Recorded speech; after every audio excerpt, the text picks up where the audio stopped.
conceded. I think just as well as that other ground wasn't good. It was on the slope. Oh, you saw it, did you? Yeah, and we went out there. Steve and I went out there to try the walk before. Was it? We were going to try the walk. Was it Arundel Road? Sorry? Yes. Yeah. Yeah. Oh, that's a shame. The back of Arundel. But part of the ground was, I thought, quite steepish for blind players. I thought, that's it. Let's see how that would be. I mean, back in the day, before we had Blackstone, we played at the park, Wish Park, in Hove. Its posh name is Aldrington Rep, but the road down the side is Wish Road, so everybody calls it Wish Park. That was okay. I mean, Trump had problems stopping the dog walkers walking across the pitch and then going around and cleaning all the dog bit. And this was before it became the thing to collect your own dogs. Yeah. So we used to go around the whole outfield and then try and stop dog walkers walking across. You stop them. It's cricket back there. Oh, I paid my taxes up and walk across it. The other thing I thought about too was the lunch, because there were two rooms, not bigger than these, with a couple of sofas in them. Yeah. So no tables for them to sit out and eat their lunch. I thought, how are we going to do this? We didn't have to in the finish, so No. I thought, oh, it's not really that good. No, we're very lucky with Blackstone. Extremely fortunate. It's just the fixtures come out so late sometimes. So, That's Nick Abbott, Matt Dean, opening batting. Yeah. Sorry? Nick Hibbett And Matt Dean. These are the teams, these are the numbers on the backs of the Sussex players. Okay, we couldn't do that for Metro. Oh, actually, I think it'll be Matt opening up. Paul. Matt Dean, you think? I think it'll be Matt Dean opening straight. Hello, and I hope some people will manage to join this stream. Failed to get the scheduled stream to start, and I don't know why, because I did exactly what I did in practice earlier in the week, and it refused to work properly. So I know nobody's yet listening, but we've had the toss. Sussex have won the toss and elected to field. The teams are just heading out into the middle, and I see somebody has joined me. So if you're somebody who's interested in blind cricket, do pass around this new link. No, you're not, because you've dropped out. And I hope people will be able to join. I'm looking forward to taking you through the game from this wonderful position to the east side of the strip, which is in front of us, with be facing at right angles to the strip being used. The strip, the couple in front of that is big covered, ready for the Sussex Hampshire game that's taking place in a couple of days here at the county ground. So away to my right is the C end. Ian Piggott is standing there. It looks like he's going to take the first over. Landa Harris is on the far side of the ground for me at square leg. Matt Dean is in to bat for Metro with Nick Abbott at the other end. If anybody has now picked up the live stream, do pass the adjusted link through to people, because the scheduled one just wouldn't start for some reason, and apologies that you get to see me all day, because I also failed to bring the camera with me. Big cheers from Sussex as we get ready to start. Umpire asks those in the scoring box if they're ready, and it's Phil Daniels who's going to be bowling. Matt Dean, Tiny Morris is close in on the leg side. Mark Oliphant and Dave Daniels on close in on the offside as the B1 fielders. Simon Ledwith is behind the stumps. John Harrison and point, fairly close in.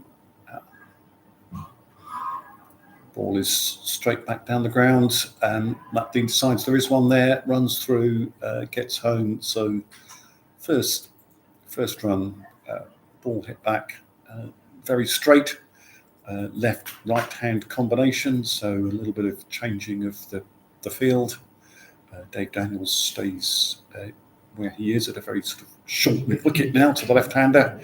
Mike Oliphant's come across, joined Tiny Morris on the offside. Callum Weir is at point next to the umpire. Nanda Harris, Danfield, Sussex captain, is round at fine leg. Nick Ebeck just dabs that one down, and Simon runs forward and fields it. One rather hopes that Nick's innings is not going to be like the one he played against Sussex in the league game earlier this year, where he blocked 90 balls for about 11 runs. But he started with a block and then a little deflection down to fine leg. Danfield comes in, fields the ball, throws it into Simon, and there's no run.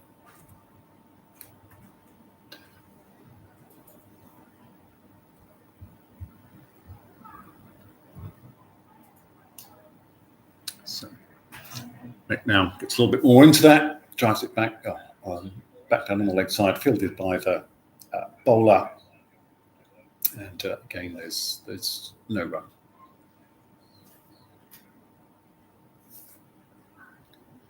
Nick just defends that down, goes to Dave Daniels. That's the end of the over. I do hope that people are starting to find that they can get this new link, and I apologise for not being able to start the scheduled stream, which was the plan. Just didn't work properly. Refused to play ball. So it's 1 for 0 off the first over, and it's going to be Marcus Kipling opening the bowling from the Hugh Spence end of the ground, if we can call it that. All the blind cricket grounds have a Hugh Spence end. So for today, we're going to have the side to my left as the Hugh Spence end. The side to my right is the C end.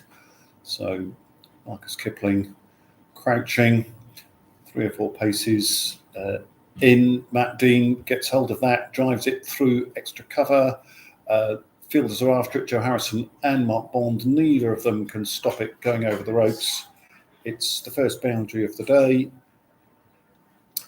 Full runs through extra cover. And just to let you know where the fielders are, Callum Weir is at square leg, Danfield is mid-wicket, Alex Towers is mid-on, Phil Daniels is at point, Mark Bond is in there. And that's driven towards, scooped towards Tiny Morris on the leg side. Can't quite hang on to the ball for a 1 bounce, B1 catch. Anybody listening to this who's not familiar with blind cricket, there are a couple of alterations to make the game work for those who can't see, and one of those is the ball played with for domestic cricket in the UK is a size 3 football with some level bearings inside it so that players can hear it. Really important for those who can't see at all, of course. Has to bounce at least 1 before most batters and twice before those with no sight or very low sight. Anyway, Matt Dean has just scooped one round to square leg, and they've taken 1. So Nick Ebeck now facing Marcus Kipling for the first time. He lofts it into big vacant mid-wicket area. Matt Dean is running towards the danger end, which is the bowlers, and he gets back for 2. So Nick Ebeck has now opened his account as well. As the ball is back with the bowler. Asks the batter if they're ready. The batter says yes, has to say play on releasing the ball. This is got away square on the leg side by net. The fielder chases hard after it. Can't stop it going over the boundary. Callum Weir, square leg umpire. signals a 4 to Yolanda, who's standing at the bowler's end for this over, and the score has moved on to 12 as we have 1 ball left in the second over. Any of those who are listening who'd like to kind of message in with live chat, I'm quite happy to look at that and respond to it. And as I say, do get the message out that the scheduled live stream hasn't worked, and I've switched to a live stream which is streaming. All seems to be working fine as Nick Ebick just drops one onto his toes for the last ball of that over. So it is 12 for 0 off 2. Matt Dean is on 6 from 5. Nick Ebick is on 6 from 7. And Phil Daniels is going to continue bowling from the C end. This is Primary Club 30 over side match. Any bowler can bowl up to 6 overs. One of the other limitations for the visually impaired game is that totally blind bowlers have to bowl 3 in every 10. So have to bowl 3 in the first 10, have to have bowled 6 in the first 20, and 9 in the whole of the game. They could bowl them all at the very start. Not always the case. Matt Dean gets his way towards fine leg. Callum Weir's after it, gets hold of the ball. Matt Dean decides he doesn't want to take the arm on. It's a good throw from Callum. It comes straight to Simon Ledwith, and the ball is passed back to Phil Daniels.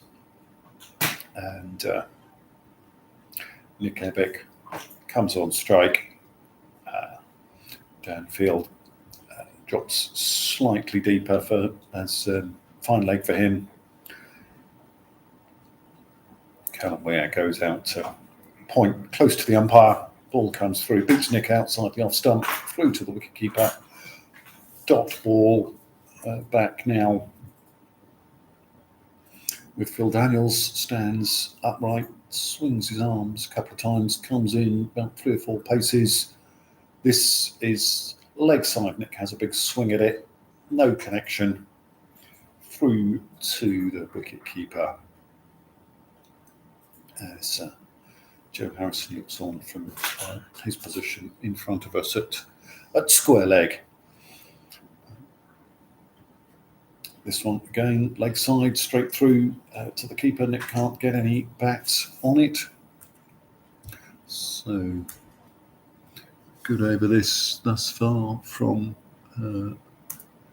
Phil.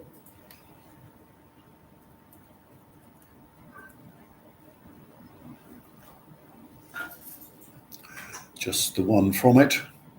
And there's still the one from it as Nick just stabs that down into the ground. Marcus Kipling comes in to bowl his second over. All the scorers agree that it's 13 for 0. Yes. Yes. Yes.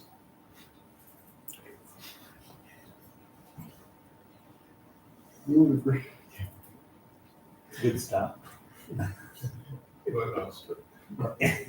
Yes, score is just agreeing it's 13 for 0, and as yet no extras. As Marcus Kipling bowls, Matt Dean just gets that past the arms of Simon Ledwith down to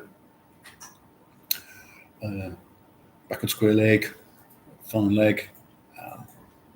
Takes one, so Pegger jogs across to go to square leg for the left-hander.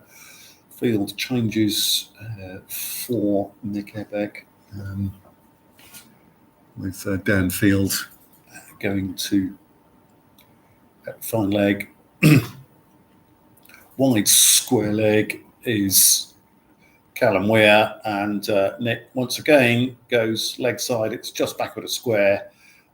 It's over the boundary rope and has travelled as far as the full boundary and just collided with the advertising signs before Callum can catch up with it. jogs back as far as the rope and now bowls it in, and doesn't quite reach Marcus Alex Towers.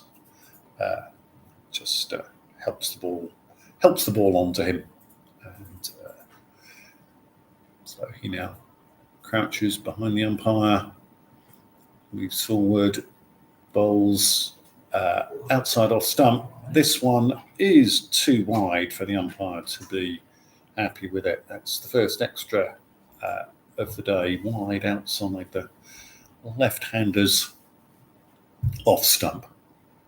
Perhaps trying to hide it there and prevent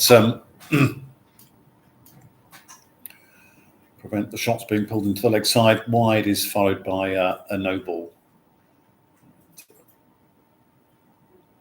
Then another one that looks wide. Yes, the umpire is signalling wide to us. So after some very tidy bowling, Marcus Kipling just needs to calm himself, settle the nerves, produce a good ball. This is outside off. It's been driven through extra cover. Mark Bond is after it, throws it in from close to the boundary, and they've comfortably run through for 2. We're halfway through the 4th over now, and McKebeck again settles over his bat and just plays this one straight back down the pitch. Very soft hands. Simon Ledwith runs from behind the stumps, but he's beaten to the ball by the bowler, who fields off his own bowling, runs back to his mark, comes in again. Nick gives this a fantastic flat batted shot straight down the ground on the offside for boundary 4, and we can hear the cheers from the Metro team, who must be sitting underneath us up here in the box, where it's very difficult to see how many people have come along to watch this game on a fantastic sunny day in Hove. Field has come back, having retrieved that ball from the boundary, and Marcus is now ready to bowl the last ball of this over.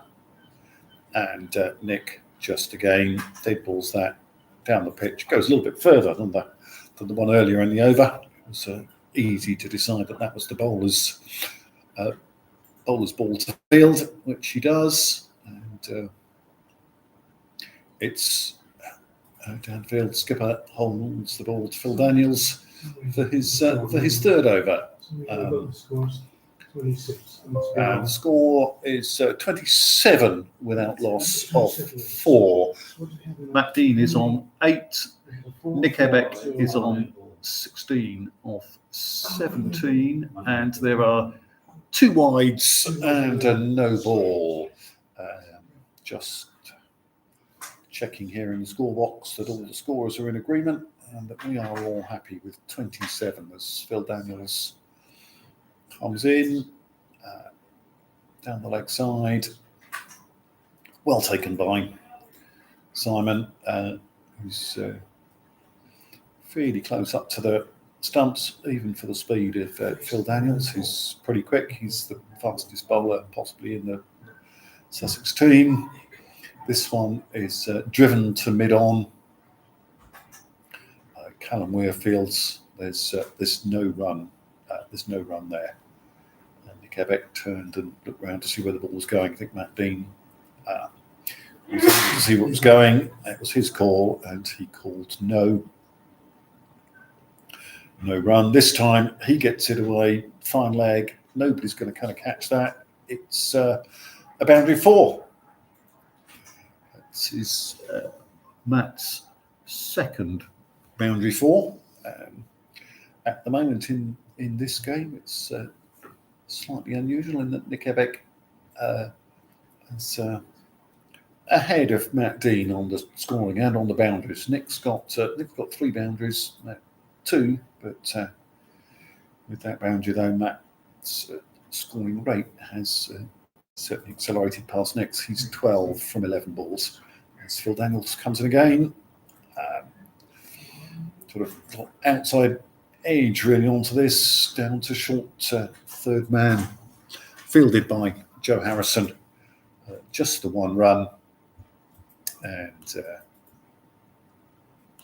brings Nick Ebbig back onto strike with 2 balls left in this over.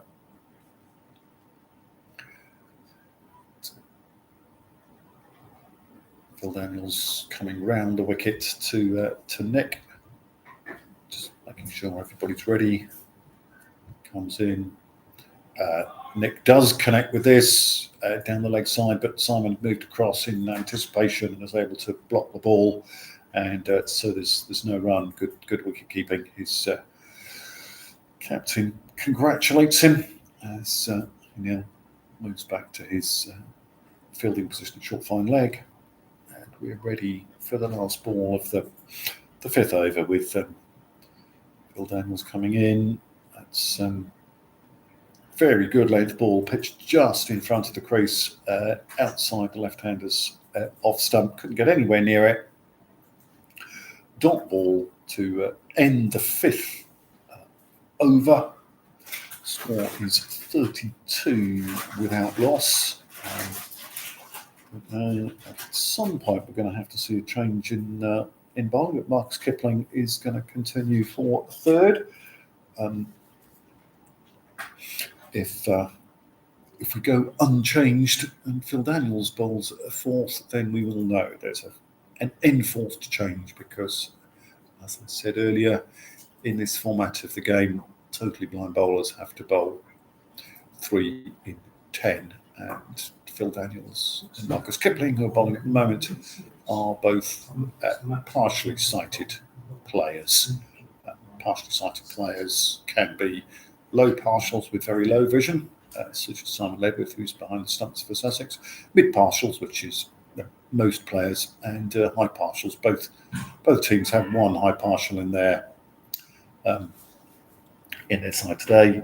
Thomas Froud for Metro, Callum Weir for Sussex, as Matt Dean's on drive was half parried by Alex Towers at mid-on, but couldn't get enough on it to stop it going past him and over the boundary rope away to my left, slightly up the hill possibly. It looks as if there's a little bit of a slope on this ground. Is that the case, Steve? Is there a little bit of a slope on this ground, or is it just my eyes? I think it is slightly down. Yeah, it tips down towards the sea a little bit, we think. Slightly, I think. So Yeah, definitely see it. Yeah. So Marcus Kipling is bowling slightly down the hill. Again, fantastic anticipation from Simon behind the stumps as that one came in leg side. Matt Dean looks to get it down to fine leg, where the Blind Cricket England and Wales photographer Martin Humbley is with his camera. We're quickly into the next ball. On the batsman's body, on the batter's body, but bat and leg at the same time. A little bit of appeal from those who can't see what's going on. And the bowler's back and bowling again. That looked very full to me. It's been whipped down to kind of fine leg, but it obviously was just short enough to be a legal delivery. It's just the boundary 4, no more than that, to Matt Dean. But yes, Marcus Kipling struggling a little with his contact. The umpires are coming together, so I think there was a little discussion about how full that ball was. Satisfied themselves that it was okay, a legal delivery, and there are 2 more of those left in the over as the batter settles himself, ready for Marcus's ball. Again, it's slightly leg side. Again, Matt tries to get it down very fine towards the fine leg boundary, and once more, good anticipation from Simon Ledwith stops the ball going anywhere at all, and it's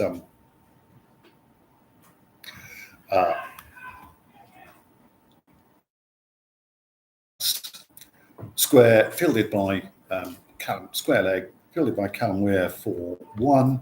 And I see there is a chat coming in.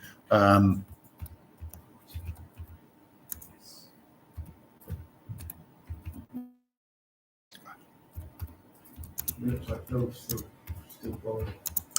And I will computer to see if we can get view of the pitch. That then just means that I can't see the I can't see what's going on or what anybody can see. But hopefully you can kind of see something or other. And I just need to kind of untangle all my kind of cables so that I'm comfortable talking as Phil Daniels bowls to Matt Dean, who pulls it down towards full leg up the hill. Fielder can't catch it. Boundary here is some way inside the advertising hoardings up the hill at that Hugh Spence end of the ground.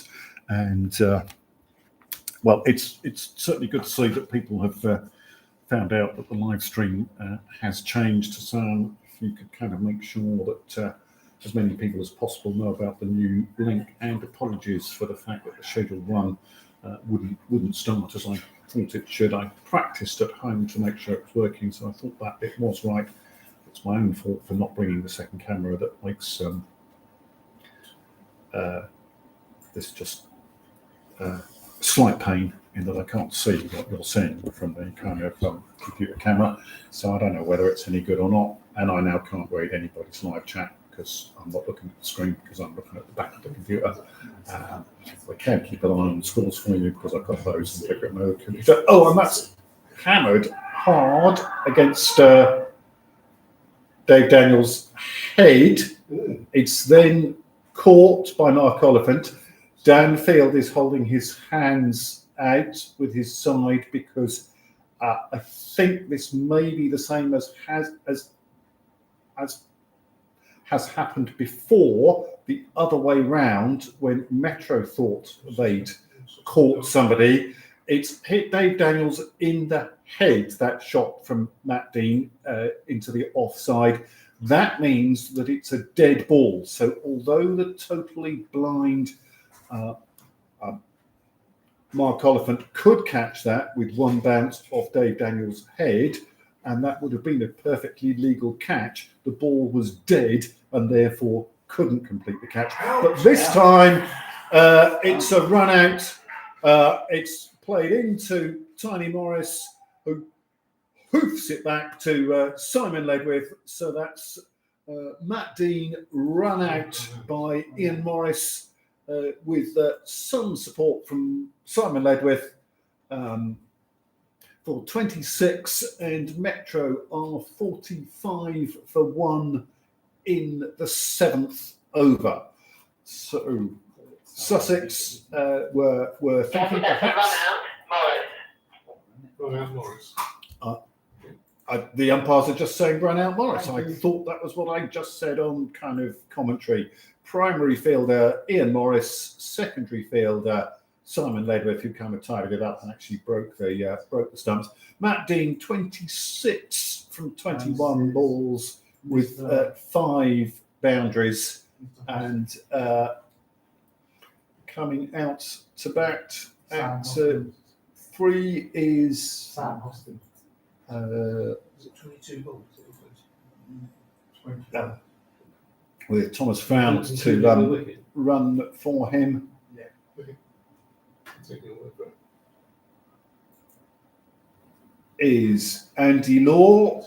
It's Andy Law. Some people think it's Sam Hoskin. I think it's Andy Law. Yes, it is Andy Law. We'll have to debate this, but I'm now being told yes, it is Andy Law. The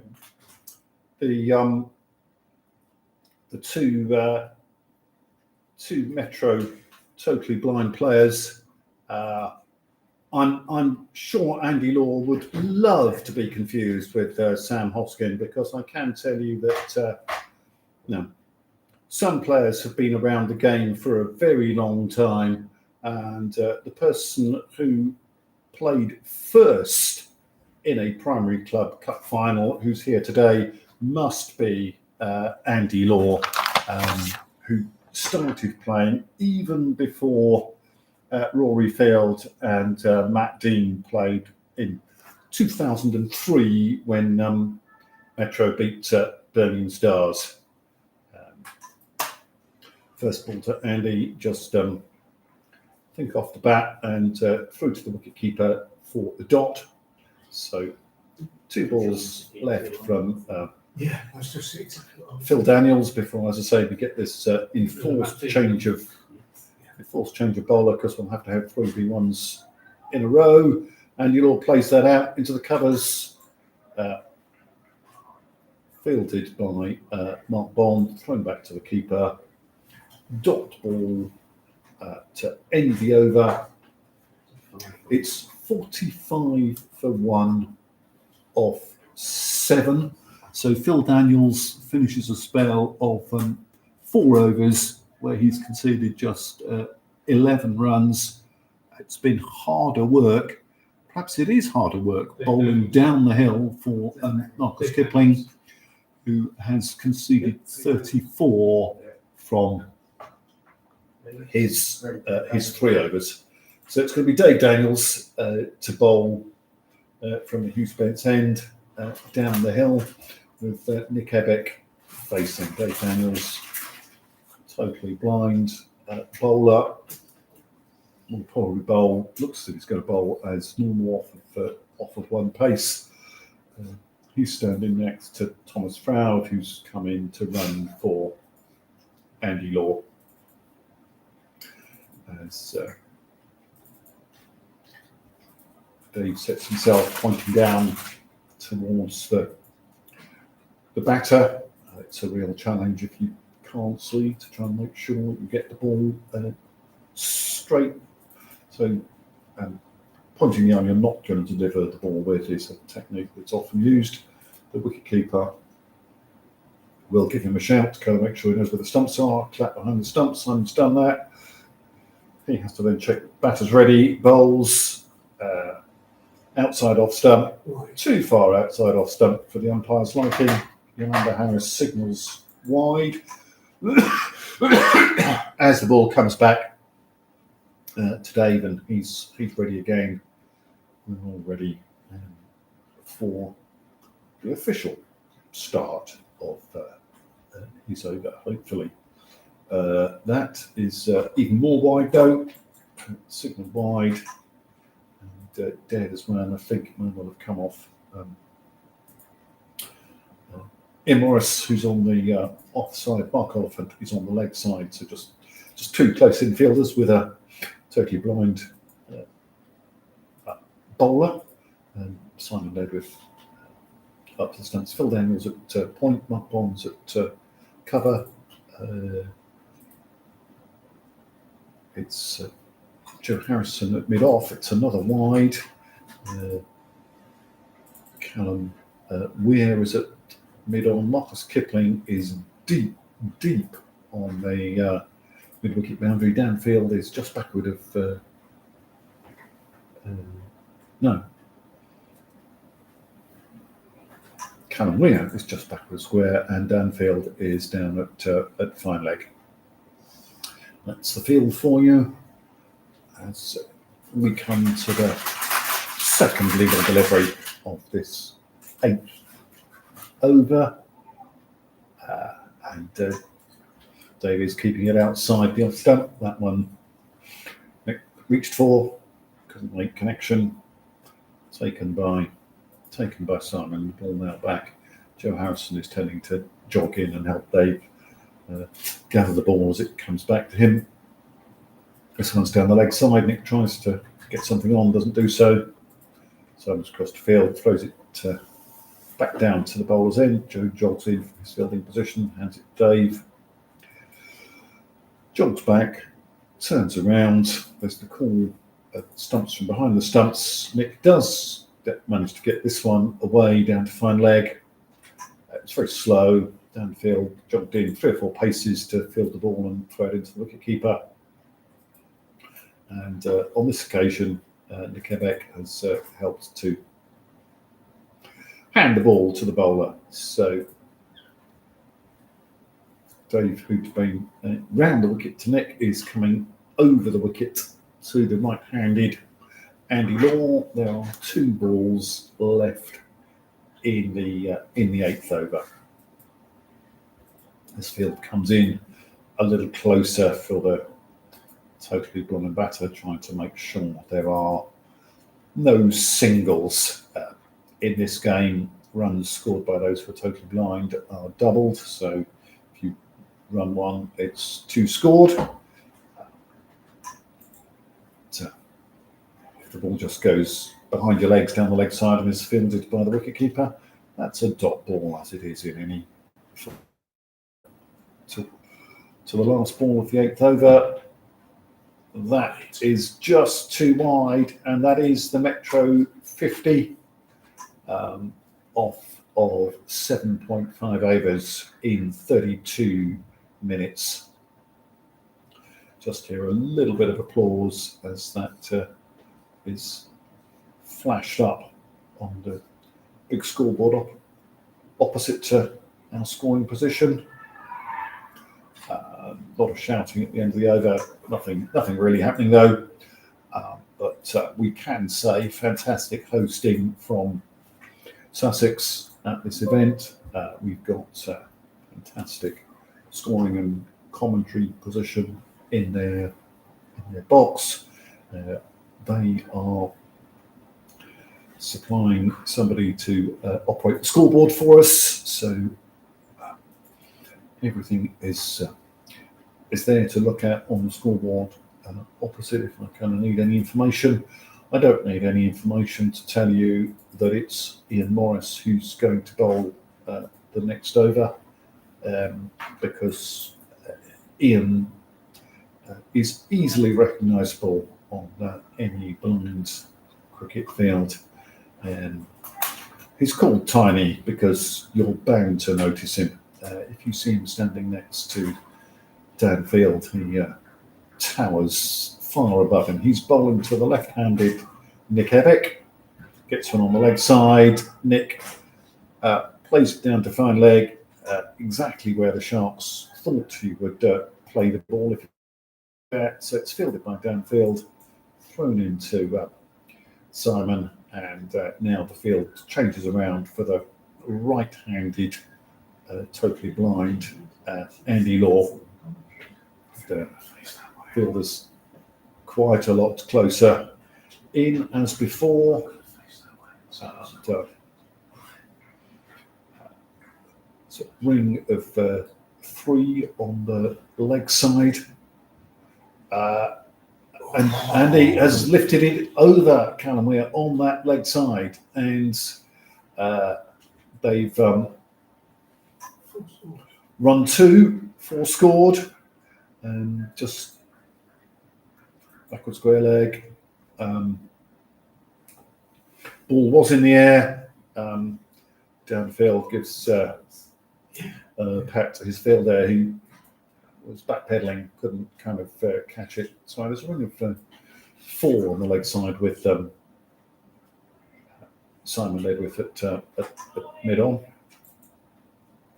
That's Mark Bonds in fairly close at cover, just behind Dave Daniels. Phil Daniels is at point. Alex Towers is at mid-off on the offside.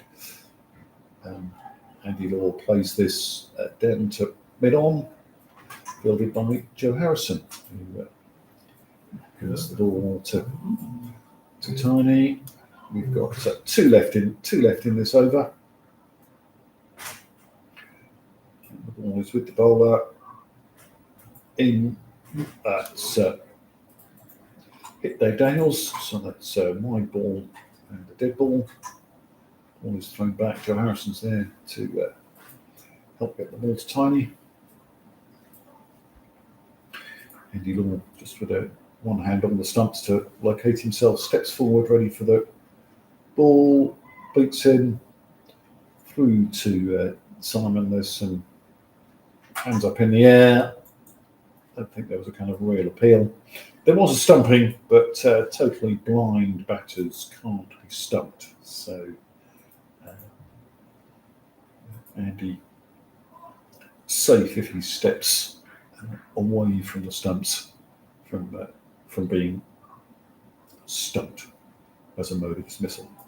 Tries to get it down the leg side, but fielded again very well by Simon Lebeth, who's having a great match behind the stumps.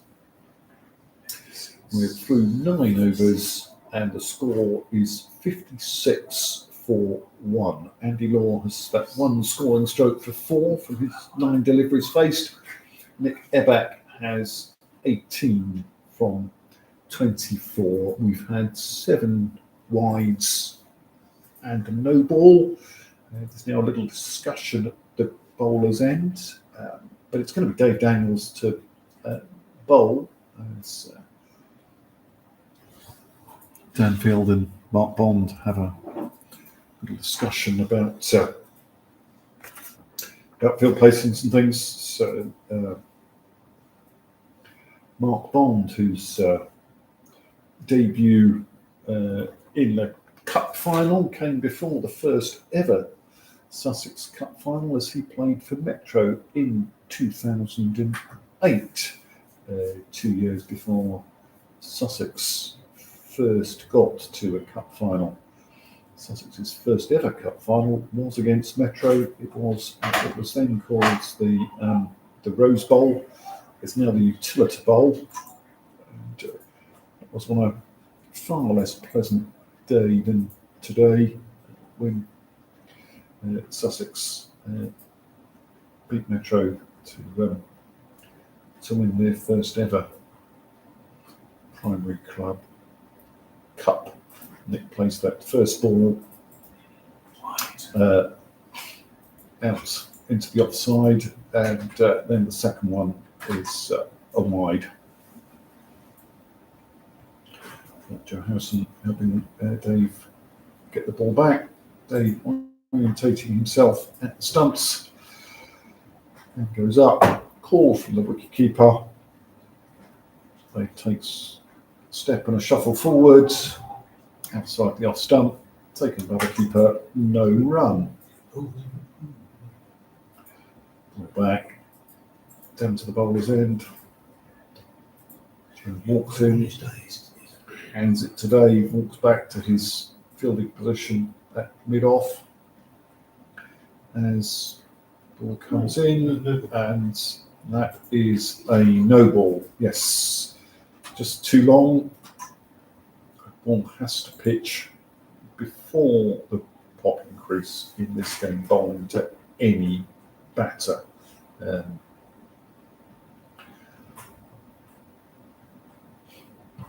And Nick gets this away just in front of square. It's just going to be one, I think. Yes. Well, the ball was thrown in quite hard at the bowler's end. Nick was possibly looking for a second one as Marcus Kipling threw that in quite hard. But not a second one there, so just a single.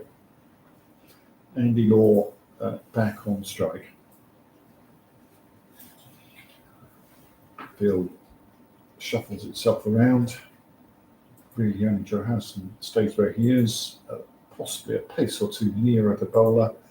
And he's now, though, at mid-on for the right-hander, whereas he was at mid-off for the left-hander. And he plays this straight down the pitch.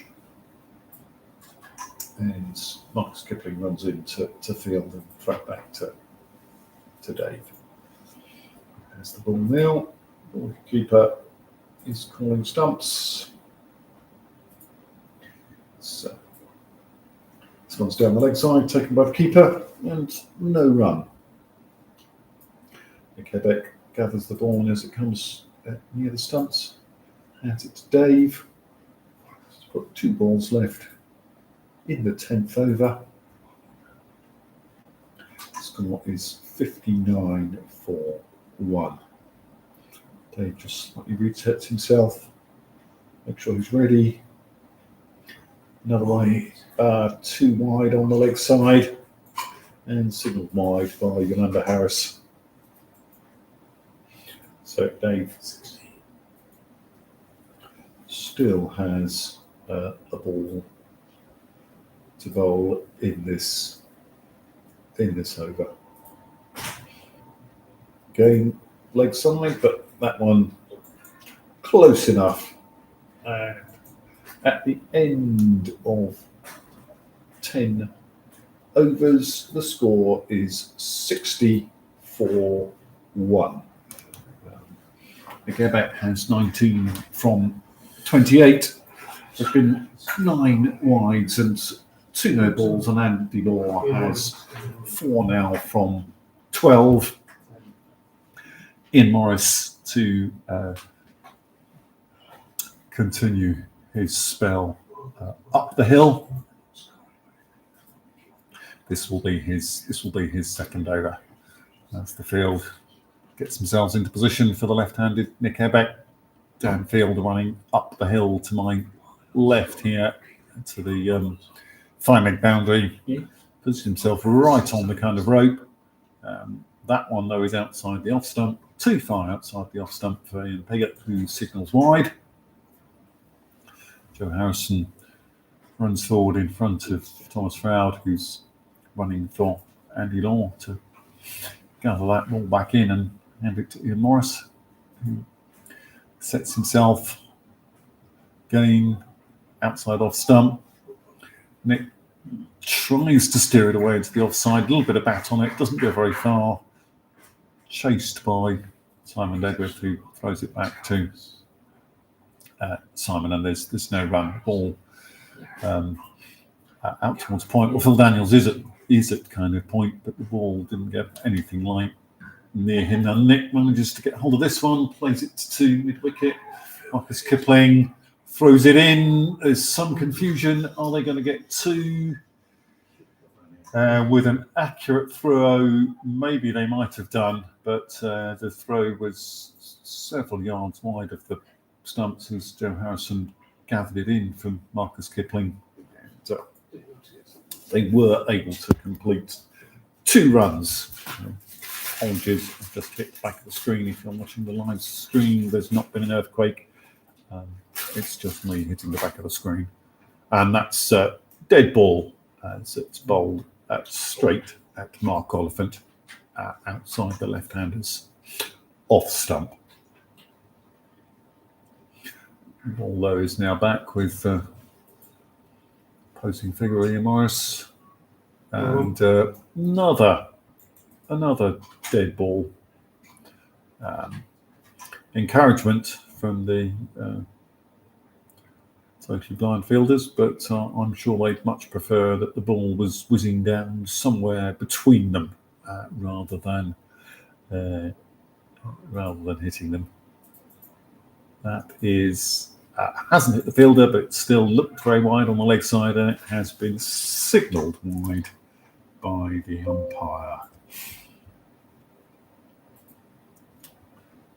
A number of wides slightly starting to kind of rack up a little. It's usually the case that totally blind bowlers will bowl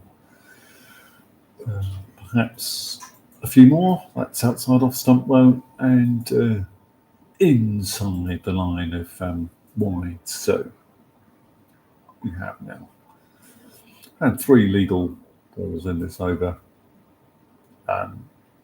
Nick sort of looks at that one, moves away disdainfully, and the umpire signals wide. Joe just jogs away from him. Freedom to bowl. Outside off, just steered down into perhaps where gully would be by Nick with no oomph or force, and Simon Ledwith runs across from his wicket-keeping position to field and throw the ball back to the bowler, who now bowls one that Nick does manage to get down to fine leg, straight to downfield. That's straight into the wicket-keeper. Good throw from the deep there. It's 1 run scored, and means that Andy Law will face the last ball of the 11th over. Field all come in. Yolanda Harris jogs across to square leg on the far side from where she'd been standing with Andy, and field sets itself. Simon gives a tap for the bowler. Was bowled outside the right-hander's leg stump for a dot. And after 11 overs, the score is 68-4-1. Ian Morris has bowled his 2 overs for 14. Dave Daniels has bowled his 2 overs for 9, and he's to continue bowling from the Hughesbeds end of the ground down the hill towards the sea end. Nick Ebeck on strike, having taken that single off the 5th ball of the last over.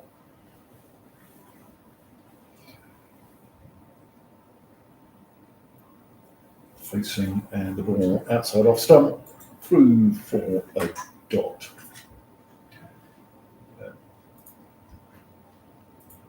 Field for Nick is 4 fields out on the leg side, 3 out on the offside, and the 2 totally blind players.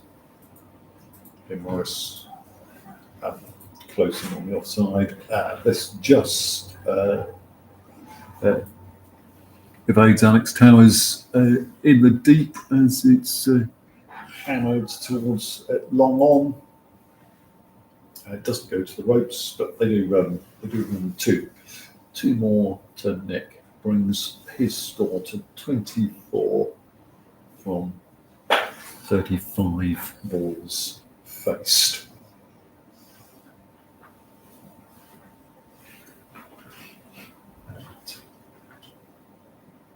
Dave now bowls outside off stump. Nick manages to get across, kind of play the ball down just into the leg side. Simon runs up about half the length of the pitch to toss the ball to Joe, who's come up to support Dave, who has the ball now and is ready to bowl again.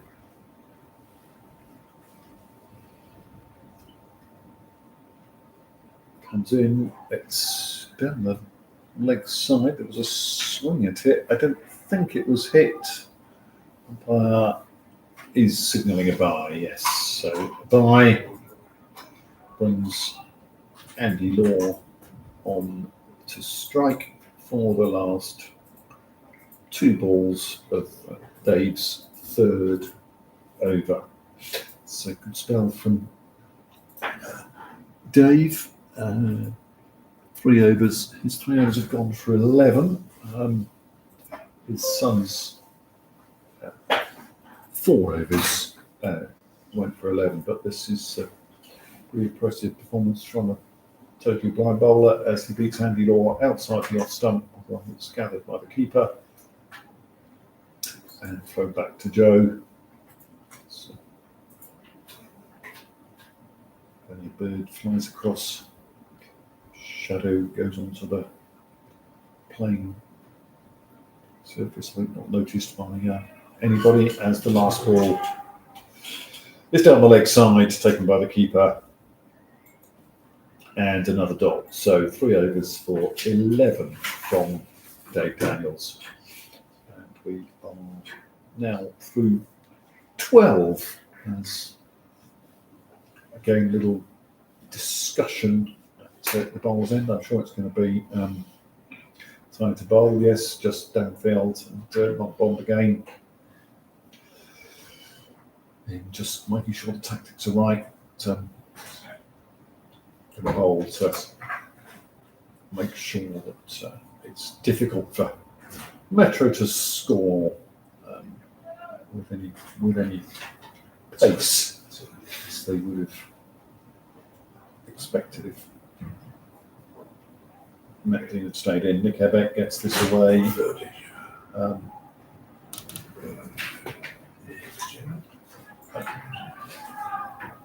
Mid off. It's fielded by Joe Harrison. It's just one run off the first ball of the over. So Ian Morris now bowling to Andy Law. Again, field comes in quite close. There's a discussion between Danfield and Simon Dedworth about perhaps where fielders should go. And where is backward square, the leg side. Danfield is a little bit in front of square on the leg side as the ball comes down the leg side and is signalled wide by the umpire. This seems to be the set field for Andy Law with Mark Bond in at very short catching cover. Phil then was behind him, and Andy has got this away through 5 leg again. Callum's after it. They've run 2. Danfield had gone to allow Callum to bring it in halfway and then relay the ball in, but although Callum only caught the ball just inside the ropes and threw it in with no problem, full distance, but they had run 2 for 4 scored and double Andy Law's total. This one he's lofted towards Marcus Kipling at mid wicket. Marcus unable to take a catch, which might have been taken by some players with a best degree of sight, but 1 run, 2 scored to Andy Law, and Nick Ebbeck back on strike with 3 balls left from Ian Morrison. Here comes the first of them. Ball's out of his hands now. Nick plays it very square, just past the umpire, and Andy Law umpire ducks as the ball from Callum Weir comes in. Not sure whether they suggested that Andy Law should as well, but anyway, the ball went past them both comfortably. It's 1 run to Nick, and Andy is walking back to the strip to face again. Well-disciplined fielding side have reset their field very quickly, and the bowler is ready, and the ball comes in now, and he plays it out to point, fielded by Phil Daniels, and there's no run. We've reached the last ball of the 13th over. Morris, 3 overs would have gone for less than Marcus Kipling's. There's a house there. Batter was a long way down. Umpire's not interested. So it's just a dot ball. It is 80 for 1 off 13, and Ian Morris's 3 overs have gone for 23. The getback is 26 from 39. Andy Law is 10 from 19. And Dave Daniels has the ball ready to bowl his 4th over from the Hugh Spence end of the ground. A few more birds flying around across the ground, and sometimes noticed as much by their shadow falling on the surface as by the birds in the air, sitting here in the commentary box looking across at this beautiful ground. And Dave Daniels ready to bowl.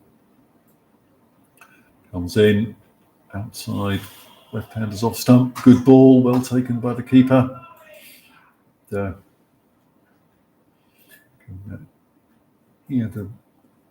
cries of encouragement from the fielders all around as the photographer has now made his way around to the kind of far side of the ground on his snaps this time.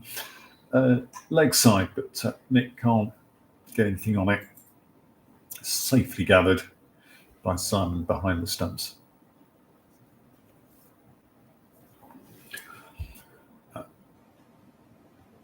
Call for the bowler from the wicketkeeper. Hand aloft. Ball delivered. Outside off stump, but safely gathered by the keeper, and a dot ball flowing back into Joe as Mike Shea just walks across near to the boundary with bat in hand. Don't know when he might come in. That's a fantastic ball from Dave Daniels. That was really good pace, good length, just outside the off stump, through to Simon. And this, thus far, has been a very good over. And another good ball. So, can we have 6 in a row? Would be the first today. 6 dots in a row.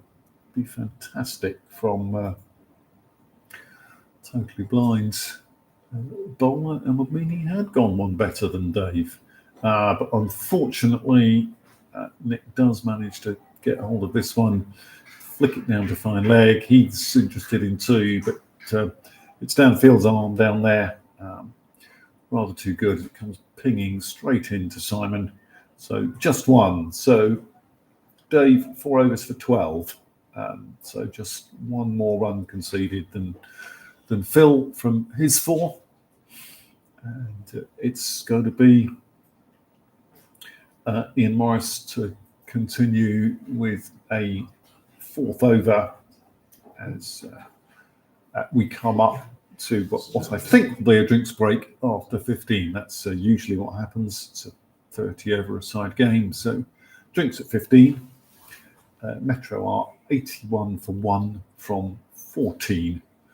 And, Ian Morris has bowled 3 overs for 23 from the sea end of the ground, bowling slightly up the hill, as he does now. And again, it's straight at Mark Oliphant for a wide ball, dead ball. But Sussex have done their homework. They're trying to keep the ball where possible on the offside to Nick Ebeck. Second one, though, that's too wide, not wide enough to hit the fielder, but too wide for the umpire's liking. So the ball is quickly back with the bowler, though. He sets themselves and bowls one that has good bounce and carry through to the keeper, and is a dot. So over legally underway now. Quebec waits, steps towards the ball on the outside, doesn't swing at it, but it's not called a wide, so it's dot ball. Very quickly ready, next delivery. Nick steps aside this time, pulls it to kind of mid-wicket, looks for 2. Thomas Stroud was very alert to the possibility of 2. He was running towards the more dangerous end as that had gone to deep mid-wicket, and was safely home for 2 to Nick. Ball again with tiny, good length, good bounce. Has Simon kind of backpedaling before he can gather that one. Fantastic delivery. Dropped just short of the batter.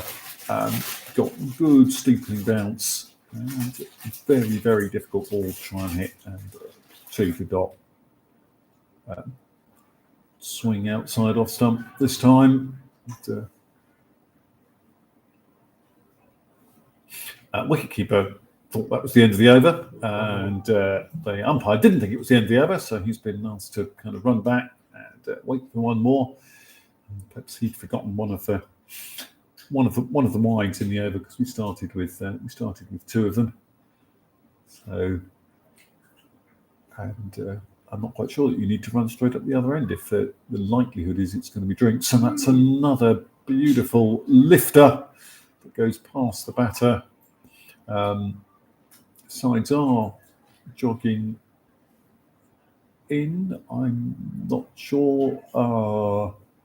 Certainly now people are moving themselves in from the pitch to get a drink. It's 85 for 1 off 15 after Matt Dean was run out by Ian Morris and Simon Ledwith for 26 off 21. Nick Ebeck has got 29 off 51. Andy Law has got 10 off 19. We've had 17 wides, 2 no balls, and a bye. We've had 3 bowlers bowl 4 overs. Phil Daniels 4 for 11. Dave Daniels 4 for 12. Ian Morris 4 for 27. Marcus Kipling has bowled 3 for 34. Umpires are making sure everybody's happy in the scorebox. Apart from people needing earplugs, hopefully everybody is happy. Right. Let's see if I can adjust the camera, given some time at the drinks break. I'll kind of lean forward and see if I can see what it's showing. Now that's now giving you as much of the ground, I think, as you can kind of get, because from here it's a fairly narrow slot, really, to look through between the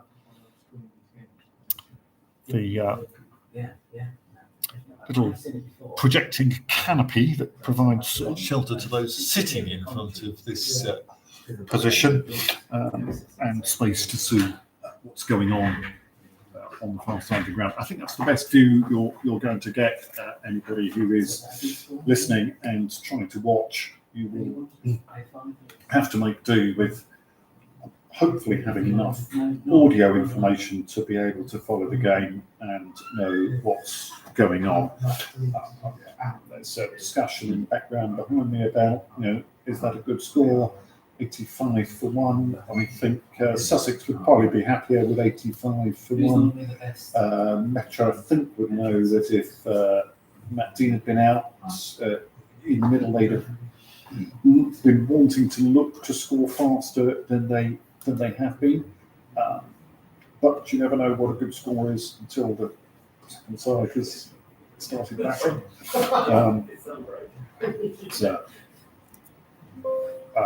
This looks like a better showing from Metro than when these sides met at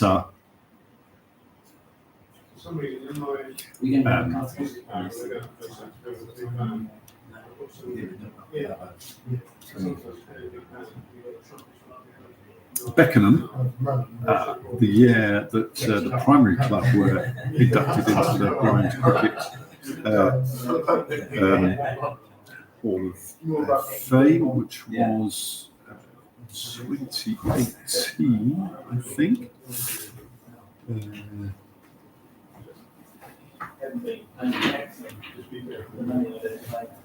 Yes, 2018.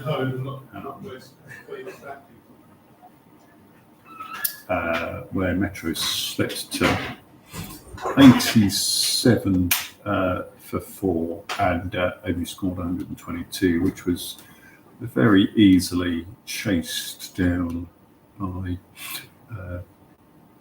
Sussex, with Dan Field getting 45 and not out. This is a well-established Sussex team.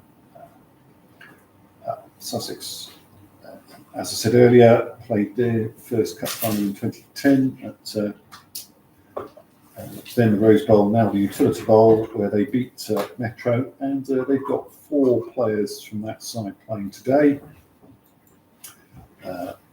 Tony Morris, Dan Field, Joe Harrison, and Simon Redruth will play that day and are playing again today. As we're ready to get underway again after drinks, Dave Daniels is ready to bowl his fifth over. Andy Law's on strike. Bowls it just down the leg side, but just down the leg side, so perfectly legal delivery that's gathered by Simon Ledwith. Ian Pigott deciding to jump across and umpire it Not started yet. point, just to make sure he's out of the way of the fielders. Two dots. Two dots from Dave and Andy. Another one just down the leg side for a dot. Sunshine looks as if it's It's getting even better as the kind of day continues. There's a minimum of them. And he does manage to connect with this one. It only just sort of bounces. I feel it's chased by six. Ian Morris, who Yeah. doesn't pick it up, not bomb, gives him a pat on the back, and picks it up himself. Strategy bowling. Joe Harrison All sides of the to give field. back to Dave Daniels, who stand up, ready to bowl again. And again, great start to the over, 3 dots. And he plays this square on the leg side, fielded by downfield. Throws it directly to Joe to walk across and hand it to Dave. So it's good tight fielding by Sussex here. But that one just too wide down the leg side. And, the first addition to the score since drinks, as the ball comes back to the bowler. Batter settles. Another big swing, beaten down the leg side. Joe calls for the ball from Simon, gathers it in, hands it to Dave. And everyone's ready, waiting for the ball to come down again for what would be the last ball. The over down the leg side, just the one wide off that over. So fantastic bowling from Dave Daniels. 5 overs for just 13 runs. That's brilliant stuff. And looks as if Sussex are possibly going to kind of bowl their totally blind bowlers for as many overs as they can, while the score has still been moving rather slowly. In Morris, slightly more expensive than Dave Daniels, but 4 for 27 is a pretty decent kind of return. Is going to continue from the C end. And he's getting really good kind of bounce, which Nick is finding hard to deal with. That was outside the left-hander's off stump and was a dot ball. So all ready for the second delivery of this over. Nick does manage to reach that one and steer it to Phil Daniels at point, but it's just 1 run, so no real damage done to the Sharks. And Andy Law comes in to take strike. Sets himself up as the field jogs its way across. Sussex trying to make sure, as Andy's tending to score on the leg side, but their stronger fielders are in that position. So once again, Callum Weir just back with a square leg. Danfield pretty square at square leg. Comes in, leg side, Andy chases around the leg side, doesn't catch up with it. Goes through to Simon for a dot ball. Marcus Kipling again at mid-wicket. Joe Harrison at mid-on. And comes in outside the leg stump again. It must have been only just outside the leg stump. That one looked pretty close to me, and it's another dot ball. So this is a really good over from Tiny so far. Just 1 from 4 deliveries. Let's hope the commentator's curse doesn't strike. And he does manage to get hold of that. They are running. Somebody's going to get run out. Are they? No, they're not. Well, there's no room. The ball was hit fairly well, but it was straight to Joe Harrison at mid-on. Nick Ebeck carefully stayed in his grounds so that Thomas Froud ran almost the entire length of the pitch and then back again and just got himself in. Now, I suspect that Sussex may have been keener to run out Nick Ebeck than to run out the totally blind batter who is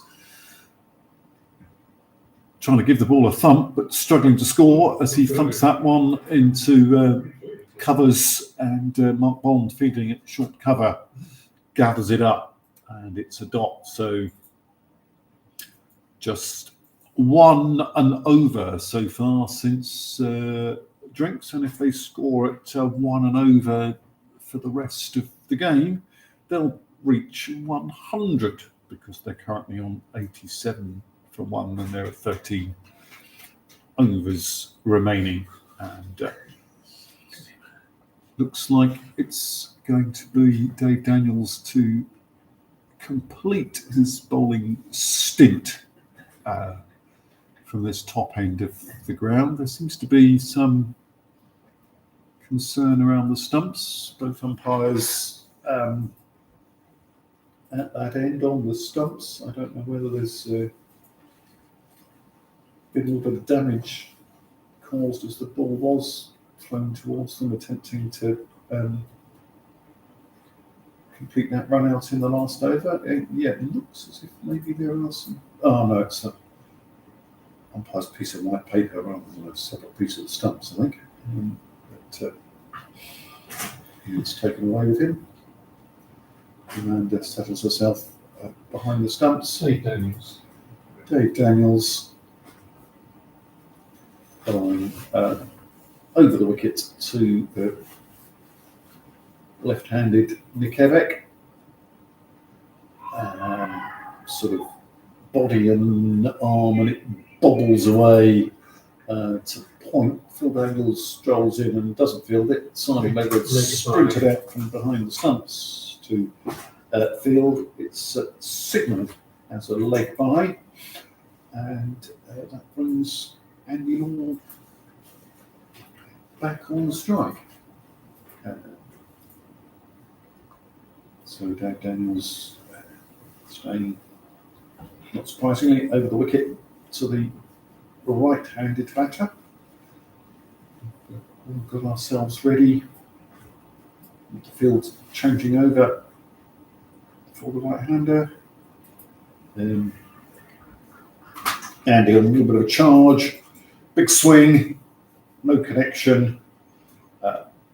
Once again, ball on the leg side through to the wicketkeeper.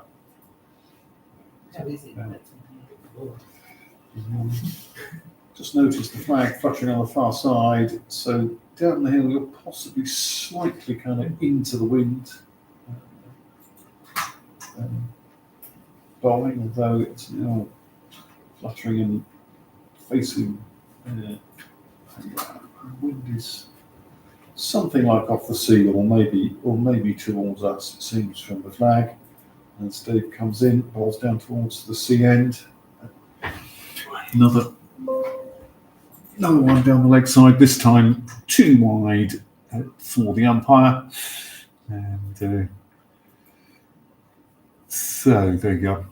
Scoring rate has been upped in this over with 2 from 3 balls after 2 1-ball overs. That's a no ball.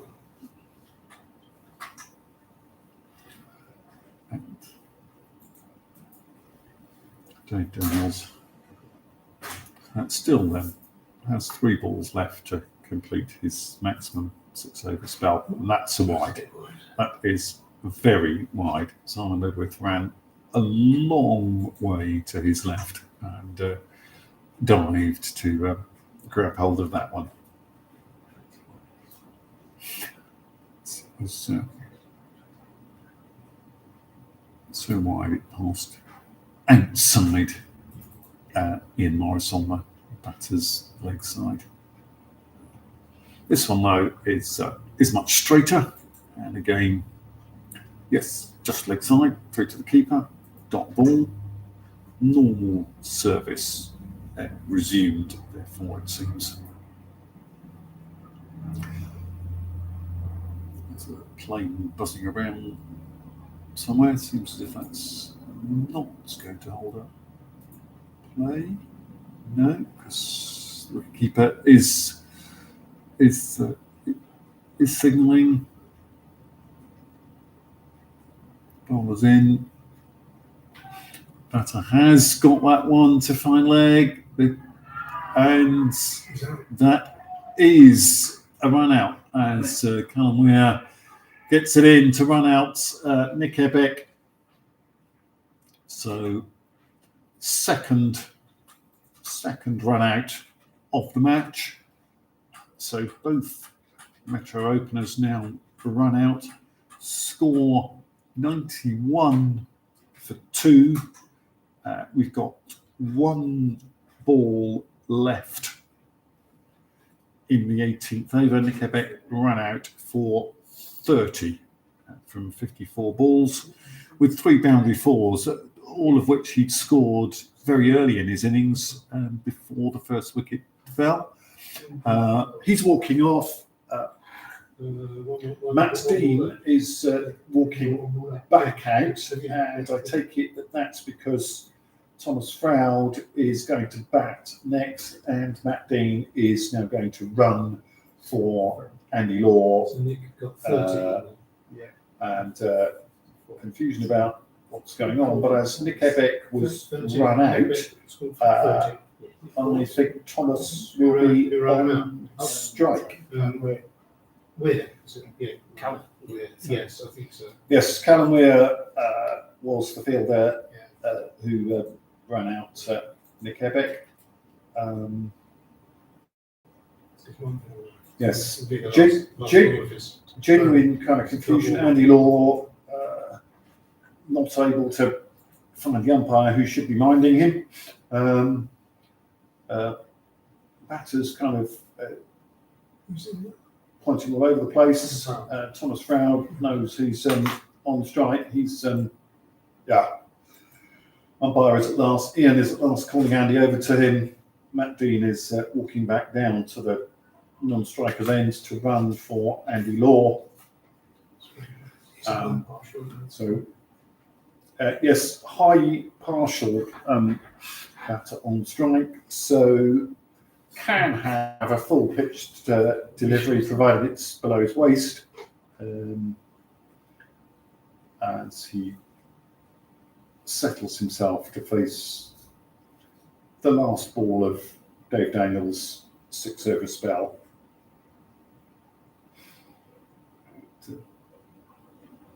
They bowled good pace. That was a good length ball, ferocious pace. Might have been questionable as a no ball for other players, but certainly not for Thomas. So ends with a dot, hugely creditable. 6 overs for 16 from Dave Daniels. That is fantastic bowling from a totally blind bowler. Really, really good effort.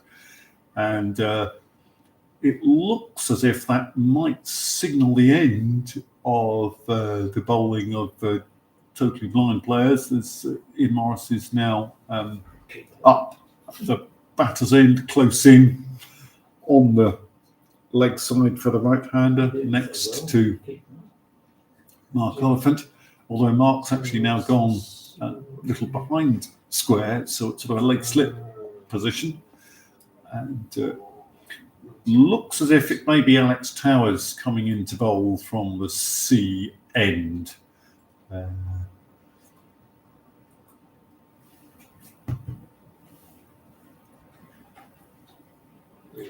Yes.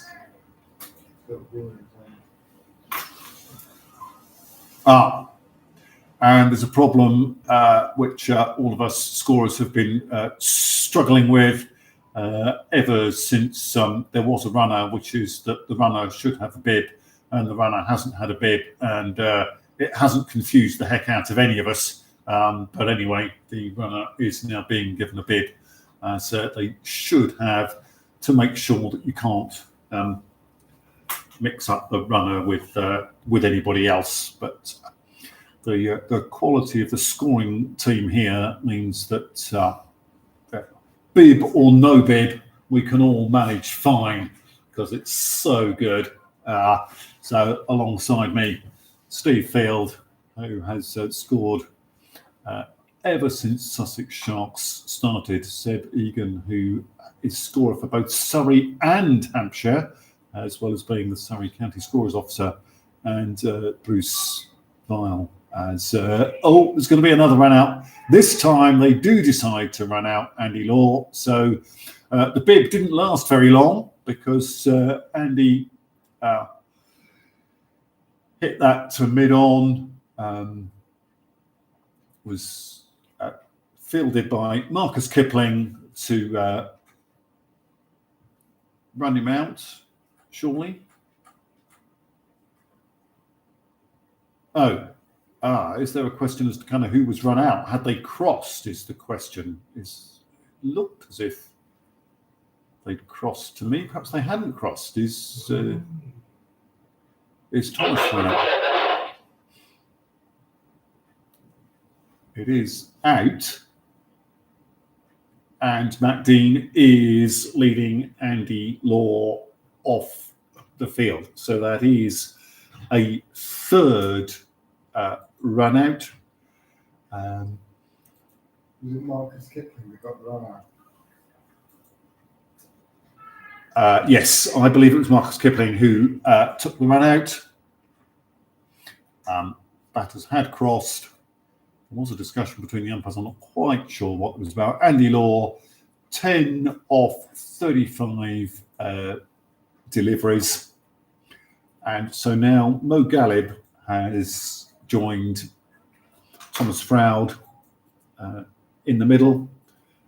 So two new batters at the crease. Thomas has faced just that one ball from Dave Daniels. Mo Galib yet to face as Alex Towers comes in, and Thomas gets hold of it and drives strongly through mid-off, boundary 4, and all of a sudden the turgid scoring speed since the drinks break has been supercharged.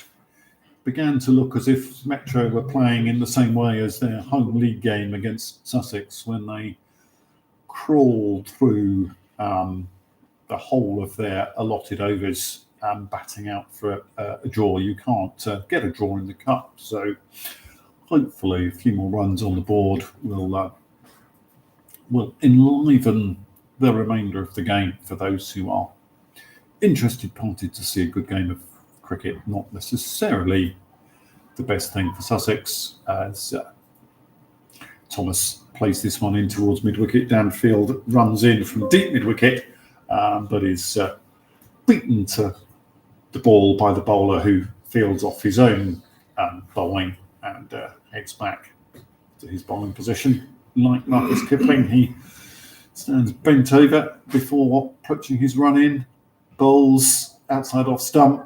Thomas plays this to mid-off, fielded by the bowler off his own bowling, spun back in towards the stumps from a prone position, backed up by Marcus Kipling on the far side, and 1 to Thomas brings Mo Galib on strike. Looks around the field. Alex comes in, bowls. Mo prods it. Dave Daniels can't hang on at short cover, and they scamper through for a single to take to get Mo underway off the first ball that he's faced. 1 left in the over. Thomas Froud is on strike. Bowler is crouched over at the back of his run, accelerates in, bowls outside the off stump, through to the keeper, dot ball. 19 overs have been completed. The score is 97 for 3. That over from Alex Towers went for 6. Thomas Froud is 5 off 5. Mo Galib is 1 off 1. And the experienced Joe Harrison is coming in to bowl from the Hugh Spence top end of the ground. So bowling from my left towards my right. And he's going to be bowling to Mo Galib. And the field for Mo is Callum Weir at backward square, downfield at forward square. Alex Towers at mid. I think it's Alex Towers at mid on. Marcus Kipling mid off. Mark Bond in the covers. Phil Daniels at point. Ball outside the off stump, beats Mo through to the keeper for a dot. We have Mark Oliphant and Ian Morris on the leg side close in. Dave Daniels at his customary position of short cover as Joe comes in for his second ball.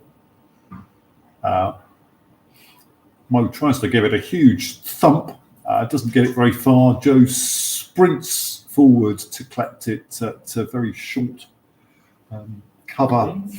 Might have got a run out with a direct hit, even against Thomas, but he is through for 1 to Mo.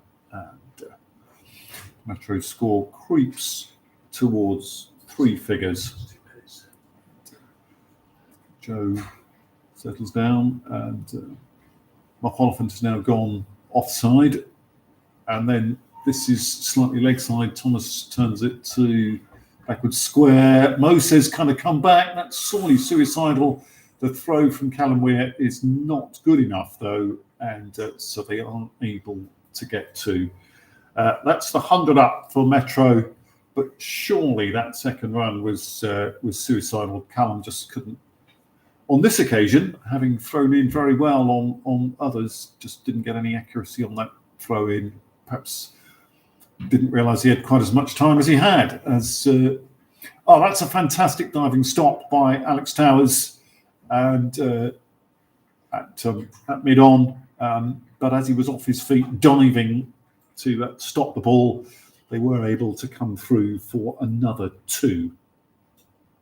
So 2 more to Thomas as he settles in his position. Bowler comes in, driven straight at Mark Oliphant, who'd been moved into that silly point offside position from fielding on the leg side, but he couldn't hang on to it.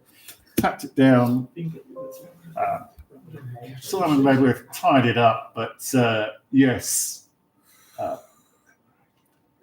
could have been taken by the totally blind fielder on the full, but he couldn't get it on the full and didn't sort of get it on the kind of bounce either. This one is struck against Ian Morris's kind of leg, bounces out into the leg side, fielded by downfield the Sussex skipper. Thomas comes through for single. He's now 10 from 9. Metro are 103 for 3, and we are through 20 overs. And Alex Towers and Joe Harrison have both bowled an over for 6 runs. And plenty of bowling options, of course, because we've just got 10 to come. These two could bowl all the way through and bowl 6 each, which would take us up to 30. Thomas, another big hit towards deep extra. Mark Bond taps it down. Joe Harrison kind of throws it in. They decided that they were happy with 2 for that shot. not quite at the stage of being completely suicidal to gather every possible run. And it's back with Alex Towers crouching as he waits for everyone to be ready. They are. Comes in past Ian Piggott. This is dragged towards mid-on, fielded by Marcus Kipling. It's one run, and Mo Galeb is back on strike.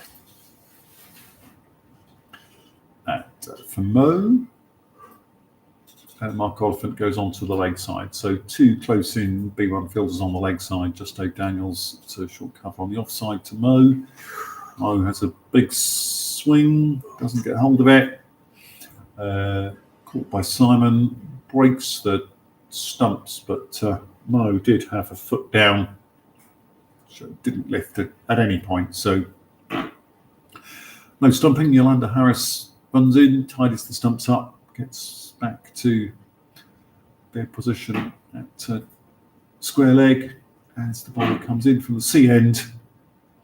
Mo dabs that backward a point. Phil Daniels is saying, where is it? Where is it? Discovers it, underarms it in carefully to Simon. Good, accurate underarm in, and Mo's taken one. To move him on to 3. Oliphant, as the batters change, is changing sides. He's once again at short point for Thomas. Ball comes in. Thomas hammers it against kind of Ian Morris. Ball bounces back kind of towards him. He'd stayed in his crease, so wasn't in danger of being run out in the way that Matt Dean was run out as he moved down the pitch and hit the ball at Ian, whose lightning reaction sent it back to Simon for that initial run out. Umpire's just checked Ian's okay as that got near his head, driven straight back. Umpire taking evasive action. Marcus Kipling tidies the ball up. It's a dot, and we finished 21 with 107 on the board. That over from Alex, going for just 4. And Joe Harrison now hands his cap to Yolanda Harris. Walks up the hill towards his mark. Joe probably bowling off of 7 or 8 paces. Mo Galeb is on strike. The 2 totally blind fielders, Mark Oliphant and Ian Morris, are on the leg side. Dave Daniels is on the offside. The bowler is coming in down the hill. Bowled slow and rather leg side, and that was really a little bit of a help me ball. And Mo has helped it round to fine leg for a boundary 4. That's Mo's first boundary. And, well, that's rather difficult because it's feet off the floor time, everybody. 1-1-1 for 3 we have on the board. As the ball comes back to Joe, who collects it just in front of the stumps and walks back to his bowling mark.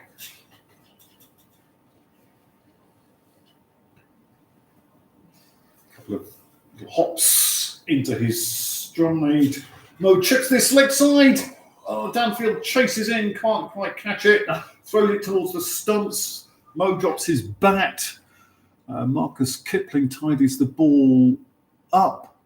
A whole frisson of excitement there, and delight that the feet can come down as we move off 111. But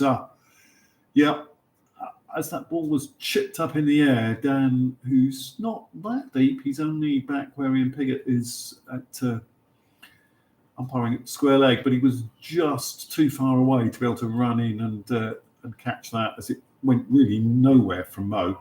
Whereas Thomas has driven this very hard mid-off, 2, 3 bounces and over the rope for boundary 4. Some applause from down below us, doubtless from the Metro team. I don't know if there are any Metro supporters in. I'm sure there will be Sussex supporters in today, and very pleased that at least some people have joined us on the audio stream. A couple of Surrey people are here. This time, Thomas drives wide mid-on, really, not really, cow corner, and it's another boundary 4. So that's back-to-back 4s to Thomas Froud. He's reached 21 from 15 deliveries.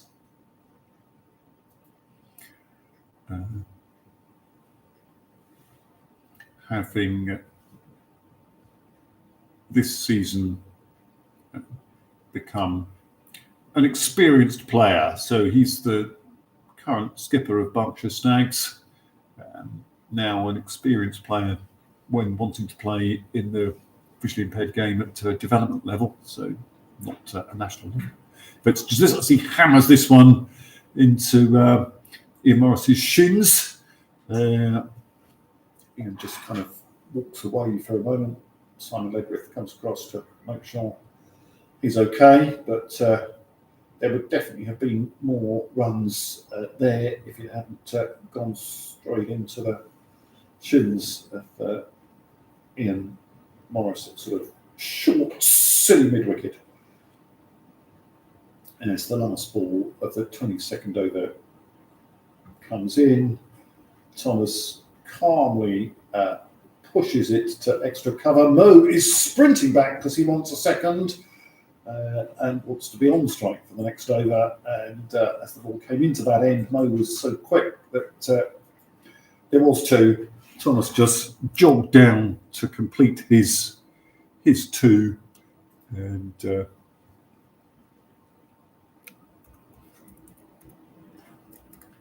score is 122 for 3 off 22 overs. Umpires are just together down towards the C end at the moment, and Yolanda Harris now jogging across to square leg. That's the Cromwell Road end. That's the Hugh Spence end. There's always a Hugh Spence end at Blind Cricket Match, Steve. Ever since it was named at Northampton. Is the other end the C end? Yeah. I'm told for Sussex supporters, the opposite end to the C end is the Cromwell Road end. But anyway, Mo has just dabbed that first ball from Alex down between Mark Oliphant and Ian Morris on the leg side for a dot to start this 23rd over. And then he has a big swing outside off stump. No connection, but he did have his foot safely planted behind the line, so no stumping opportunity offered despite the skillful wicket keeping by Simon. It's in again. This time it's down the leg side, taken by Simon. Good ball, good pace. And another dot.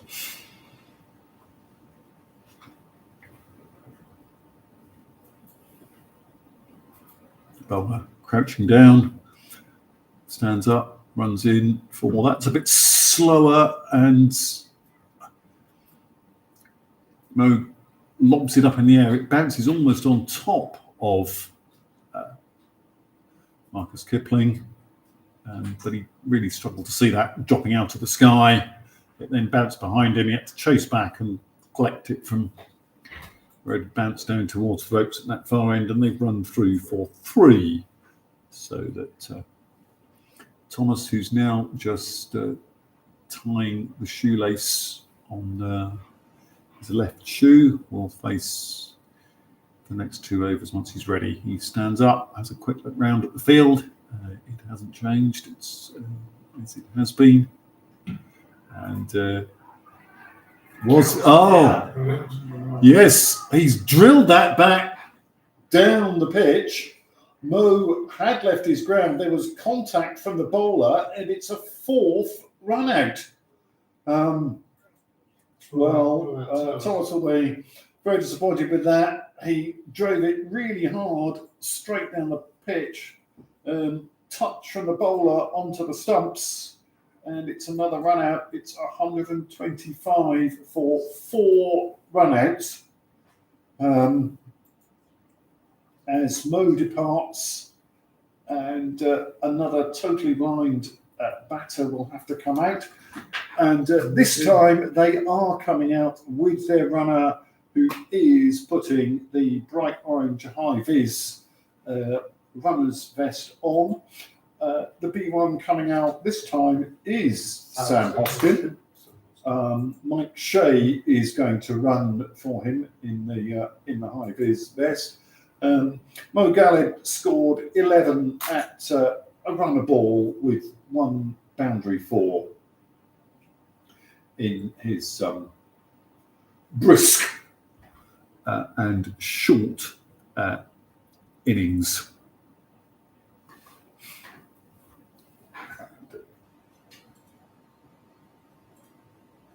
Leonard Harris has come to meet Sam Hoskin, who's standing at point, it seems, for the last ball of the 23rd over.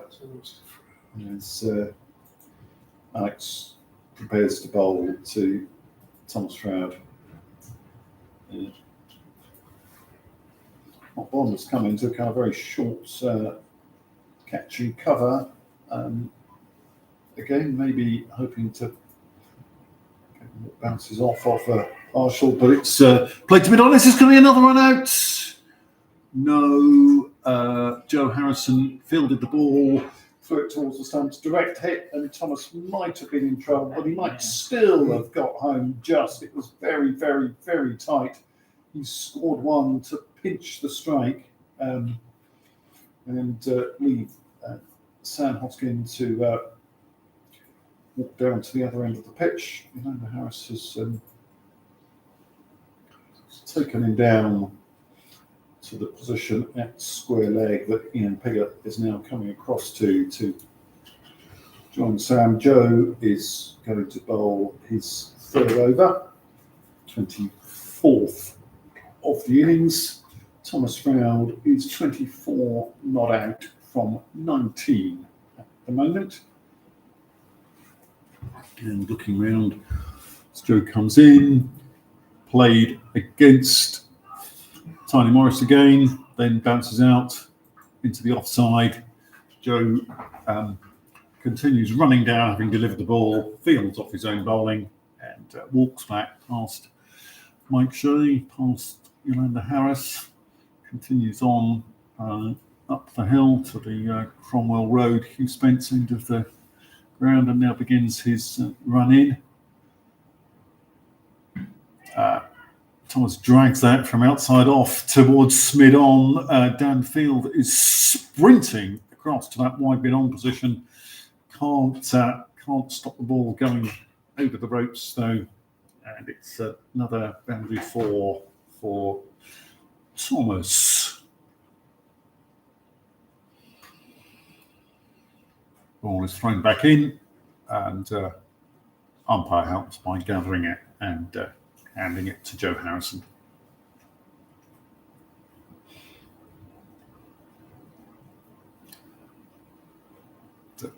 Joe's now ready to come in, starts his run, bowls now. Thomas plays this surely is going to be caught by Dan Field. No, it's not. He lined himself up to catch that. It went onto his fingertips, off his fingertips, behind him, and over the ropes for a boundary 4 for all money. That was surely going to be a catch. And you don't pick out the best fielder in the side and expect to be dropped. But I don't know whether Thomas knows how lucky he is, but I think he's a really lucky boy getting away with that and getting 4 for it as well, which brings his score to 32. He's got 5 boundaries, so he's got as many boundaries as anyone for Metro, and he's got the highest score of the innings now as he just tucks this one round square leg, fielded by Callum Weir for a single, which means that Sam Hoskin has 2 balls to face from Joe's 3rd over, and the score has moved to 135 for 4. Thomas 33 from 23. So Sam to face his first ball. Crouches, a couple of taps to the bat. Now lifted as he waits for the ball to come in. Plays it out into the offside. Doesn't really go very far. Goes just beyond Dave Daniels. Simon Ledwith runs out to field, and it's a dot ball.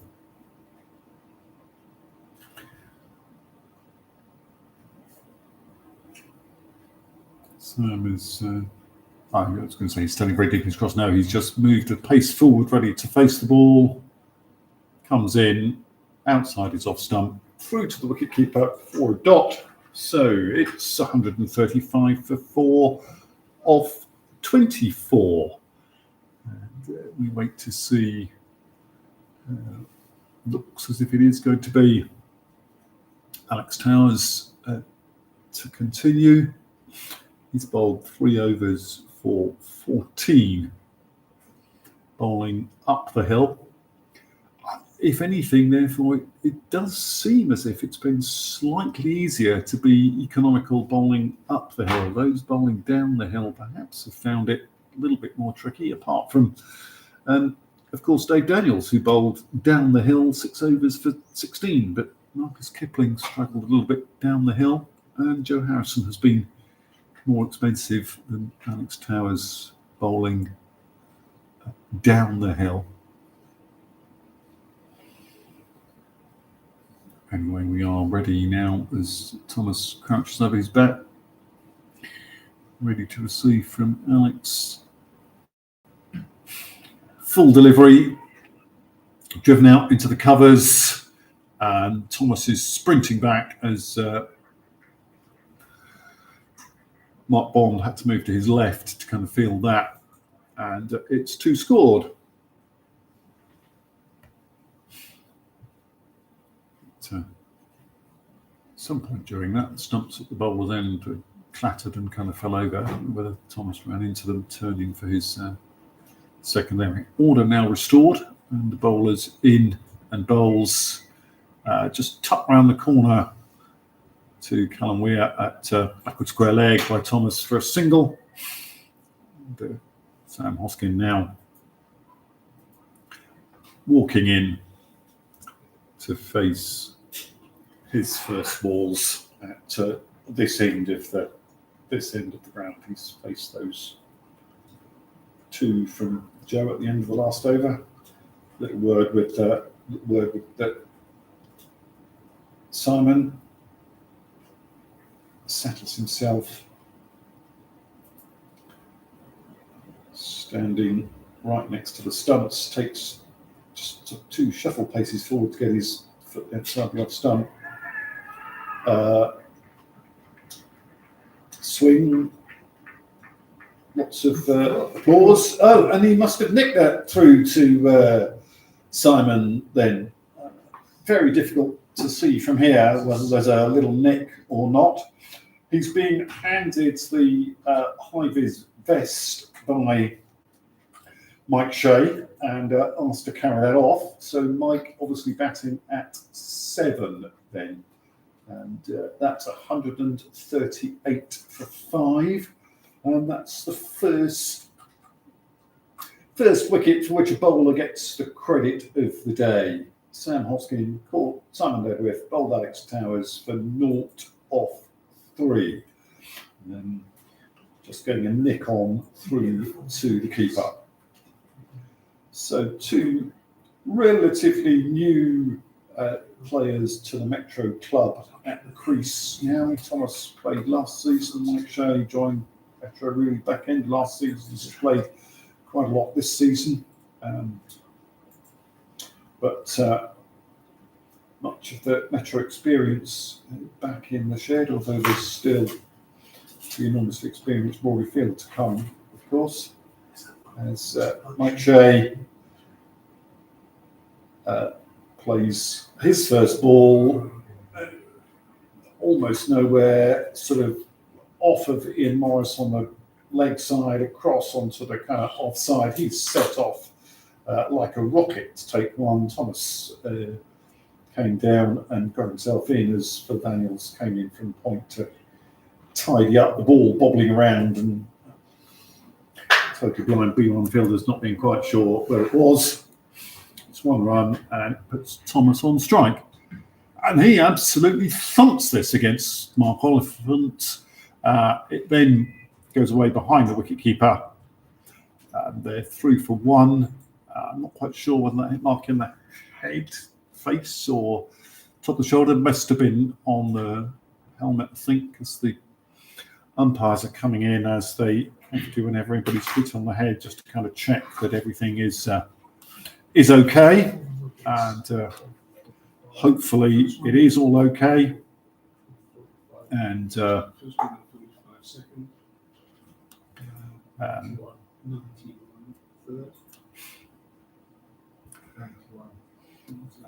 so Mike Shea to face the last ball of this Alex Towers over, and scores 140 for 1 as everybody gets themselves ready after that little break. Alex Towers lifts himself from his crouching position, comes in, bowls. Mike Shea plays this to cover, goes pretty much straight to Mark Bond, who casually underarms it in as they settle for 1 from that ball. 141 for 5 with 5 overs remaining. Mike Shea is 2 off 2. Thomas Froud is 37 off 26, and he's got 5 boundaries, and it's Joe Harrison to continue. Mike Shea on strike, having kept strike from that single to cover last ball of the 25th over. A lot of noise from the Sussex fielders of encouragement, but Metro have at least got more than they got when they played Sussex at Beckenham in 2018. Mike Shea looks to again steer that leg side, but can't get on it. Wicketkeepers across to stop there being any chance of runs being taken. And dot ball to start the 26th over. So Harrison now running in.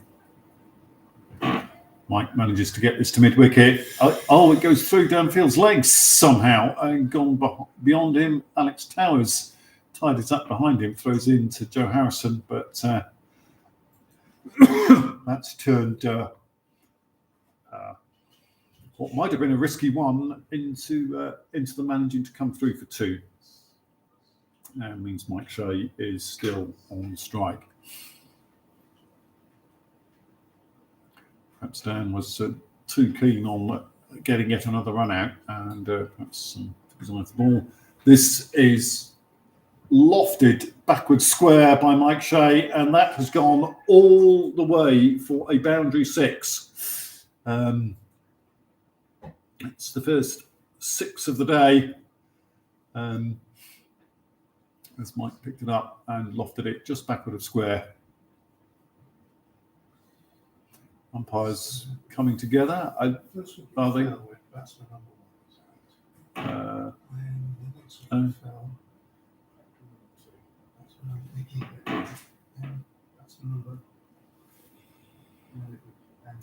So 149, that brings the score to. If this was a league game, that would be 1 run away from batting bonus point. And when we were talking about what might be a good score, as I said, you really need kind of 200. 200 is what you'd expect to get in a 30-over league game.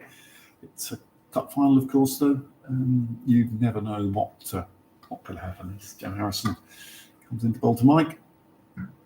Again, another huge swing from Mike. This one is one bounce over the ropes, and it was a bit of a heave. So I'm going to say that's cow corner rather than wide mid on for that one. It brings up the Metro 150 though in the 26th over. It's taken 116 minutes according to my computer, which is just showing me exactly what Seb Egan has got on the Play Cricket live stream. So if it's telling me 116, it's 116 minutes. And Mike now on 14 from just 6 deliveries as Joe comes in, tries to get some good pace down to him. This one, again, he squeezes between the two totally blind fielders on the leg side out to mid-wicket. Danfield does just run in and field safely this time. It is just one. The ball's back with Joe Harrison, and Thomas Froud has strike for the last ball of the 26th over. Expensive over this, it's gone for 13. So Harrison comes in, and oh, that's wide. I was going to say, umpire seemed to be shaping to signal, and it wasn't a no ball. It would have been a no ball to most batters, but Thomas is a high Partian, so can have a ball that passes below his waist without pitching before the popping crease. This one is pretty long as well, played firmly by Thomas out to mid-wicket, fielded safely this time by Danfield and thrown well into Joe Harrison. So it's 1 run. It's 156 for 5 from 26. Thomas Froud is 38 from 27. Michael Shea is 15 from 7. Joe Harrison's 4 overs have cost 45. Alex Towers' 4 overs just 20, bowling from the C end. And he has the ball in his hand again. As Ian Piggott at that end just perhaps makes some adjustments to the fielder exclusion zones, which I may not yet have mentioned. The fielder exclusion zones are there to make sure that the totally blind fielders are not too close to the batters, so there's kind of chance for the batters to be able to swing safely. But it's why all of wide is important, to make sure that if wide's called, batters stop swinging so that fielders are safe. Alex bowls, beats Thomas outside the off stump. Good ball, well taken by the wicketkeeper. Was quick to look to whip bails off. Thomas' foot may have kind of come out. He did get it back pretty quickly, and intake of breath up in this box, but no run this time. He plays it to mid-on, looks to see if there might be 2, as Marcus Kipling is deep and hadn't seen that. It went to the short mid-on. Marcus Kipling is much deeper, didn't get in. Alex Towers ended up fielding off his own bowling, and 2 has been scored. Marcus Kipling crouching, stands up, comes in, bowls. This is played out to Danfield at mid-wicket. Rugby passes it in to the bowler as they take 1. Bowler quickly back to his mark. Mike Shea settles over his back. Bowler prepares himself, comes in. Mike drives through extra. Mark Bond is after it. He taps it back. Joe Harrison tidies up with him, throws it in. They're trying to get 3, and they just manage to get 3 as Alex Towers can't quite gather a pretty accurate throw. if somebody had managed to direct it, there may have been yet another run out.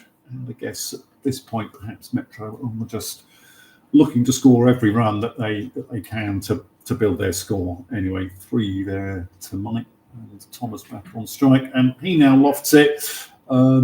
Extra cover, it's bounced near Mark Bonds, who was possibly interested in a catch, but he can't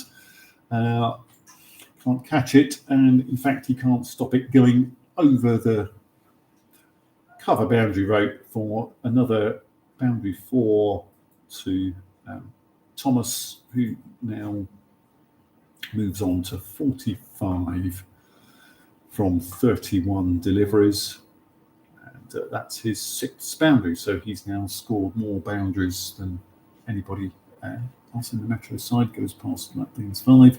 Now he plays one to mid-wicket, to downfield, to the two-handed rugby ball underarm pass to the bowler for 1 run to Thomas to end the over. And the score at the end of 27 is 167 for 5. And 3 overs left. Sussex holding, what's this? Possibly some sort of unofficial kind of timeout or something. The whole team have gathered just on the far side of the strip from where we are, a couple of strips over from the strip that we're playing on, but as far as from the strip we're playing on as the covered strip, which is being preserved for the next Sussex game against Hampshire, and they've decided to have a change of bowler at the end of that discussion. Joe Harrison is being pulled out of the attack, and Phil Daniels is coming back from the Cromwell Road, Hugh Spence end of the ground. So fantastic opening spell. 4 overs for 11, but that was from the CN. So let's see if it does make a difference whether you're bowling up the hill or down the hill. He comes in now and bowls to Thomas, and Thomas hits that, and he is caught. He's lofted it to mid-off. Joe Harrison settled himself carefully underneath a high ball and safely completed the catch. So 167 for 6 as another relatively new Metro player comes out to the middle. So Thomas Froud caught Joe Harrison, bowled Phil Daniels for 46 off 33 as Hardik. Thank you. Hardik Patel comes to the crease. Hardik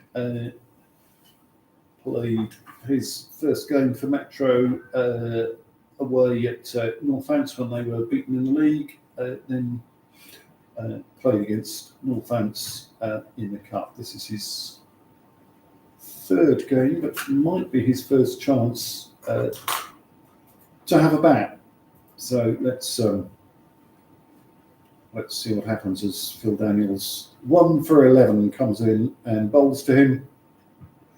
He plays it on the floor to Phil. Mike Shea had to scramble back to get in as Phil Field is off his own bowling. So there was no run. Mike Shea had kind of come some way down the pitch, but managed to get safely back in. And this is played square leg. Callum Weir can't quite hang on to a catch, but does get the ball in efficiently and quickly. And it's 1 to Hardik. I think that may be the first runs he's scored. Full Metro. Phil in to bowl to Mike. Mike plays this up into the air, nowhere, goes nowhere. Simon Ledwith, 2 or 3 steps out from behind the stumps to complete the catch, and It's 168 for 7 as Mike Shea is caught. Simon Ledwith bowled Phil Daniels for 18 from 9. And we now wait to see which of the totally blind batters comes out at 9. It's going to be Alan Turnbull who is coming out with Thomas having equipped himself with the runner's vest. So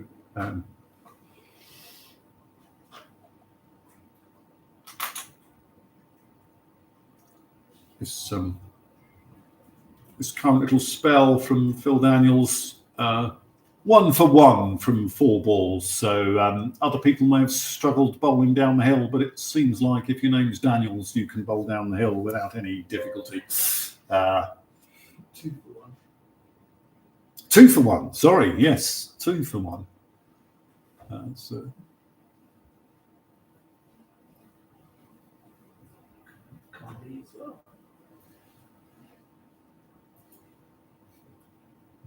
Alan Turnbull. Well, will he face 2 balls? Who knows? Fielder in close for the totally blind batter.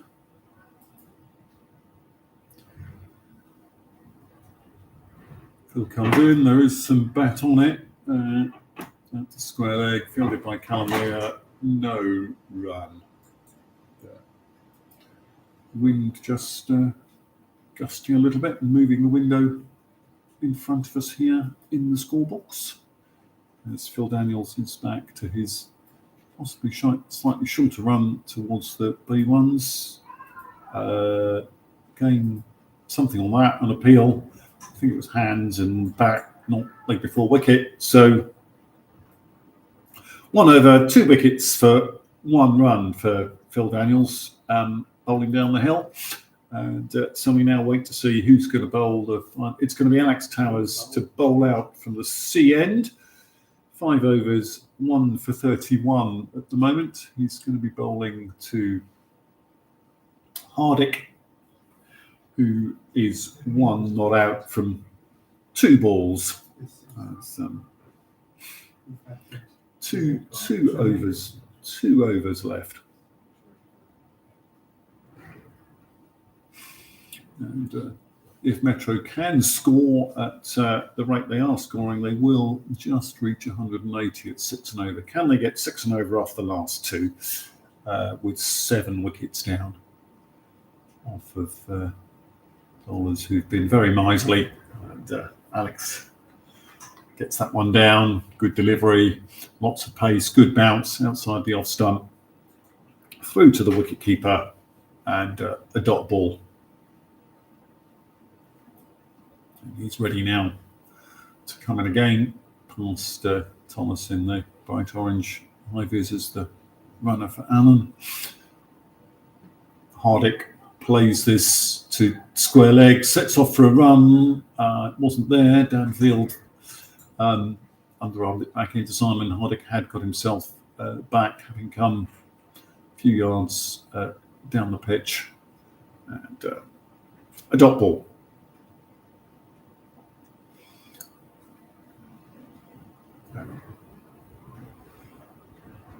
Alex crouches at the end of his run,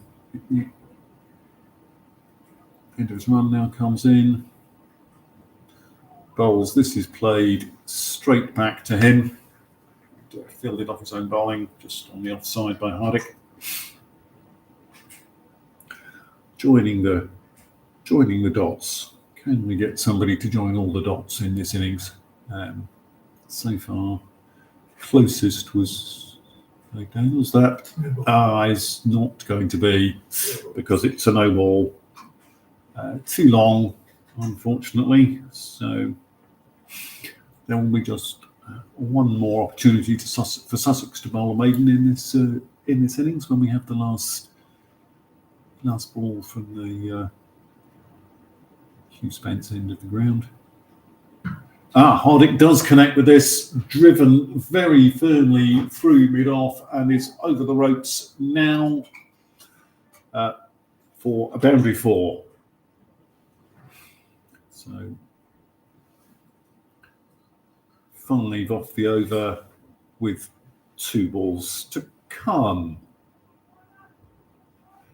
And so 6 and over is 180 possible for. Is 180 possible for Metro. Hardick's creeping out of his crease as the ball comes, and he just dabs it down and sprints.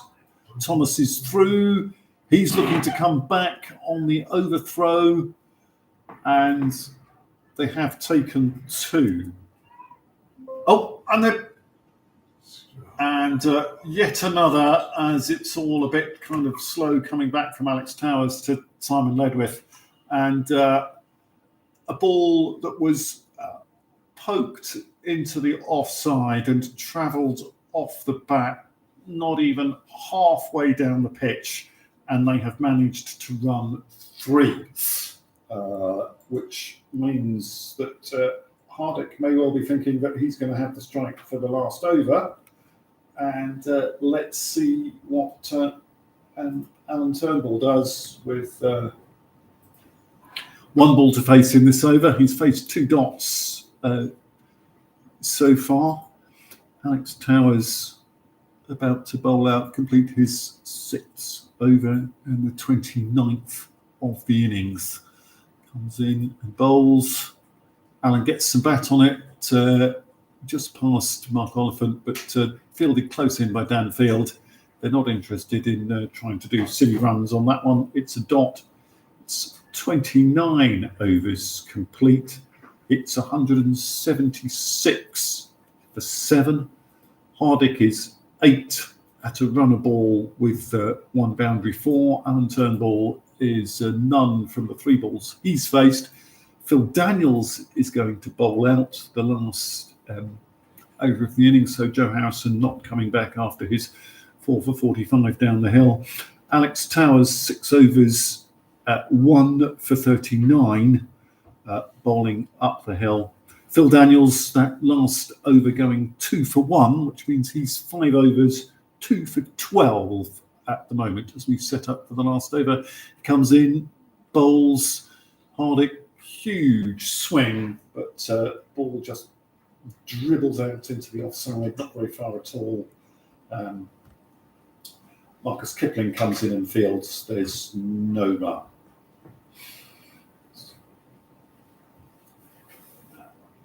Ball is back to the bowler. Everybody's settled.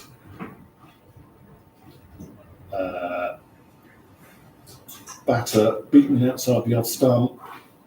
Wicketkeeper quick to kind of break the stumps, but batter on this occasion had their foot behind the line. And it has been tending to kind of creep forward, but this time had his foot behind the line. Possibly batting just outside his crease though.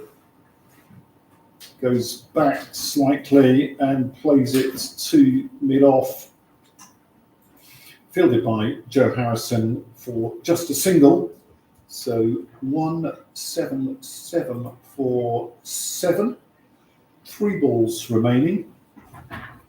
The run rate is exactly 6. There's a little discussion between Hardick and Thomas because they need to run a ball to keep up the rate of 6 runs and over, and that may be tougher with a totally blooming batter on the strike. Ball comes down. Hardick is running already.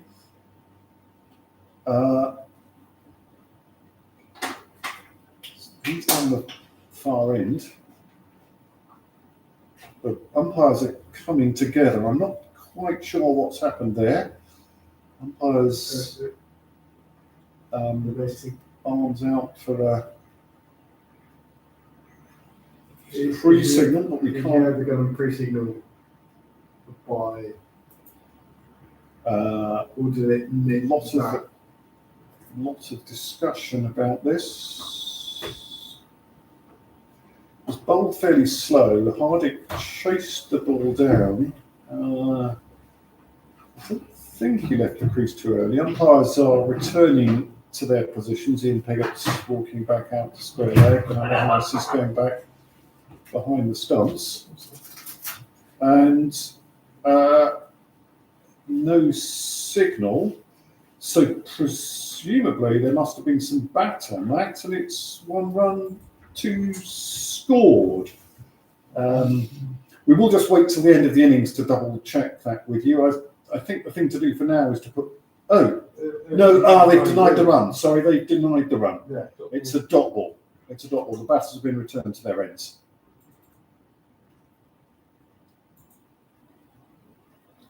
This time, Alan has been. Has he been run out? They were attempting a run. Hardick was definitely attempting a run. Thomas stepped out of the crease. The stumps were broken. I think that is Alan run out by Simon Ledwith. 177 for 8 with 1 ball left. I think Thomas is walking off. Alan is walking off.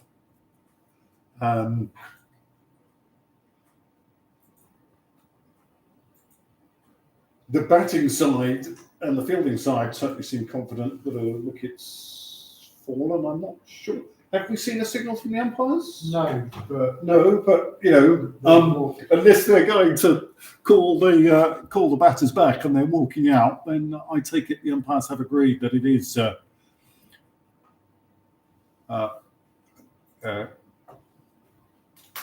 wickets fallen. Rory Field has come out to that. Rory, who, as I said, alongside Matt Dean, first played in a cup final in 2023 when Metro beat Birmingham Sports. In 2024, when they beat Avon Sports, he was the top scorer in the side batting second, scored 29 not out. Well, he's not going to get 29 not out today.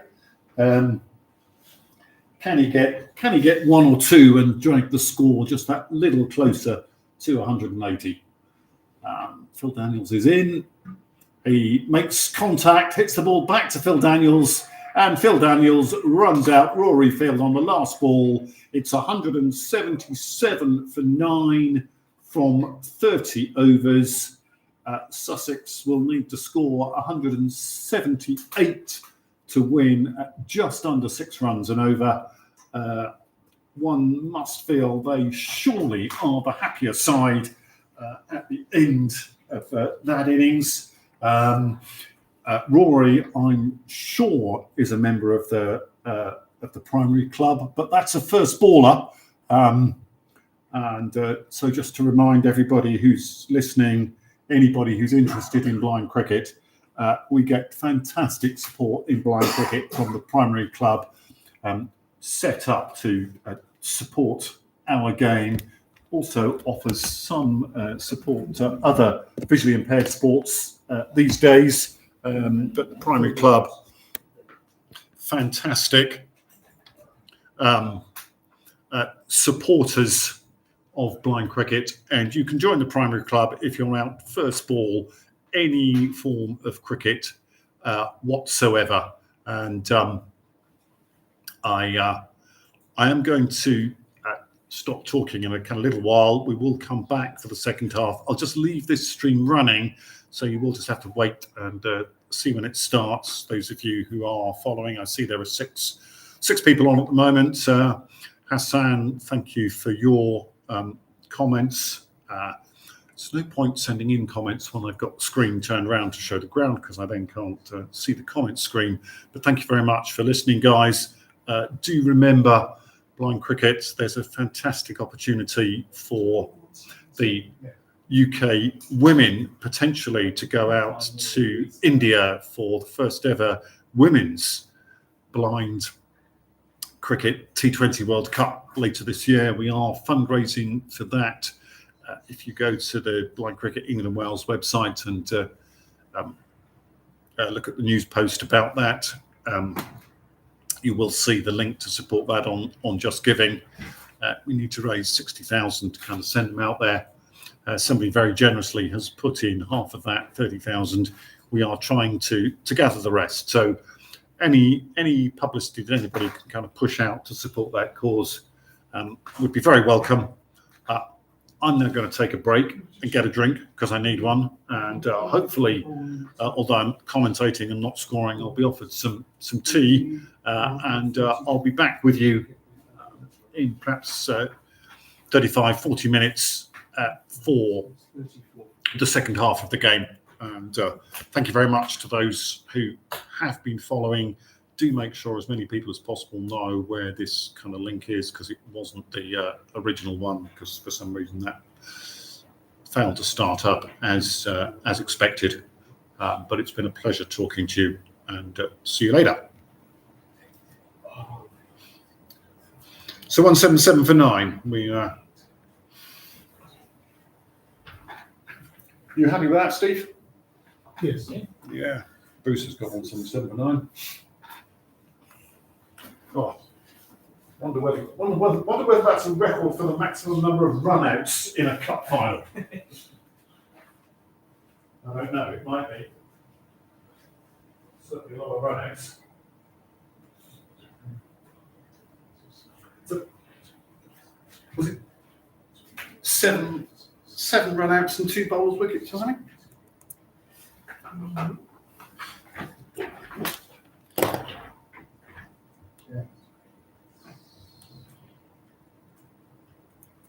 You can take that box out, by the way. Here's doing the extras. I've got one block, one leg. 1 by 1 leg by 21 wide, 4 no rules. Oh, six runouts and 3 bowls wickets. No, it's close. So 150. Does that make sense?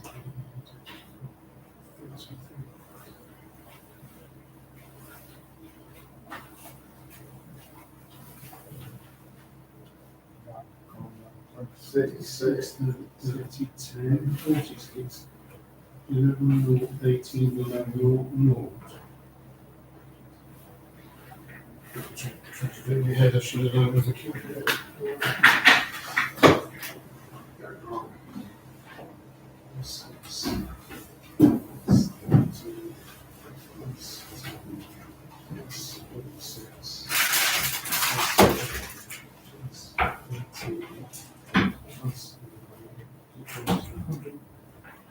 Oh, that's 150. That's all right. We've got the polling analyses. Yeah, terrific. Thank you. So these last 2 wickets, how many wickets were they down in the end? 9. 9 down. So they're both the last 2 wickets, the 8th and the 9th, fell at 177. Yeah.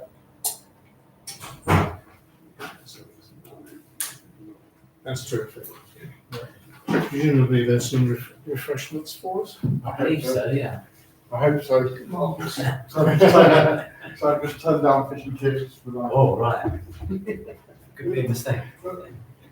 We'll invite out the fish and chips up here and prepare my fingers on. Just wait for all the records.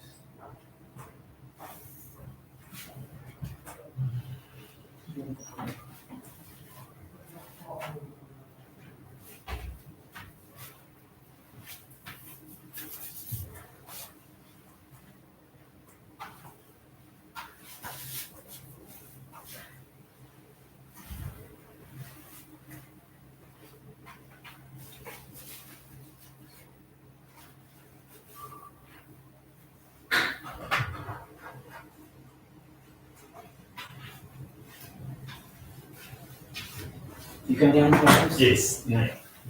I'll look up. Just in case. Oh, okay.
Cake? Yeah. What's going on? Cake, yeah. So they get what we've been barking on for. Yeah.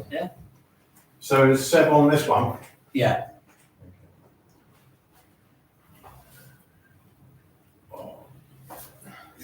This one's in for the high jump. All right. Big off.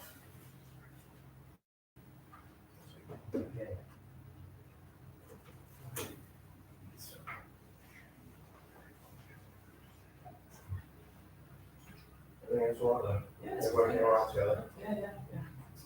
Didn't agree with the run out the first one. So, anyway, I'll go switch off. Yeah. Any walkie-talkies you can use? No, they got the rain. Yeah, it's all right. Good. So. Yeah, so thank God that sodding car had finally Yeah. gone. Holy cow. And it might be a coincidence, but for the first time I've slept all night. Never worry about it anymore. Oh. But, yeah. Any news for Monday? Any what news? Yeah, I've got the squad if you want it. Oh, yeah. I can show you. I thought it sounded peculiar if you tell anyone. What I'll do is I'll scrape it and send it to you. Yeah, it's fine. Only surprise is Tom Clark's not in. All right. He's not the second team either, so I fancy he's in. Right. I don't know for sure.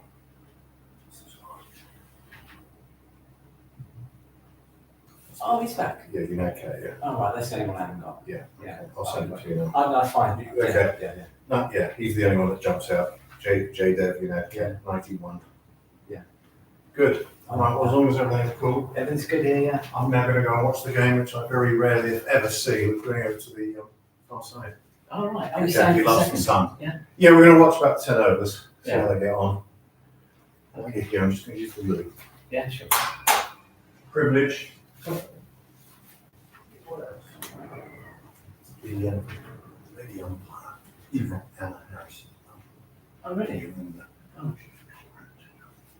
Very good fan.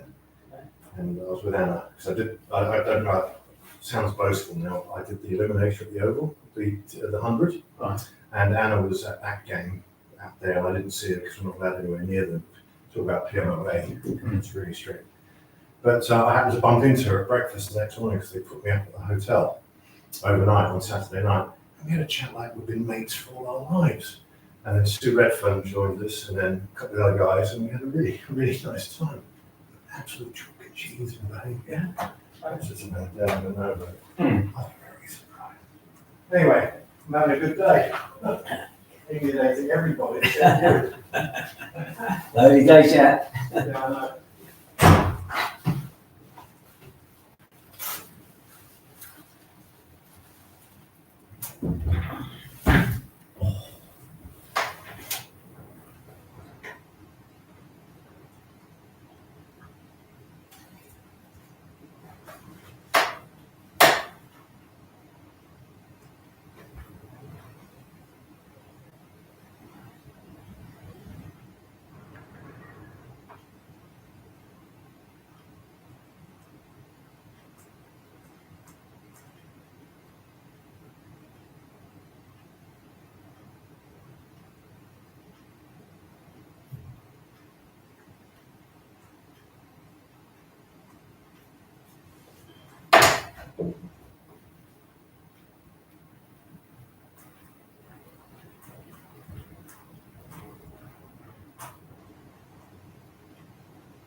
Right, have a good second half. Yeah. Actually, can I take a picture of that squad? Sure you can. Just so that I can get the stats done. Then. Having an old boy moment. I'll put my lunchbox. Yeah. Yeah, that's the one. It was early day, you're right. Oh, God. Yes, we had a good couple of days. I mean, I'll share it with you because I know you well enough. I'll let you see it, of course. Yeah.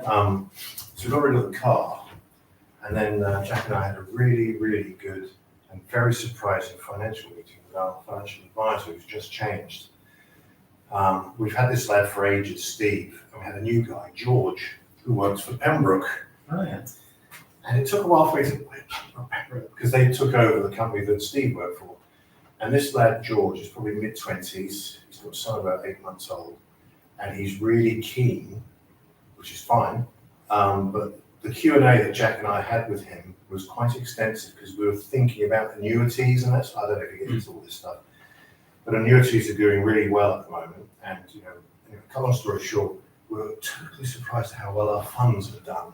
It was a really good meeting, and he offered, the point I'm getting to is he offered so many more opportunities or ideas that never been mentioned by Steve.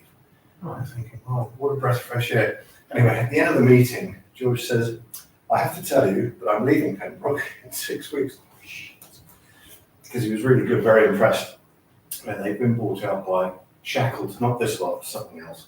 Shackleton, which is in Hove. You might know, it's just literally just here. So we're going to switch, we're going to come out of Pembroke because they took over Steve's company. And really thrilled because he is very, very good and very sharp. So when I sort of posed him, not loaded questions, but there was a follow-up from me, nailed it every time. So financially, we were much better off in terms of the overall performance of the funds. But it's funny how you have that 6 weeks of utter pain in the arse situation with the car, and suddenly it all goes rosy. What sort of cost is it, roughly? It's a percentage of what your fund is. So it's easy to tell you. It's from 0 to 750,000, they take 0.75 of what you've got there to do anything you ask them to. Right. So probably like a couple of grand. And then 750 or 750.01 up to $1 million and more, it's 2 point something. Right. So clearly their targets are millionaires and perhaps they get them. But this guy was really good. So if you wanted a recommendation, I'd heartily give it to you.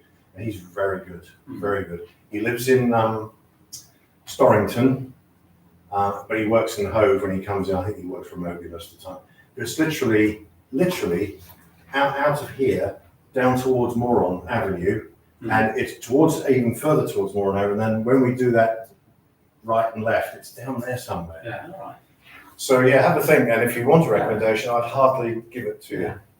He was really good, and we had 2 hours that went like that, and we both came out skipping like kids going to school. We were very pleased with it because we had no idea how well it performed. I knew it done all right, but 8.95 year over year, Right. and it's only stocks and shares. It's nothing fancy. Yeah.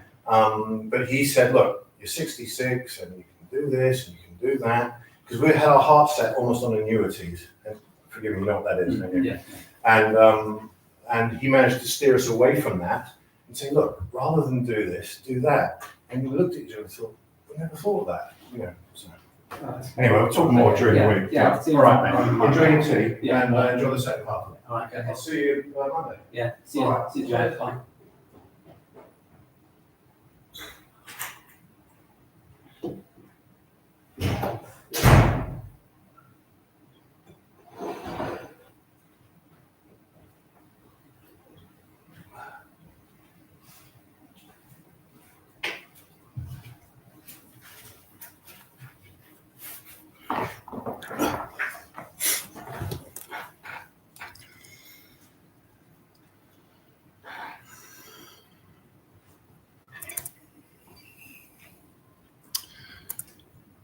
Welcome back with news that I understand the plan is to start the second innings at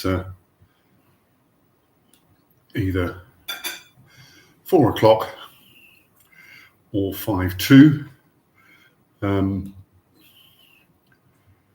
So not long to wait now. I will turn the camera back round before we start again. So for now,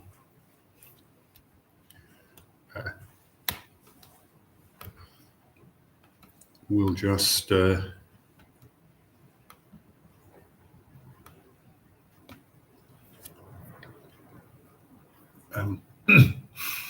run you through the Metro innings. So Matt Dean run out by Ian Morris for 26 from 21. Nick Ebeck run out by Callum Weir for 30 off 54. Andy Law run out by Marcus Kipling for 10 off 35. Thomas Froud caught Joe Harrison bowled Phil Daniels for 46 off 33. Mo Galib ran out Alex Towers for 11 off 11. Sam Hoskin caught Cy Ledworth bowled Alex Towers for 0 off 3. Michael Shea caught Cy Ledworth bowled Phil Daniels for 18 off 9. Hardik Patel not out 9 from 11. Alan Turnbull run out by Simon Ledworth for 0 off 5. Rory Field run out Phil Daniels for 0 off the only ball he faced. Rob McKenzie did not bat. There were 27 extras, 21 wides, 4 no balls, a bye and a leg bye. And the bowling figures: Phil Daniels 6 overs, no maidens, 2 for 13. Marcus Kipling 3 overs, none for 34. Dave Daniels 6 overs, none for just 16 from a totally blind bowler. Fantastic effort. Almost matched by Ian Morris, who had what was perhaps the easier task, bowling up the hill. 5 overs, none for 28. Alex Towers 6 overs, no maidens, 1 for 39. Joe Harrison 4 overs, none for 45. And just a few minutes to wait before Sussex come out to begin the chase, looking to score 178 to take their 6th Primary Club Cup title. They currently have 5, having won in 2010 against Metro, in 2014 against Somerset, 2017 against Warwickshire Bears, in 2018 they also beat Metro at in London. And then they beat Northants when they played them here at the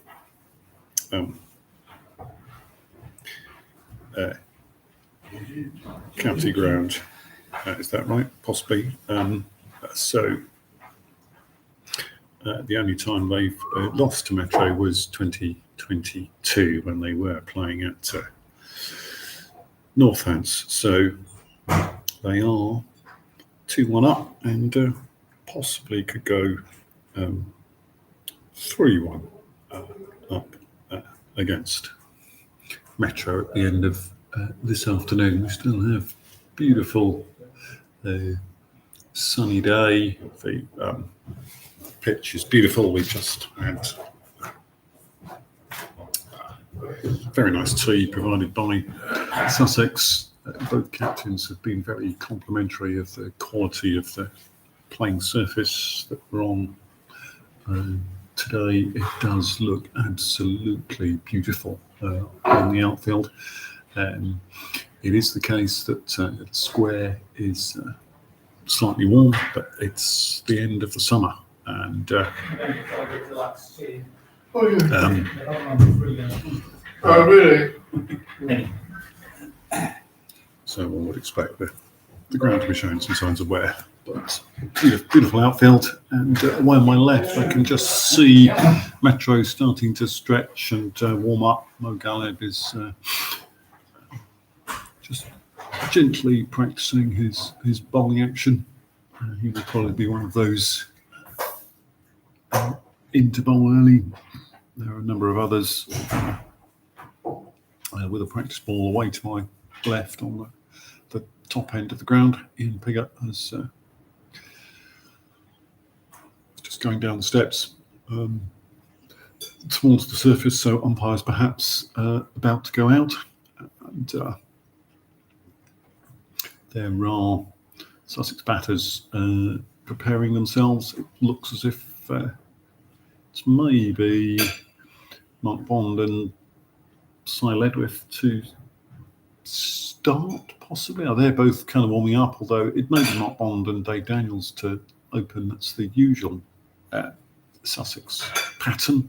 But, possibly a change of plan, or Simon may be warming up just because he knows he's in first drop. I can't see if Dave Daniels is warming up. I can see both of them just off the edge of the pitch, and it looks as if it will be Dave Daniels to open, because Callum Weir has just fist pumped with Mark Bond.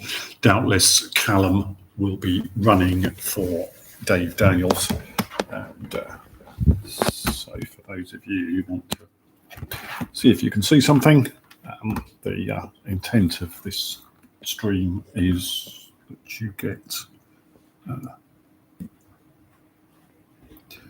decent audio, and any video is a bonus, but I think you should have the kind of playing surface now without too much sky, and therefore too much light hopefully will not be flooding the camera. And, we must now just be a few minutes away from the start of the second innings. The umpires are standing just inside the boundary rope. As I say, the opening batters would seem to be ready. Most of the Metro team are gathered and looking fairly ready to go. They're in a little circle at the moment. The umpires have the match ball in hand, and they are walking out towards the middle. Mo Galib is the first Metro player across the rope, having sort of come out of the huddle. The huddle now being joined by Metro's 2 12th men. Mo coming back into the huddle, and now Metro as a group walking onto the pitch, and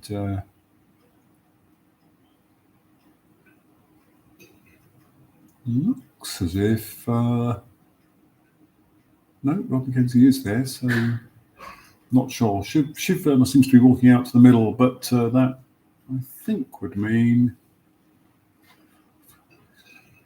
Ah, yes, okay, so are all 13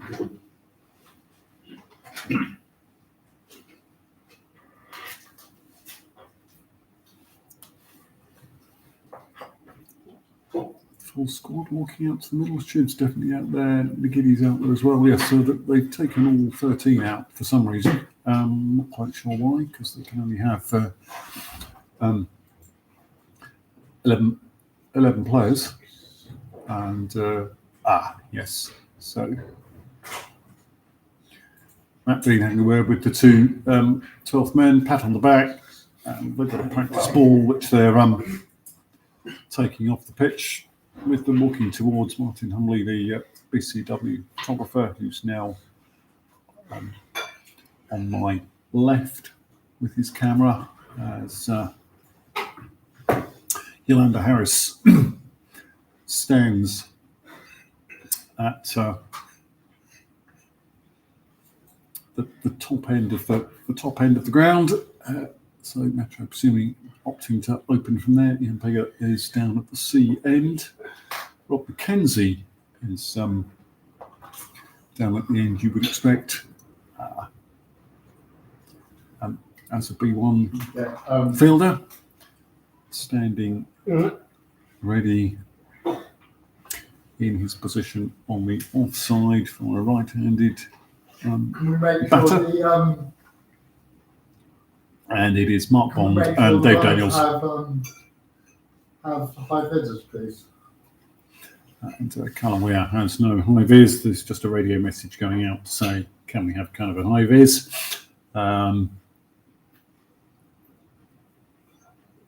don't know where that message is going to. Sam Hoskins seems to have the ball in his hands at the moment, to potentially to bowl the first over. Dave Daniels is going to face, so it could well be Totally Blind player bowling to Totally Blind player to open the innings. Rory Field has gone behind the stumps for Metro. Andy Law is at short square leg. Mo Galib is behind him and slightly backward a square. Hardick is going slightly forward a square in the square, just behind the square leg umpire. Matt Dean is at mid-wicket. Rory's sort of moving the offside B1s into position. Alan Turnbull at point. Rob McKenzie at short cover. Mike Shea is behind them at cover. Nick Ebbach is at mid-off.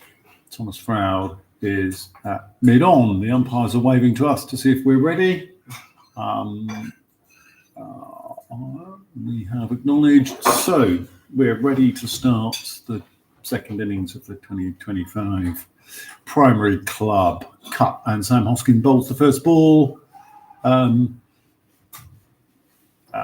Huge appeal as the ball came off some punt of dive into the leg side, went to Andy Law, who, between my describing where he was standing and actually the ball being bowled, has moved round to short, silly mid-wicket.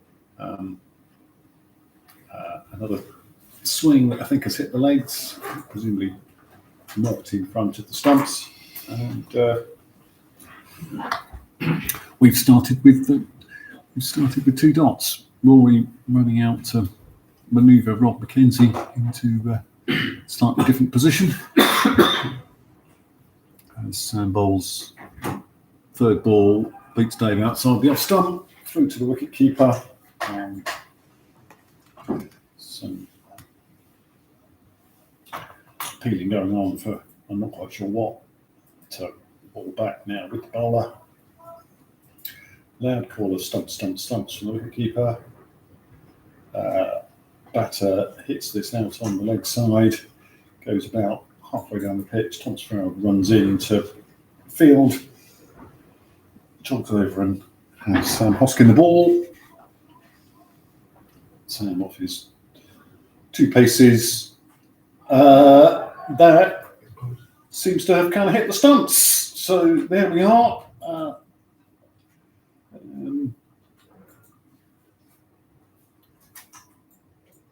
Wicket in the first over, and one ball left, but at the moment, 4 dots, a wicket, and Thank you. presumably Cy Ledwith to come in at 3. That's what we'd expect to see, certainly. Umpires have just confirmed it was bowled, but I think we'd all seen that the ball hit the stumps, so we're all well aware that you can have all sorts of bizarre things happen, but if the ball hits the stumps, then it's bowled, even if all sorts of other methods of dismissal might apply, because bowled takes precedence. So Callum Weir is now going to run for Silo, and as in the first innings, with early runners, no sign of any bright orange high vis to mix itself up with the blues of the teams playing strip. Sussex is kind of slightly more royal blue with a yellow V stripe, wide V stripe on the front. Metro largely a darker blue with some light blue trim to it. So wind blowing enough to make Simon's bandana flutter. Unless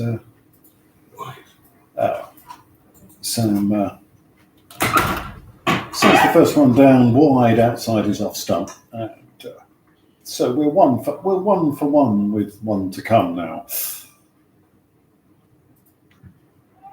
This is played back just past the bowler, but straight to Matt Dean. Calmly reaches down, picks it up, runs with it down to the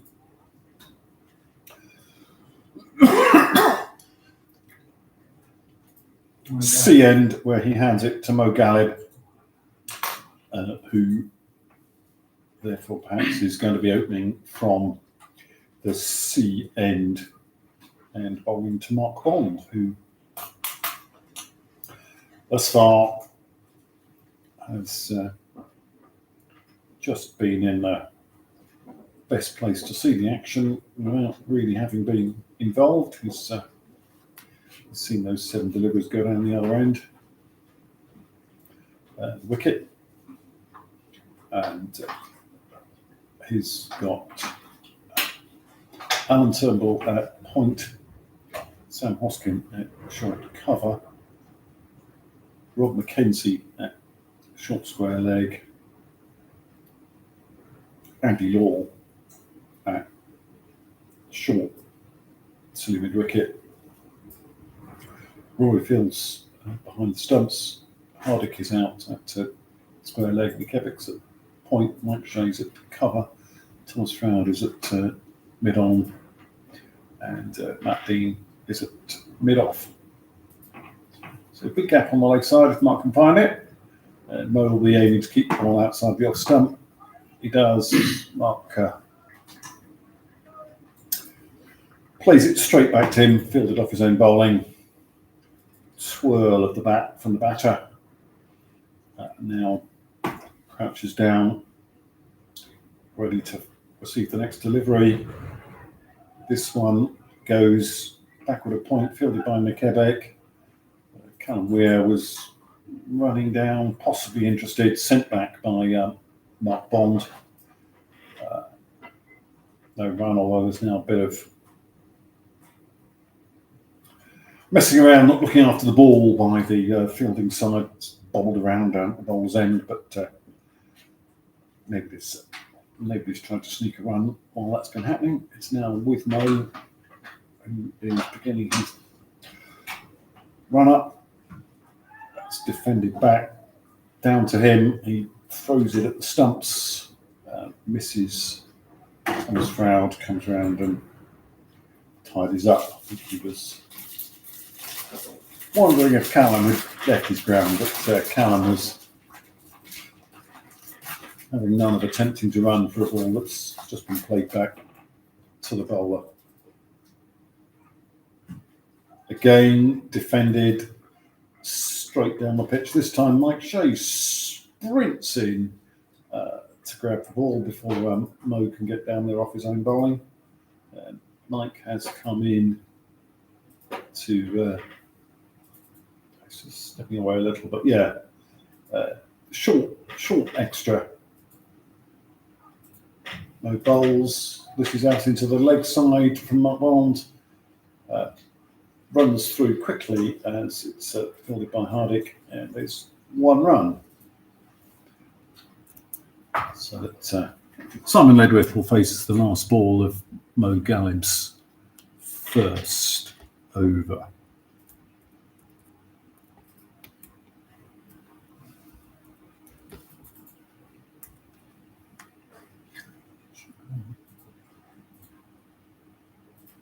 Mo jogs in. Again, the ball played back very straight at the bowler. Dot ball. I thought for a moment the umpires were staying there and it wasn't the end of the over. I thought it was the end of the over. It is the end of the over. It's 2 for 1 off 2. And Sam Hoskin to continue. Rory Fields just run down to him with the ball, and Rory's now manoeuvring Andy Law into position at short wicket. He's asking Rob Mackenzie and Alan Turnbull to get into the positions that Better want them in on the offside.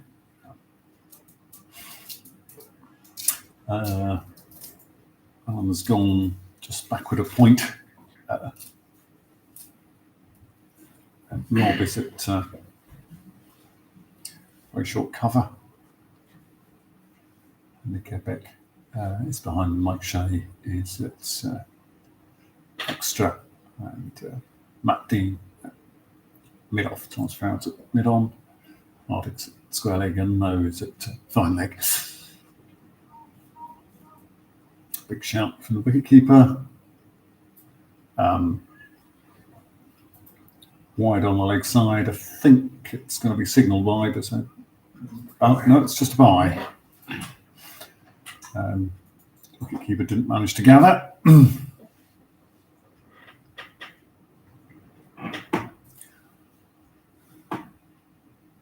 Simon Redworth to face Samples going again.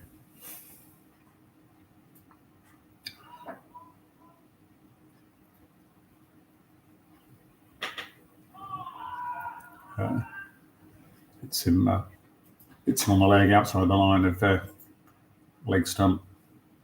So shout of appeals, no interest at all from the umpire. And it's a no ball. Must have been too long. Simon is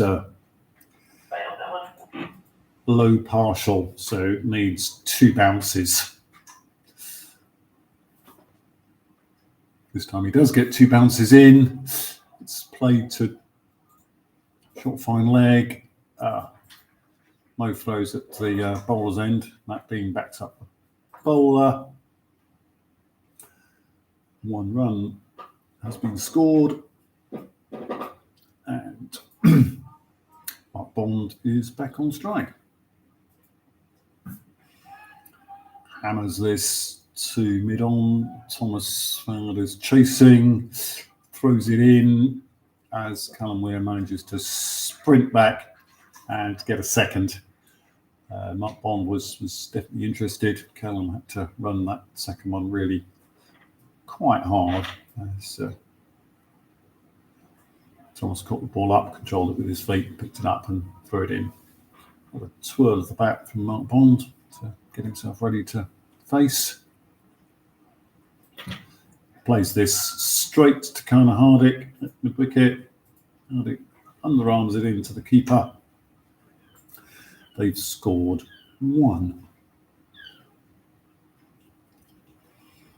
As the ball comes back to the bowler's end, Mark Bond lets it roll up the bat, picks it up with his hand, hands it to Sam. And Sam is now ready to bowl. 2 shuffle steps forwards. This is played by Simon out to the Quebec at point. There's no run there. But again, it's a no ball. Again, it must have been just too long. Just the 1 bounce.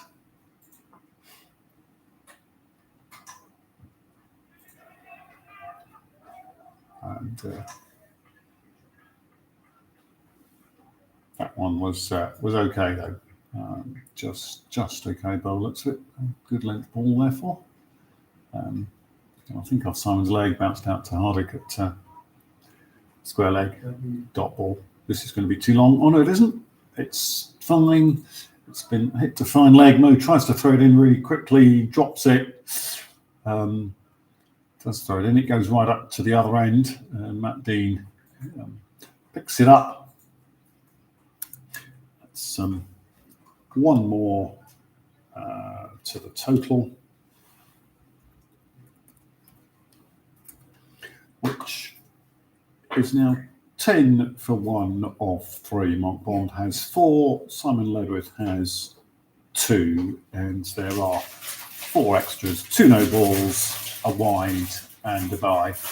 And Gareth to bowl his second over. There's a little conference in the middle between the 2 batters and the runner.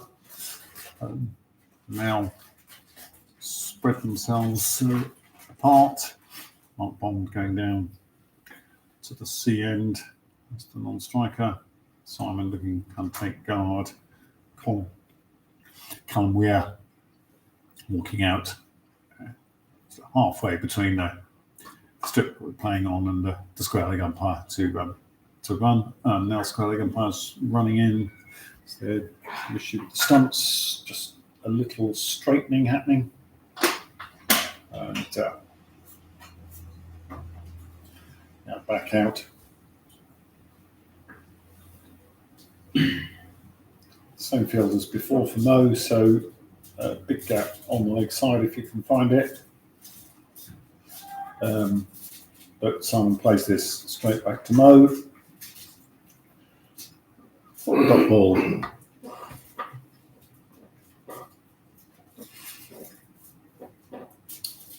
And comes in, and that's beats everything and everyone, I think, and has rolled up the hill for oh no, must have got a little bit of bat on it because it's 4 runs to Simon.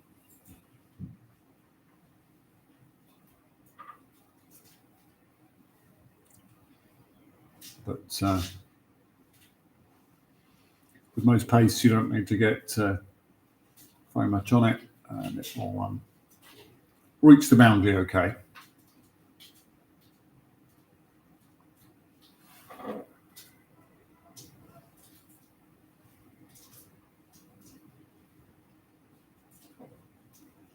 This one's outside the off stump and through to the keeper for a dot. Gathered by Roy.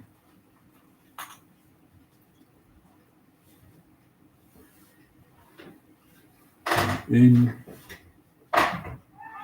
Ball straight back at him, flicked up in the air, bounces way behind the stumps. Matt Dean comes around to tidy up.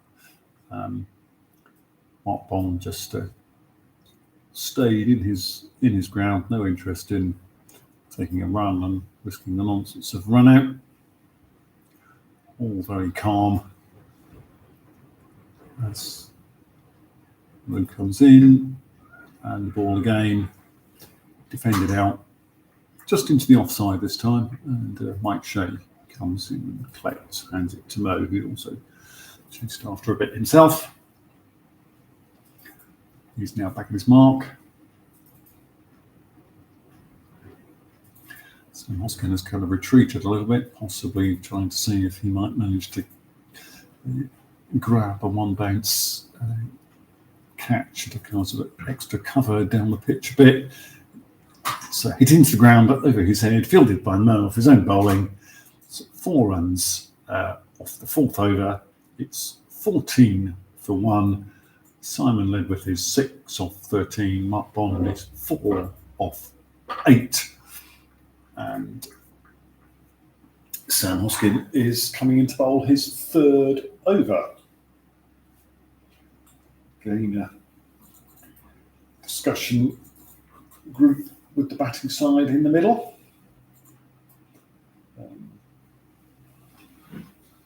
Fist pumps all round. And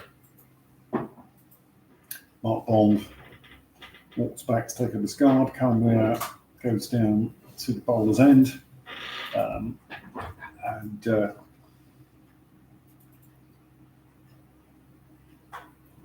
The Matt Dean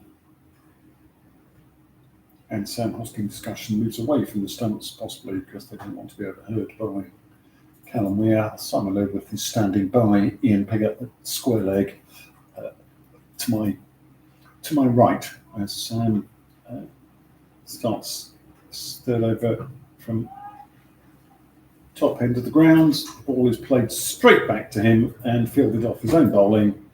He then finds the stumps very quickly, gets himself into position, and is ready to bowl again. This is played out to mid-wicket. I think it's going to beat Thomas. It does beat Thomas to the rope. It's a boundary 4 for Mark.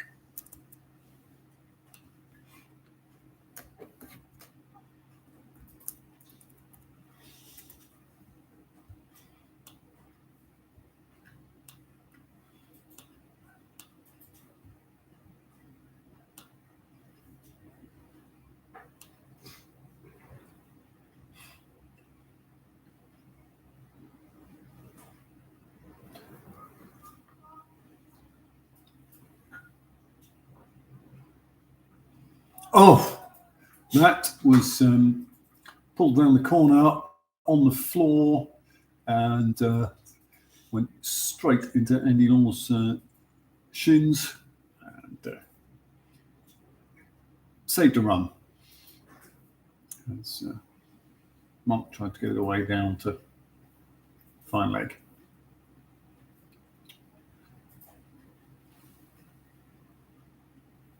Change of angle for the bowler, who's now coming round the wicket. Had been over the wicket, is now coming round the wicket. Outside the off stump. Coming across too wide, and a wide signalled by Yolanda Harris at that end.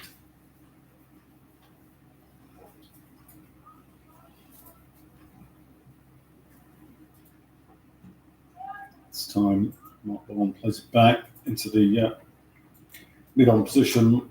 Thomas Froud fields, hands it to Sam. Make sure he knows where the stumps are. Walks back out to his fielding position as all the stumps comes in and the ball is delivered. Beats Mark Bond outside the off stump. Kept very low, that one.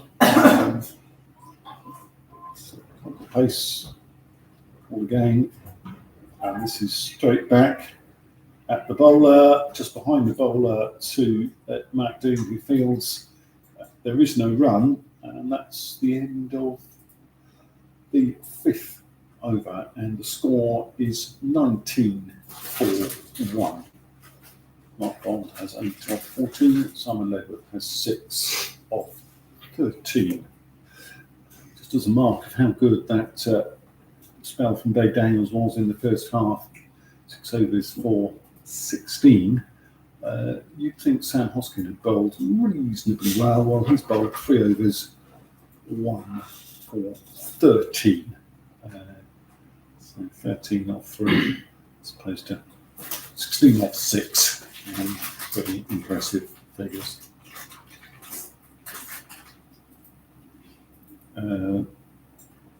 Lot of discussion. Change of bowling at the C end. Mo Galeb out of the attack and Rory Field in to the attack, which I think means that well, it does mean we'll need a change of wicket keeper. I'm not quite sure whether okay. I think it is going to be Nick Ebeck. He seems to be walking round, positioning each of the totally blind B1 fielders where he wants them to be, possibly with a little help from Hardik Patel, who's suggesting that Rob McKenzie goes into that very short, fine leg position just around the corner. Andy Law is some way down the pitch at short mid on. Opposite him is Sam Hoskin at short mid off, and Alan Turnbull at short cover. Hardik is at square leg. Wideish mid on is Thomas Froud. Mid off Matt Dean, cover Mike Shea, and Mo Galeb has gone into point. Rory Field ready, and now comes in 5-6 paces, balls out into the covers, fielded by Mike, and there's no run.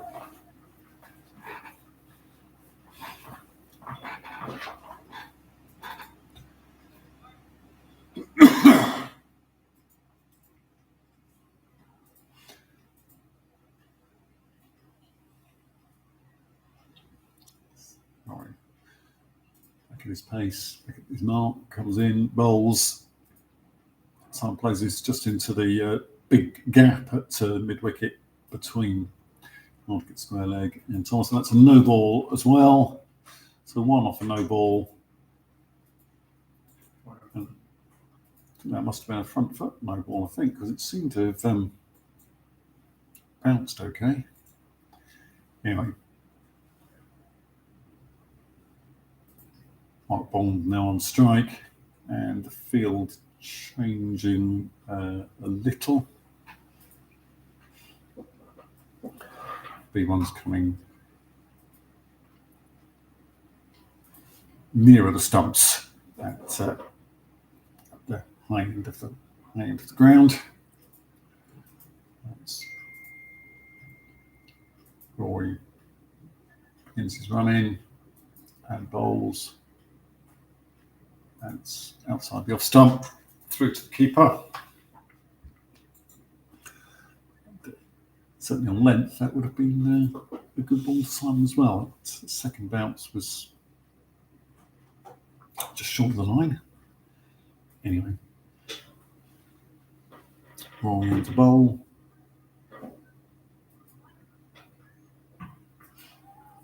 Mark Bond lofts it into a similar position that Simon played it into. It's fielded by Oddick, who underarms it into Rory. And 1 run is scored. So again, the B1 field changing for Simon led with straightish, totally blind fielders going deeper, almost halfway down the pitch. Rob McKenzie staying in the same place at short fine leg, and Turnbull just backward a point, close in. Rory comes in, bowls. It's just over Allen. Mo Ghalib's after it. He's on it now, throws it in, and they are through for 2. Good running from Callum.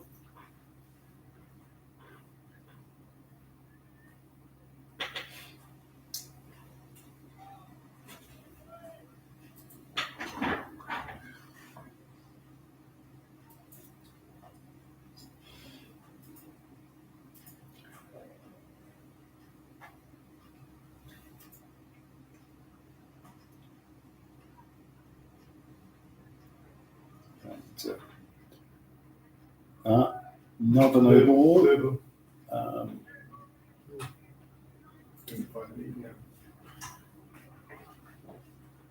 Big Simon with a no ball outside the off stump, taken by McKevick, who's keeping. Alright, up to the stumps.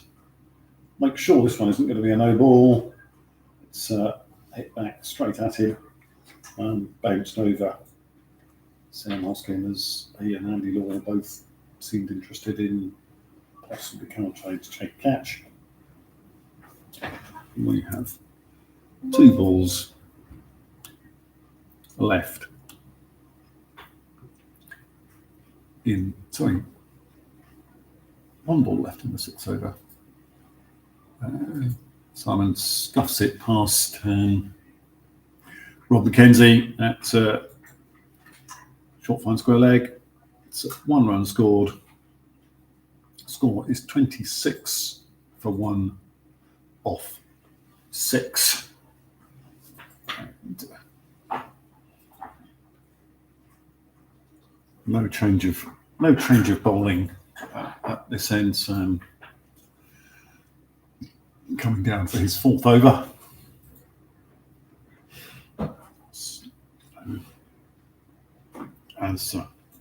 As Sussex did,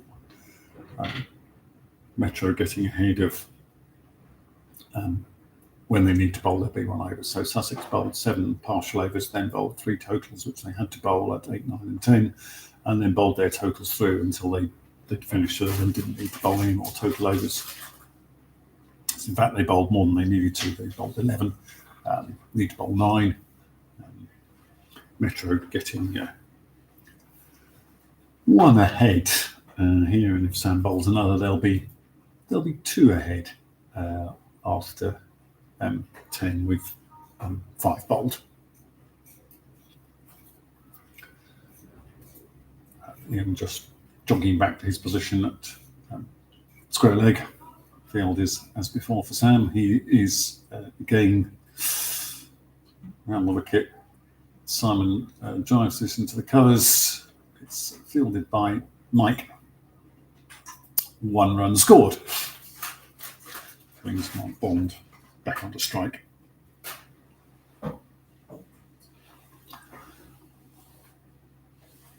Mark usually gives his bat a twirl as he gets himself ready, and he crouches over.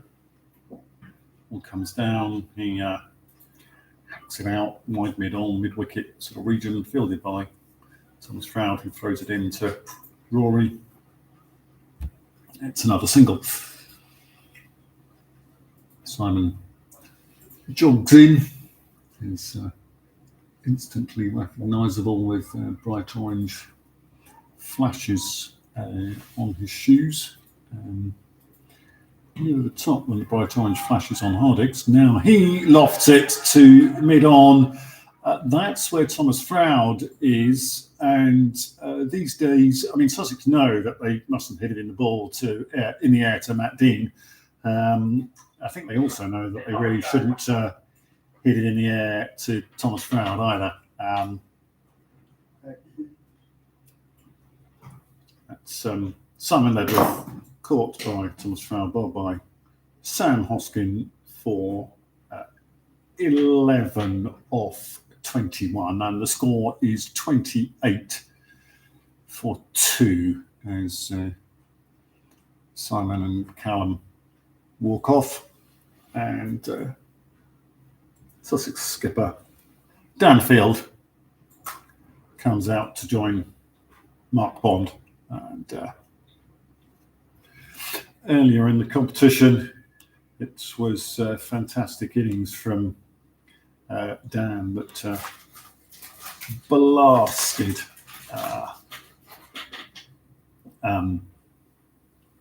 Sussex into this final. He matched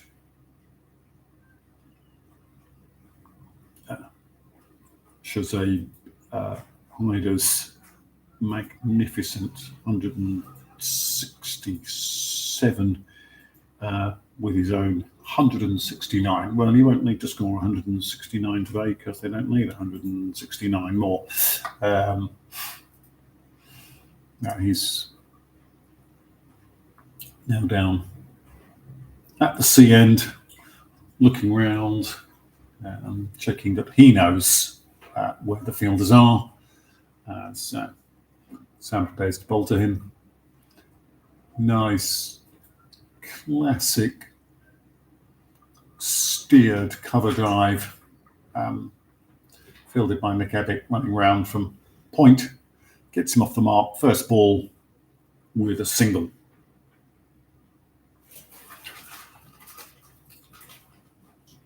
Mark Bond back on strike.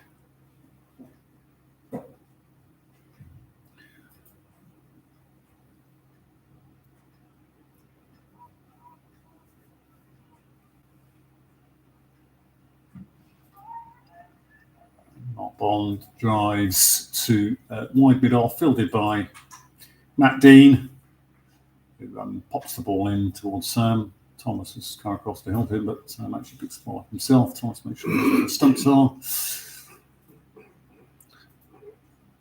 Sam locates them, and this is the last ball of his fourth over coming up. Outside the off stump, too far outside the off stump, a wide.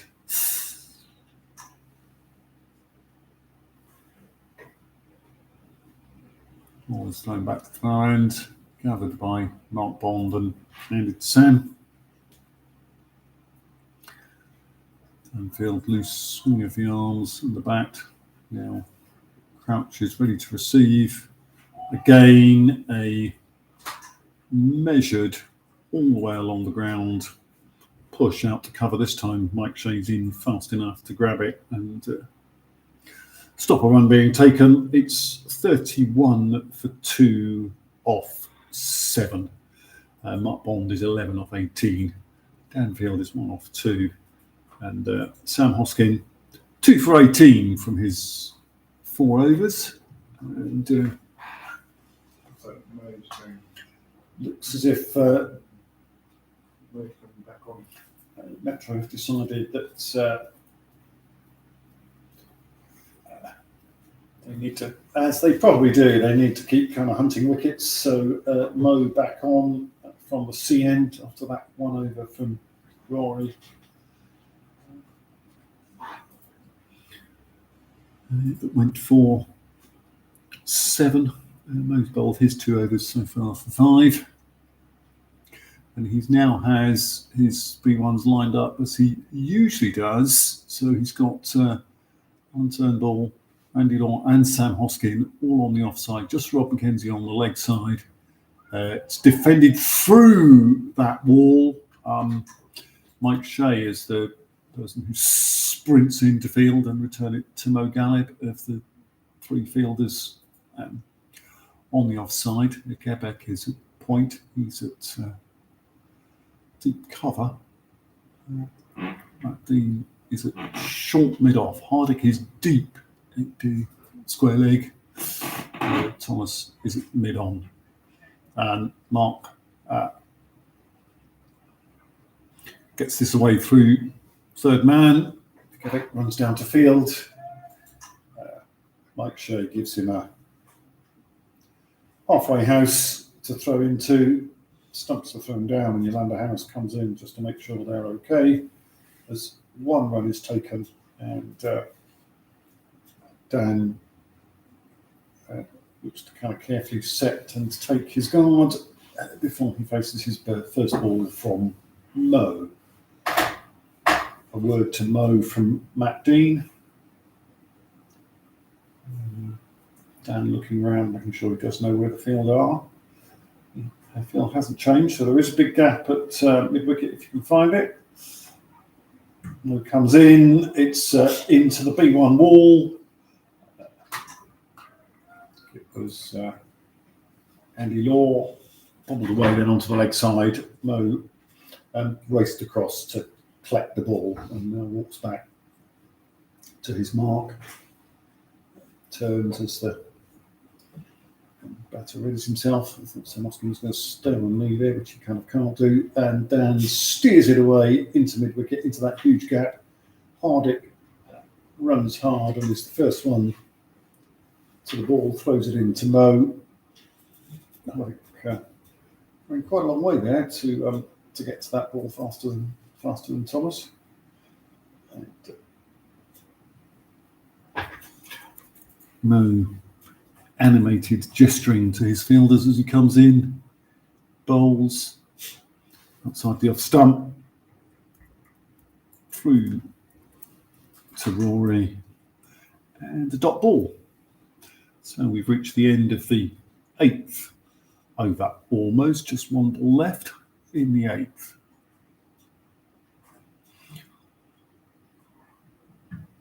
Defended back down the pitch. Sam Hoskin got a kind of hand on it. It's now come down to Thomas, who's picked it up. Everybody starts to move down to the other end of the pitch, and that includes Sam Hoskin because there's going to be a change of bowling from this top end. Mike Shea is handing his cap to Yolanda Harris. He's going to kind of have a first over with the score 33 for 2 from 8. Again, a little word from the experienced Matt Dean to the bowler at the start of the over.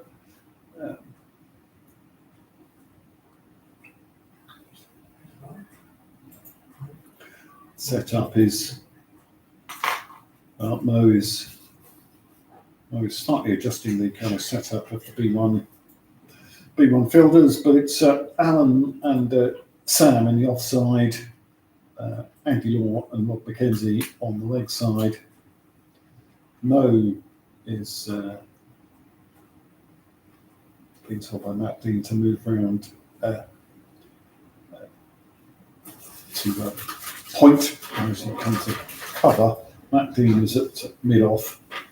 We have Thomas Stroud mid-on, Hardick at square leg, and Nick Quebec down at front leg. Dan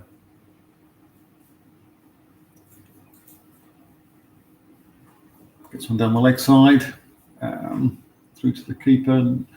Not as tidily kept as we were getting used to from the first innings when Simon kept wonderfully well, but this one is a little bit tidier, but it's still leg side.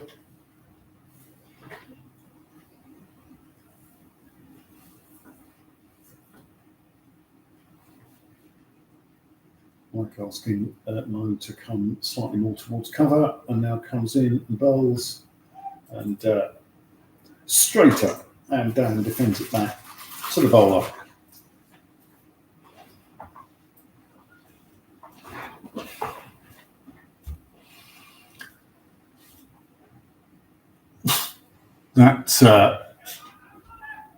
That was weighing down very hard. It was too long, no ball, and they've come through for a bye off the no ball. So, Mark Bond now to face his first delivery from Mike Shea. And he defends it out to point, fielded by Mo Galib. Bowls it back to Mike Shea. Walks quickly back to his mark behind umpire Yolanda Harris. Comes in now and bowls. Mark Bond looks to sort of try and reverse one outside off stump, doesn't make contact, and that is safely and cleanly gathered by the wicketkeeper. BCEW photographer is now way down on the boundary at the C end as Mark Bond launches one through mid-wicket that beats the chasing Thomas Froud and Hardik Patel and adds 4 to the score. So that brings it to 39 for 2 off 9. And Sam Hoskin has bowled 4 of those. Mo Galib 3, Rory Field and Mike Shea 1 each. Mark Bond is 16 off 25. Dan Field is 2 from 8 deliveries. Meeting in the middle with Rory explaining something carefully to Mike Shea and Mo Galib as Mo walks back with the ball to bowl his 4th from the C end. Dan Field is on strike.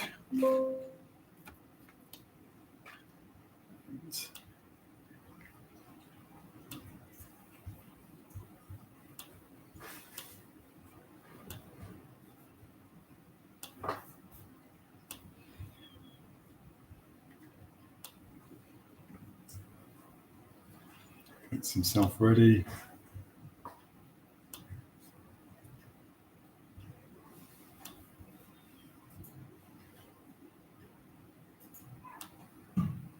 Dan Field defends the first ball back to the bowler.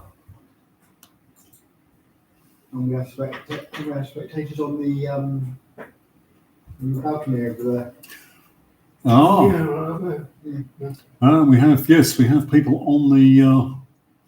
So large crowd. One of the houses on the opposite side with a big balcony. There must be a dozen people watching the game from there, as well as the numbers sitting over here. There's quite a few. There's a number of the Sussex faithful certainly here. I've seen Steve Andrews, Andy Delby Walsh is also sitting here, enjoying the cricket, and Toby Collins is here as well. All of these people who might have be prepared to act as a summariser and avoid you, dear listener, having to listen to one boring voice all the time, numbing your brain as Mo Galib beats Dan Field outside the off stump, and it goes through to Rory. And Mo is again animatedly resetting his field. He's grasped Rob Mackenzie by the wrist. He's marching Sam Hoskin deeper. So he now has a 3-man wall, and you'd be hard pressed to thread the ball between the three of them. They're not quite touching as they would be if it was a game of football, but there are 3 close in. Sam then slightly further down the pitch. Mo comes in, bowls, down defends, it bounces over Sam, comes out and is fielded by Matt Dean, who passes it back to Mo. It's another dot. Mo comes over to Matt Dean for a word. So lot of plotting, planning and discussion going on. As we're near the end of the 10th over. 2 bounces, and Dan is easily able to just lean on that, steer it into that big mid-wicket gap, and jump down for 1, get himself off strike, and leave Mark Bond to face the last ball of Mo's 4th over.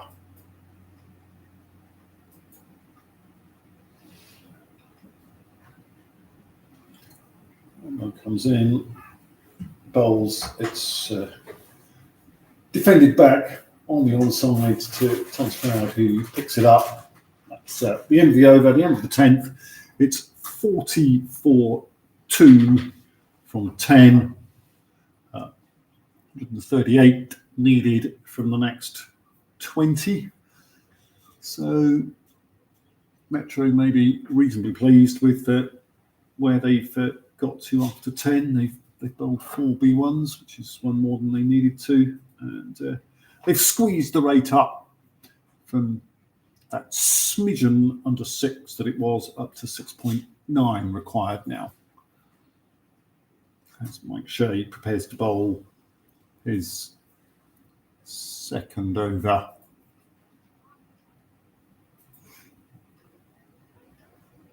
Down the hill. And, well, he did pretty well. Just conceded 5 from his 1st over down the hill. Danfield gets that away to 3rd man. Mo Galib fields. It's no ball because it's too long. So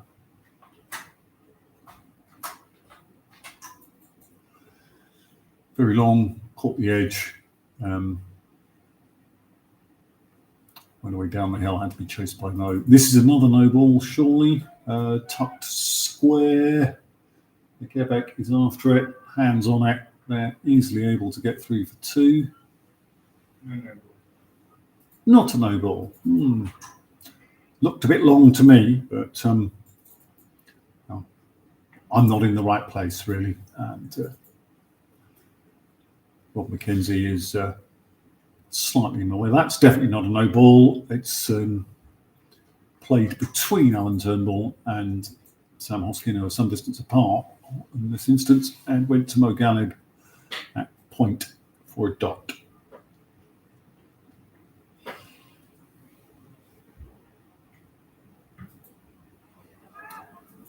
This is played to mid-on, fielded by Thomas Froud. Gently rolled in to the bowler to make sure that couldn't be any extras taken with overthrows. And so Mark Bond to face Michael Shea. That's a no ball. It's lofted into the leg side. Bit of confusion about who's going to field it. Thomas and Hardick almost running into each other. Hardick did get hold of it and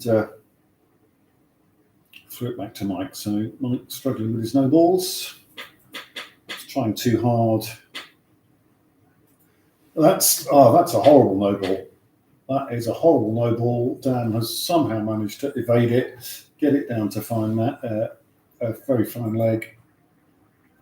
And again, it came round to field. They've run 2 from the no ball. Umpire's looking for us. No one was there. Mark Bond is bending over, leaning on his bat. I don't know whether he's tweaked something running hard with downfield there. But anyway, back up again now. Hopefully well. And that's 50 for Sussex. As that's a good length ball, which goes through to the keeper. So all this over effort and bowling no balls, and then you just bowl a sensible delivery and you get a dot. Oh, and that straight to Sam Hoskin on the floor though, so not a chance. But again, another good ball and well defended by the batter.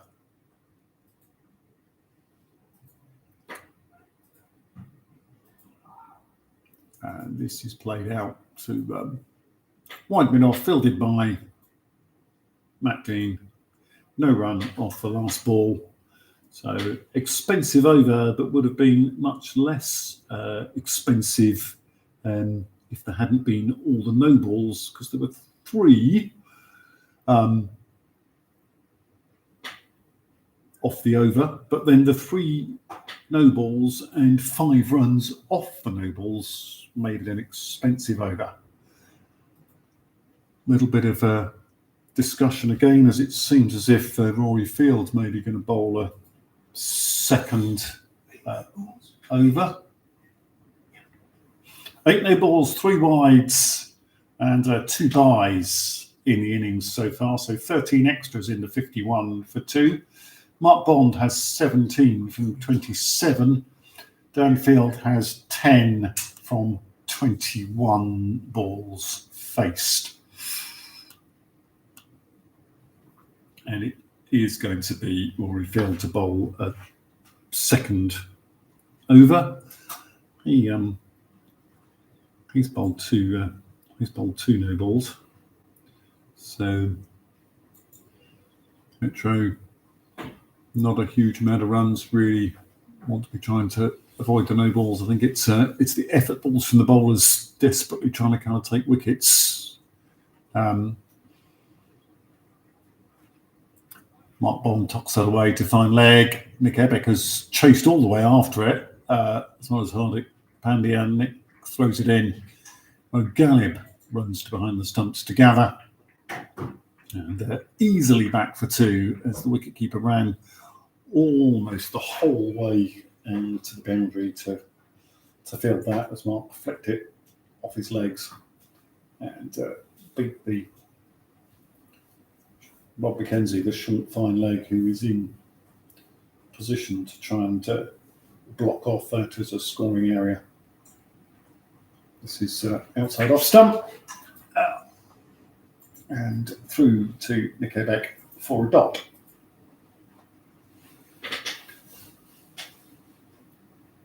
The crowd in the balcony opposite has thinned a little. No, maybe not.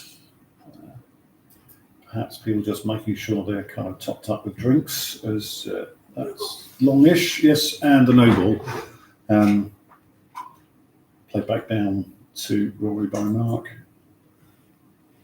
Good defensive shot.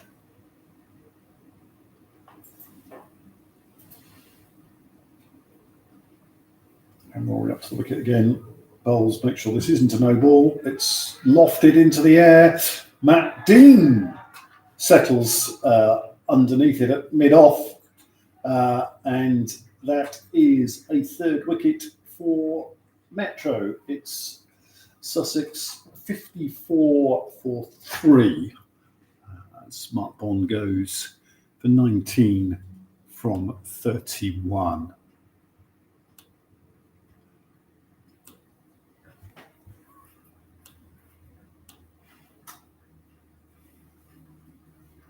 The new batter is Callum Weir, coming in at 5.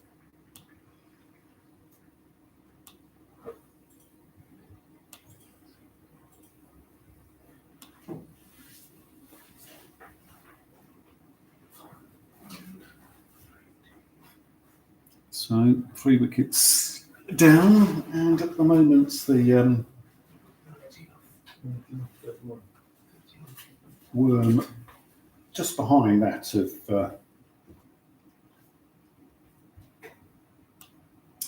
Metro.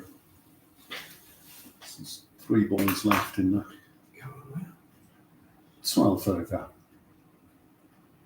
Left-handed Callum Weir. And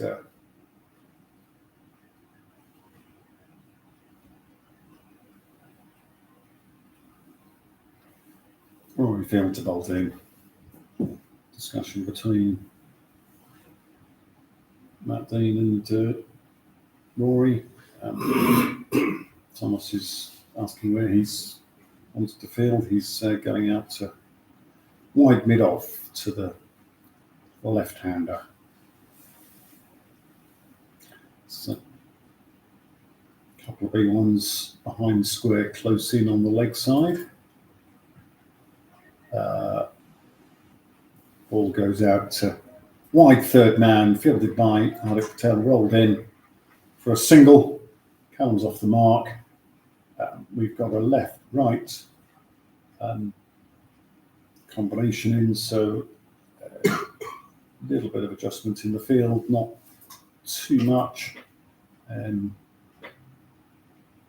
Rob McKenzie going across to find out on the leg side. Andy Law is at short mid wicket. Unturnable, short point. Sam Hoskin, short cover, Rory Field. In from the sea end, bowls to downfield. Nice looking drive, good stylish shot, but straight to Matt Dean at mid off for a dot.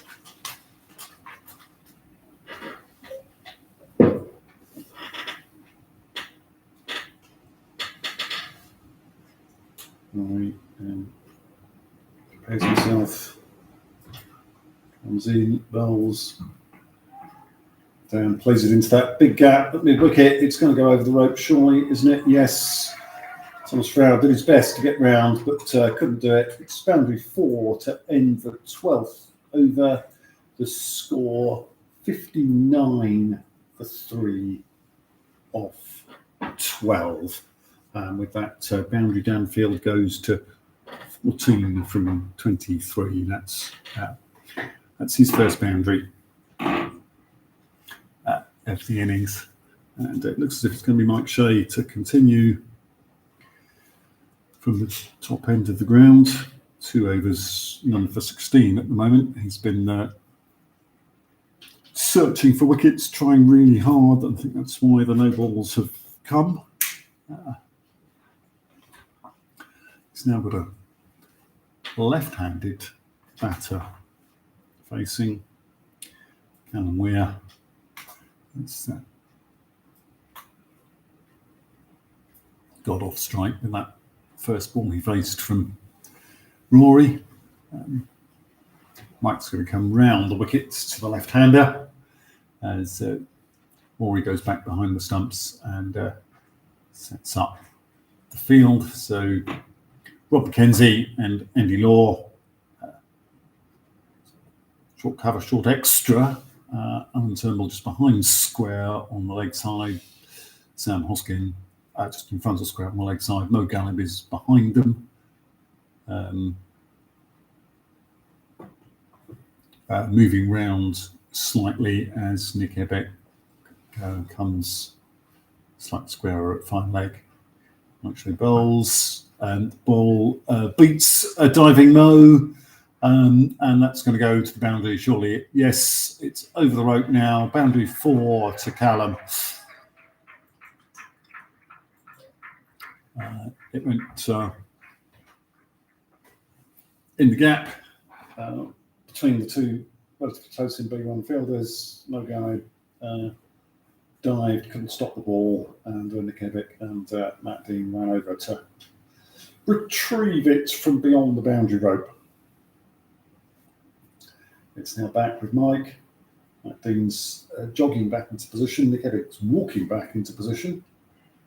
as Callum plays the same shot and it beats Mo again. This time, Nick, not quite so far away, is able to get a hand on it, stop it going too far, flick it back to Mo, and rapturous applause from Sussex faithful. It's 2 more to Callum. He's rocketed to 7 from just 3 deliveries.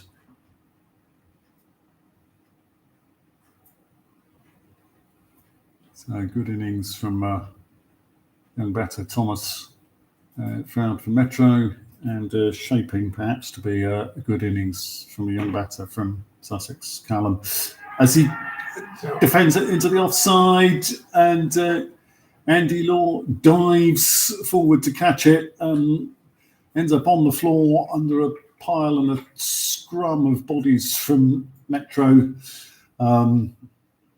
So a rapid 7, and then prodding into the offside caught as totally blind fielders can off of one bounce by Andy Law, diving forward to grab the ball. And Sussex now 65 for 4, as they now have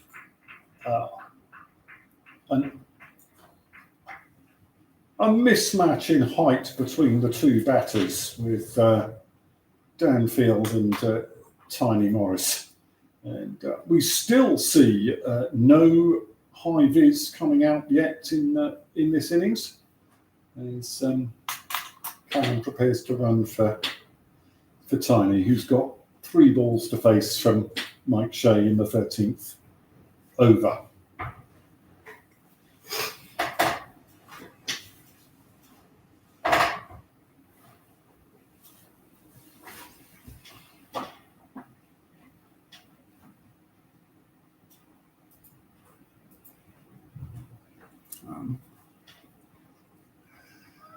Sussex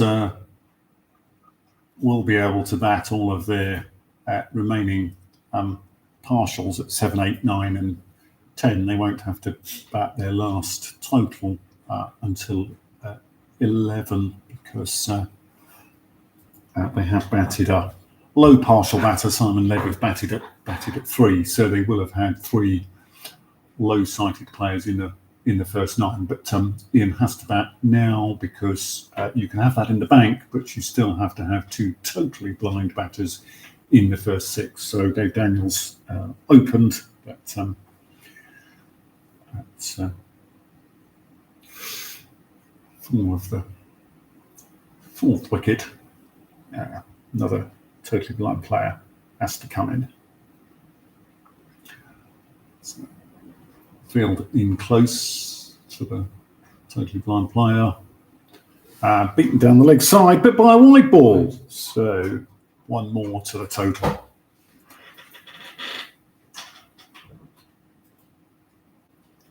Moves on to 66.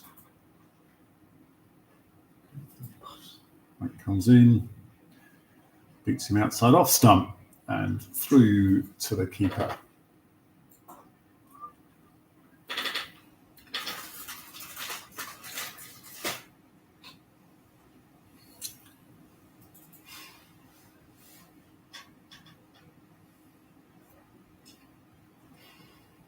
Comes in, rolls, going, beats him outside off stump, another dot ball. They're under cheering and whatever from outside. Rob McKenzie thinks it's the end of the over. He's sent back by others. It's not the end of the over. It was wide in there. So if you're only counting to 6, you've got to 6, but we need another ball. It's down, through to the keeper, a dot to end the over. It's 66 for 4 from 13. Mike Shea has 1 for 23 from his 3 overs. And Rory Field has 1 for 15 from his 2. Dan Field is 14 not out from 23.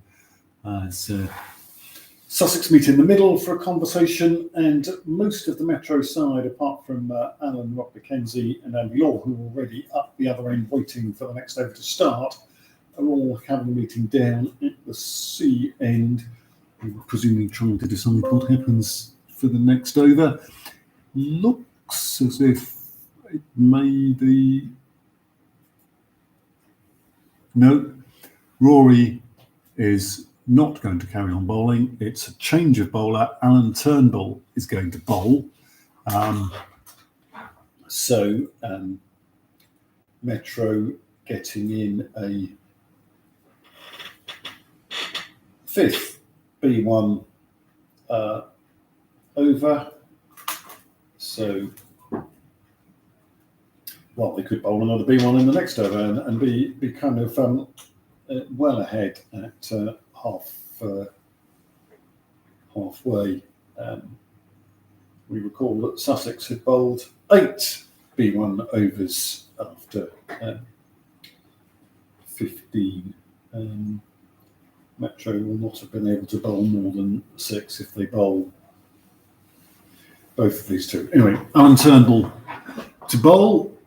Is at the CN. Danfield is facing. The field is spread with fielders on the boundary, apart from the 3 big ones around the bat. It's very wide outside off stump. Yes, too wide, and the umpire has signalled such.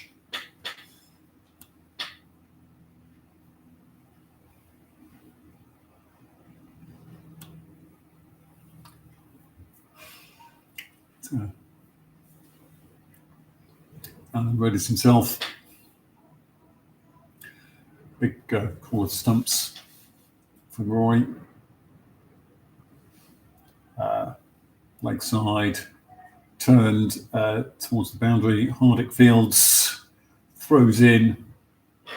It's 1 to Dan, and Ian Morris to face his first delivery from Alan Turnbull, and his first delivery at this top end of the ground.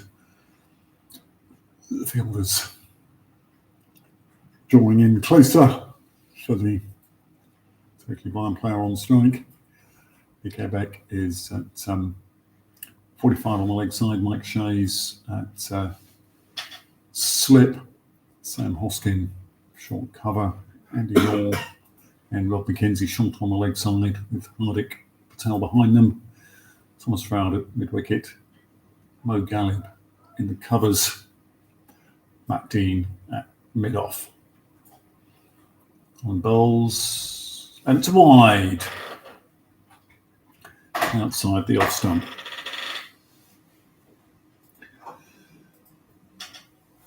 Extras cracking up, and wides maybe starting to chase snowballs for the highest score from an extra.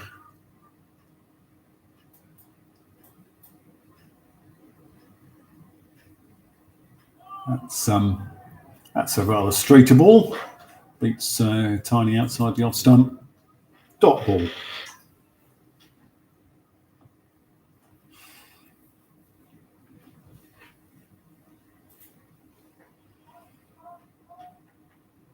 Another big call of stumps.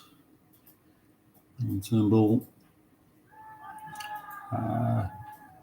Lots of shouting and kind of appeal. The ball dribbles away just into the leg side, taken by the wicket keeper. But no interest from the umpire. Dot ball. And we're halfway through Alan's over. Not a big shout. Ball comes in. Outside off stump, taken by the keeper. Particularly loud clapping from Hardick that we can easily hear up here. Far side of the pitch and elevated and behind glass windows, even though they're not fully shut. Next ball comes down, beats Tiny behind his legs, through to the keeper. Another dot, and we're 1 away from the end of the 14th. as lifts, bowls. Umpire has a look because there's an appeal, but all safe for Sussex. Just a dot ball. It's 69 for 4 off 14. 109 needed to win off 16. And it looks as if we are going to get a 6 total over in the first 15 as Sam Hoskin comes back into bowl. The Sussex Worm starting to kind of catch the Metro one, which, as you remember, certainly went kind of very kind of flat at around the halfway mark in the innings. Sam Hoskin whirling his arm enthusiastically and as a warm-up, and the field spreading to the boundary, or nearly to the boundary. Sam bowls to Dan, plays it to mid-on. Thomas runs into field, sprints in with the ball as Dan comes down for a single. That's 1 scored, and Tiny back on strike.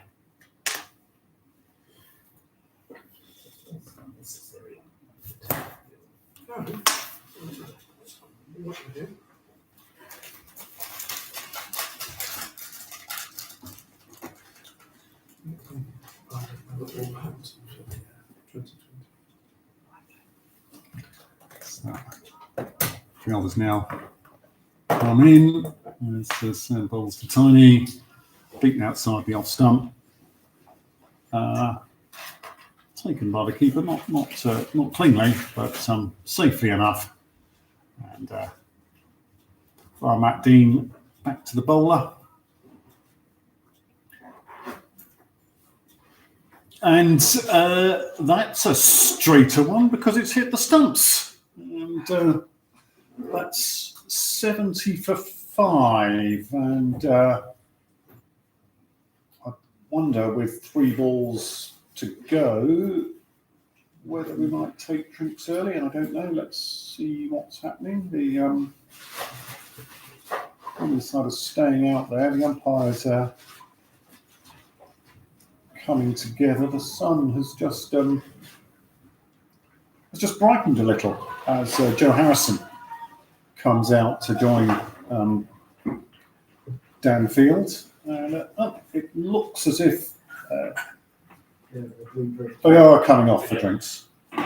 They are coming off for drinks. 3 balls early. It's 70 for 5, which means that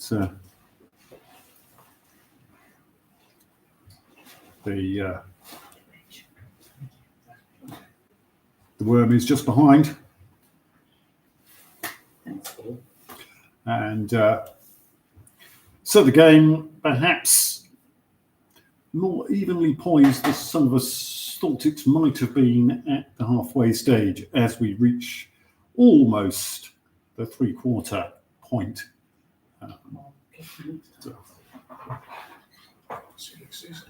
Just to remind all of you that are listening that these two sides will meet again in a fortnight at T20 Finals Day in Birmingham. Anybody who's interested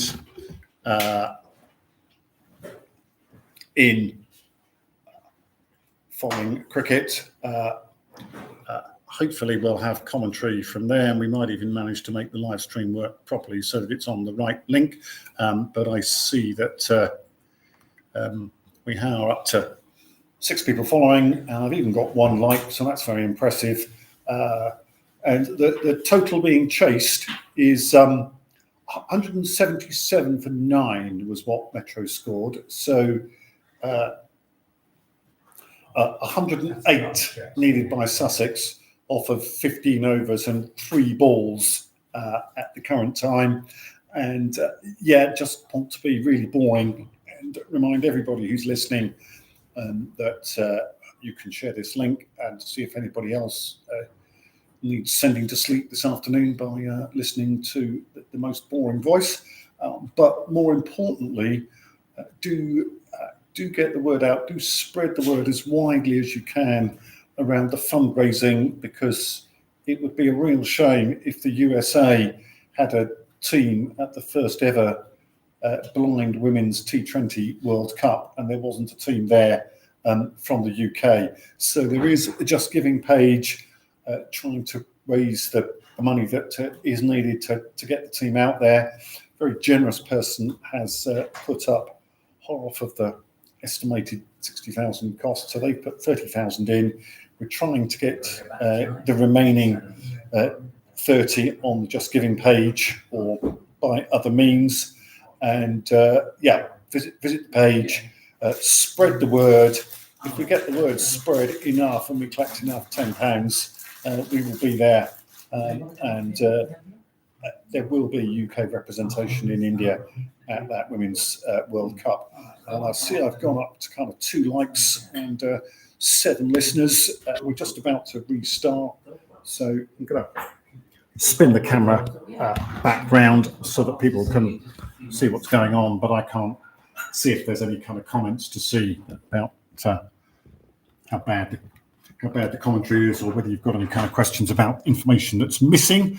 Hopefully there's not too much missing information. And if you were listening, you will have heard that the score being chased is 177 for 9.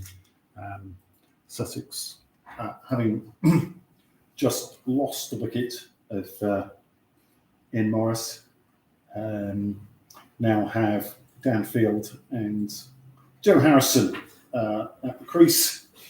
Sam Hoskin has 3 balls left in his 5th over. And maybe as a bowling performance, we're going to have to say there's been a couple of outstanding bowling performances from totally blind bowlers today. Dave Daniels, absolutely amazing, 6 overs for just 16. Well, Sam's given a few more. The umpires are trying to make sure we're awake. We are only half asleep here in the score box and the kind of commentary box. And Sam's pinging the first one down to Joe. Good wheels on that. And it's past Joe and gathered by Rory, thrown accurately back to Sam, who's able to pick the ball up himself. And sets himself ready to bowl again. Field widely spread for Joe. Going fast down the leg side this time. Rory does get across and stop it, blocks it across, chases it well, so that no run was possible. Not quite as accurately back to Sam this time. Needed a little bit of help from Matt Dean to gather the ball. A little bit of help from Yolanda Harris to find the stumps. And now he's ready to complete his 5th over.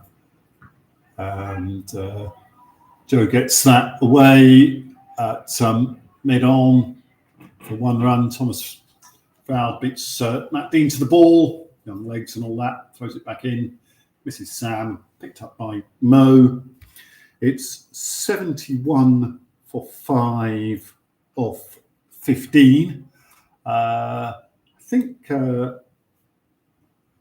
equivalent score was 85, so a few behind, and the rate, which wasn't quite 6, has crept up now to 7 as Alan Turnbull comes in to bowl his 2nd over. So one wonders if Metro are looking to get through bowling all 9 of the total overs that they need to bowl reasonably quickly, because we could have Alan, Sam, Alan 16, 17, 18, and then have 12 overs left of partials to bowl, of which 9 could be from the 3 frontline bowls we've seen so far, Mo, Mike and Rory, and 3 would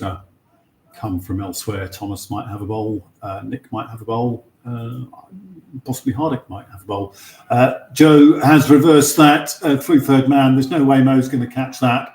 It's over the boundary for 4.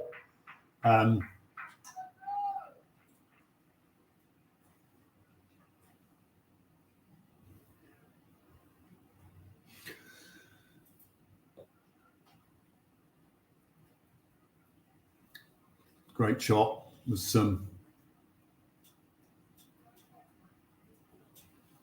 wide on the offside. Joe just calmly able to reverse it down through third man with enough power, even up the hill, to beat Mo on the chase. But this one beats him as he gives it a charge. It's gathered by the keeper. And that's a dot.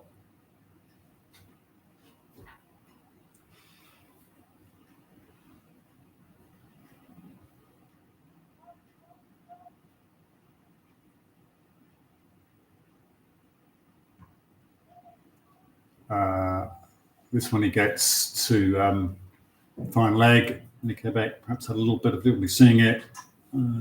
Does so, comes in off the boundary to field, throws it into Rory. It's 1 run scored. And Dan Field to face Alan Turnbull.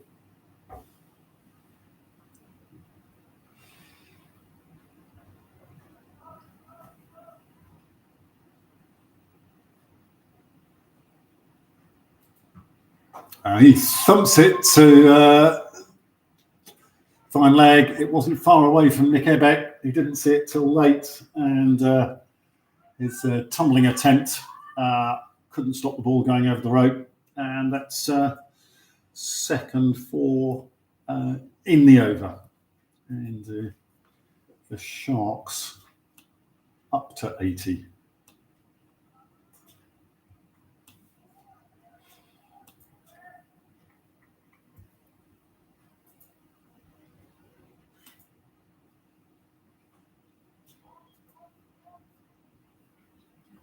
So we're ready for the next ball. Nick setting himself.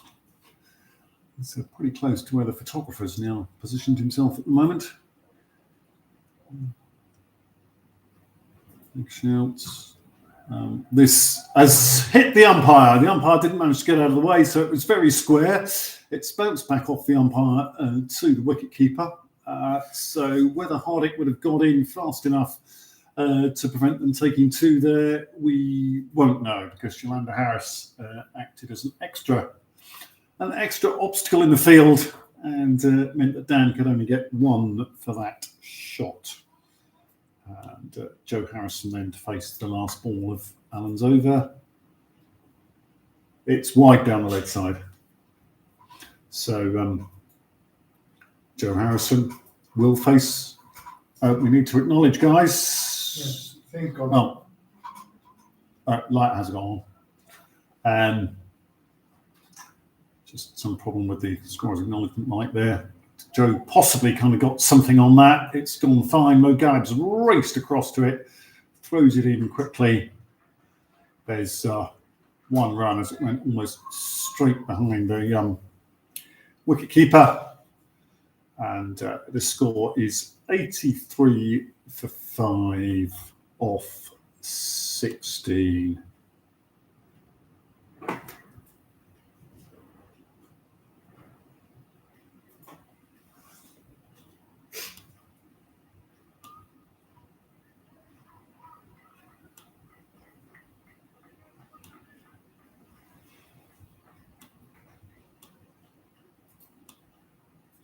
So And it's a little sounds like over, isn't it?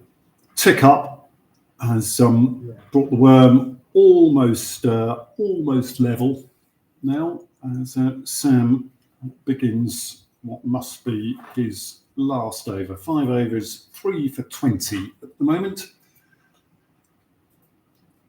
He's got Joe Harrison on strike after Joe took that single off the last ball of Alan's over. So he plays this to mid-on. Thomas Froud is across to grab it and roll it gently back to Sam. Gently and accurately back to Sam. 1 run. So we think the Sussex Worm should overtake the Metro Worm in this over, because this was when Metro scored very, very slowly after the drinks break. 1 and over, went from 85 to 86 to 87. So Dan plays it into almost the same place, just not with quite as much power as Joe had played it to mid-on, and this time Matt Dean from mid-off and slightly closer in, ran across and reached it before Thomas Froud.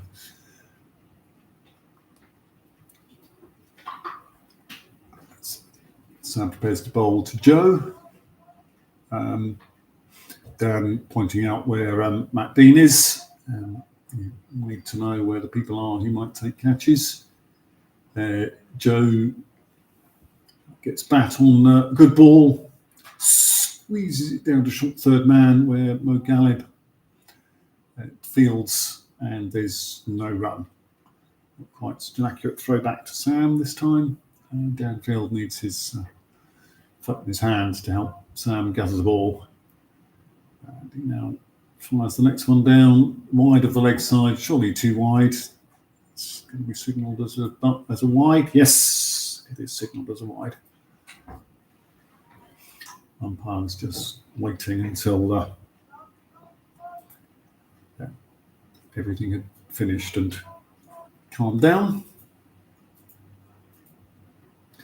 Joe gets this out to square leg, hard it, races across to corner field and beat Quebec to the ball, throws it in, not particularly accurately, well wide of the keeper. Mo gathers it, but they'd decided that 1 was enough anyway, 1 to Joe. And Danfield back on strike.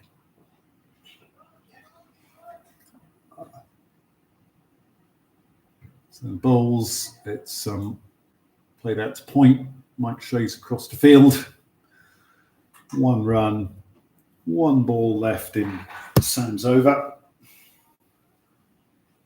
Matt Dean hands him the ball to bowl that delivery to Joe Harrison, with Sussex on 88 for 5. And firmly struck the square leg, hard it, races across to gather it, throws it in, more accurate throw this time. Rory a couple of paces across to take the ball, gather it in. It's the end of Sam Hoskins' spell. 6 overs, no maidens, 3 for 26. Sharks are 89 for 5. So they're exactly halfway through the runs they need to score. They've had 17 overs. They've got 13 overs left. There's a discussion with Ian Piggott down at the C end. Is this trying to work out how many overs people have bowled? Well, Metro must know they've got to bowl 1 more total, but they're not going to bowl it now, it seems. They're leaving their 1 total for sometime later in the game. They maybe recognise that perhaps breaking this partnership is best opportunity they might have for managing to win from here, because 89 off 13, not too difficult a target if Danfield settles down and starts hitting the ball hard, and by the same token, not a difficult target if Joe Harrison were to do the same. So Rory Fields back from the C end, replacing Alan Turnbull, who's bowled 2 overs for 15. Rory's bowled 2 overs, 1 for 15. Joe Harrison doesn't get very much on it, doesn't go very far into the onside. Thomas Stroud comes into field, but they are still through for a single.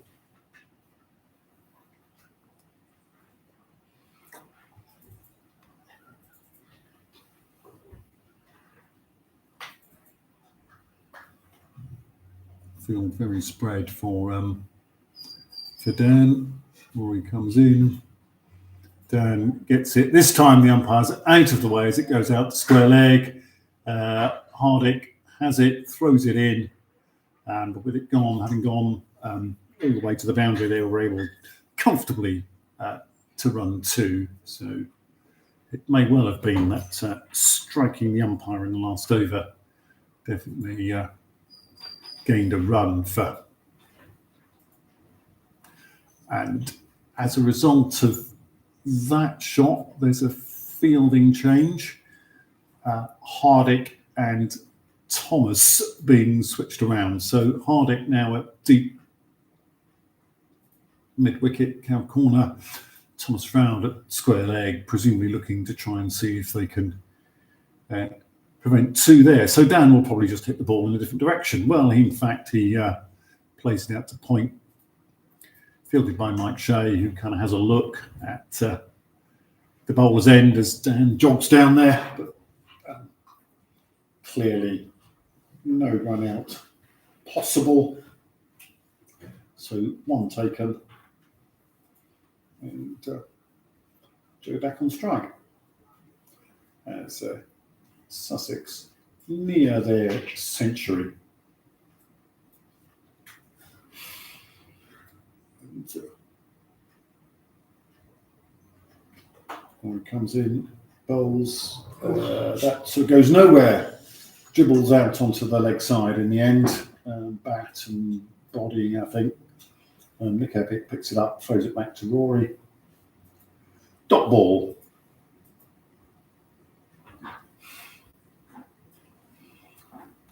Two balls left in the over. 4 runs off it so far. Rory off his 5-pace run, leans in, starts his run up to the stumps. Wide ball, dead ball, as that hits a B1 fielder.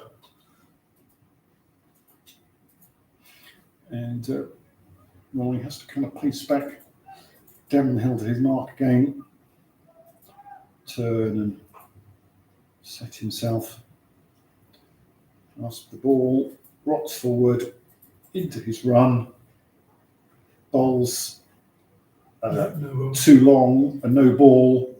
And even with Thomas Stroud out there at square leg, they're still able to take 2 off the no ball. So Sussex starting to hit the accelerator now. Worm ahead.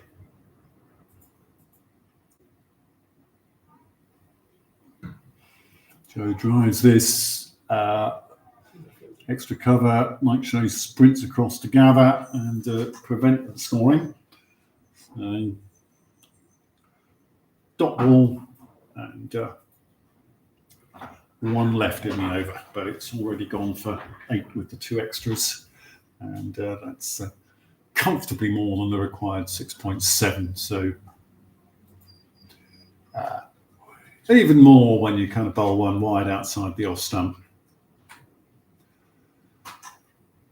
And the score clicks up to 98 for 5.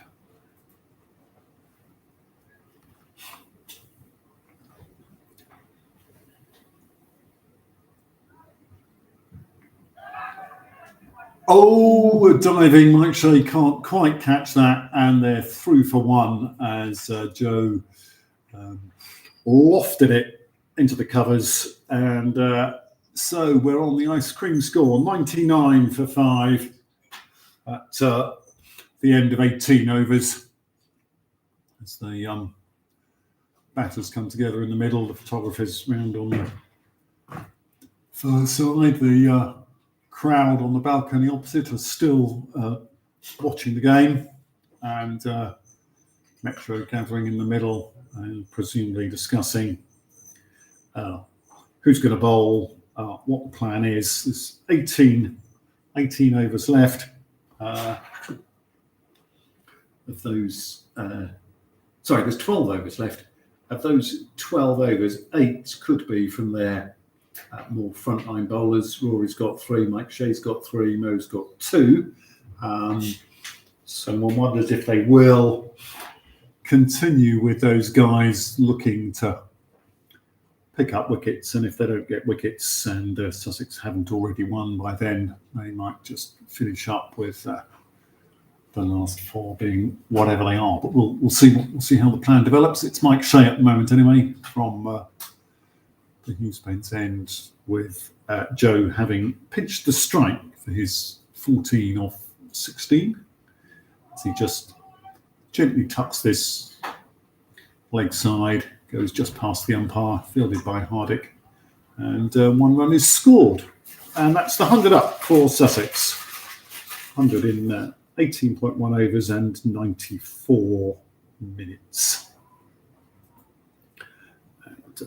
Joe Harrison is 15 off 17. Dan Field, who's now on strike, is 26 off 31.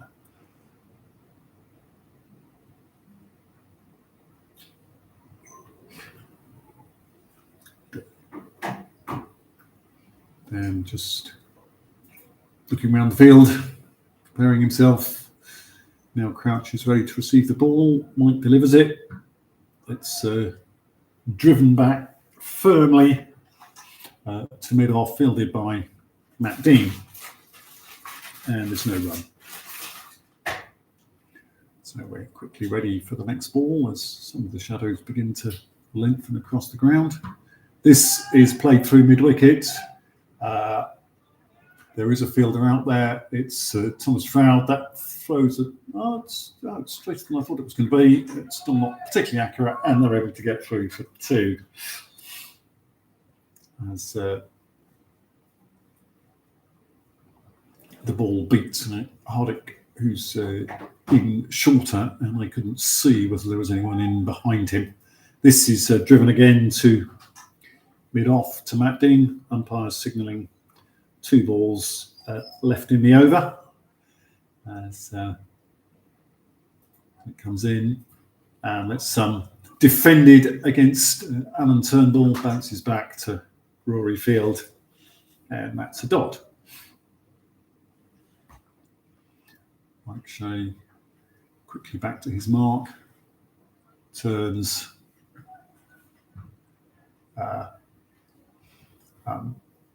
defended out to extra cover this time, so Matt Dean has to kind of come across a yard or 2 to field, and they're able to take a run.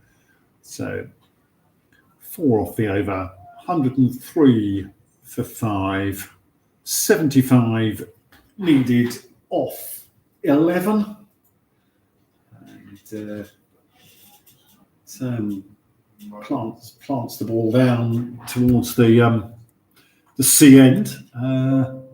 And it looks as if Mo is going to come and bowl his 5th over. He's bowled 4 overs for 8 so far, and he's the only Metro bowler not to have given away any extras in the way of wides or no balls as yet.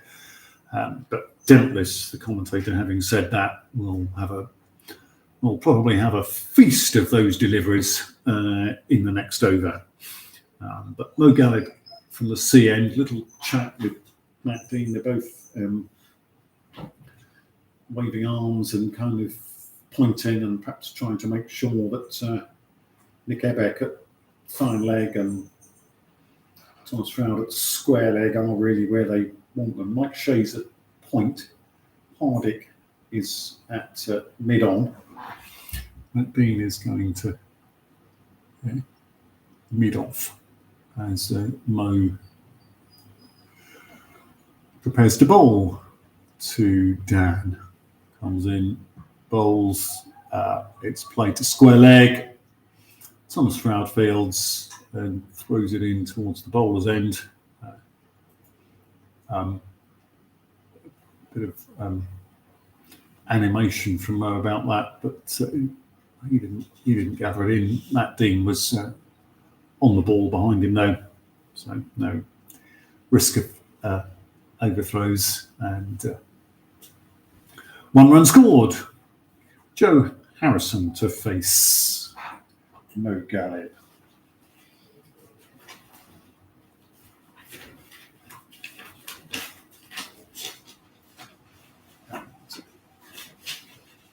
Still discussion around the field. Thomas is sort of wandering around. He's coming quite short now.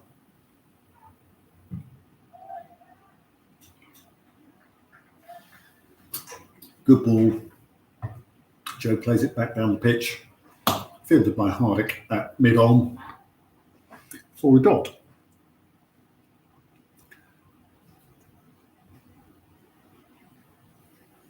And Mo still changing the field. He's asking Mike to come nearer cover from sort of backward point position. And now he comes in and bowls. And to no ball. And where the fielder had been moved from is where that ball has been played. So no ball and a single through point. And the bowler had just moved the fielder from point to cover. So little discussion between the umpires. I don't know what that was about, but anyway, Mo in, bowls, Dan plays that to mid-on. Wondered about a run. Hardick was in quickly though to prevent that.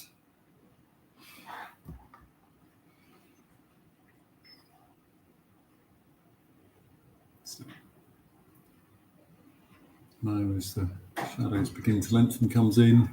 That's a no ball. It's gone miles in the air. It's been caught by Mike Shea, but it doesn't matter. Mike Shea caught it at point. It's no ball. So 1 run off a no ball.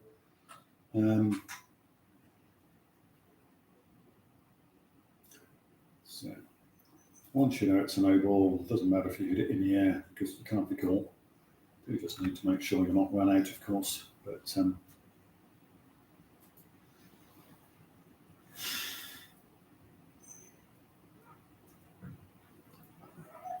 Joe Harrison, flat back and very straight pull, but Hardick across quickly to cut that off to his kind of right and prevent them taking a run there. So good fielding from Hardick on that delivery. 2 balls left in Mo's 5th over. This comes in, bowls.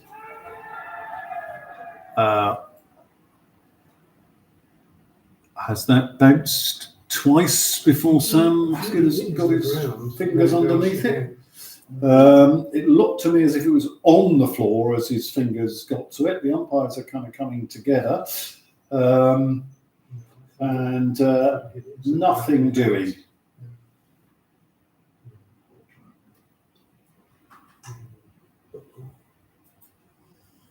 Just a dot ball. So defended down towards Sam Hoskin. It definitely bounced once. I think it was on the floor as Sam got his hands on it.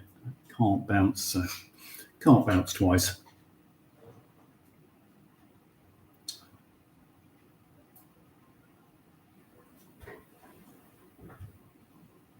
So no in. Fast ball, beats Joe outside off stump. Sort of fumbled by the keeper to Nick Ebeck. Dot ball, and so the required rate has been squeezed up to 7, I think, for the first time ever, but would still say that it's Sussex Sharks who are probably in control of this. They know that there's 2 overs from Mike Shea, 3 from Rory, and 1 from Mo, but then there will be 4 overs that they have to find from other bowlers, and they're likely to have economies that aren't as good. Mo's economy is 2.6, and Roy's is actually 8.3. Mike's is 6.8. He now has ball in hand, and he's going to be bowling to Dan Field, who is 31 off 39. Joe Harrison is 16 off 22. Score 108 for 5. This Sussex just ahead. 103.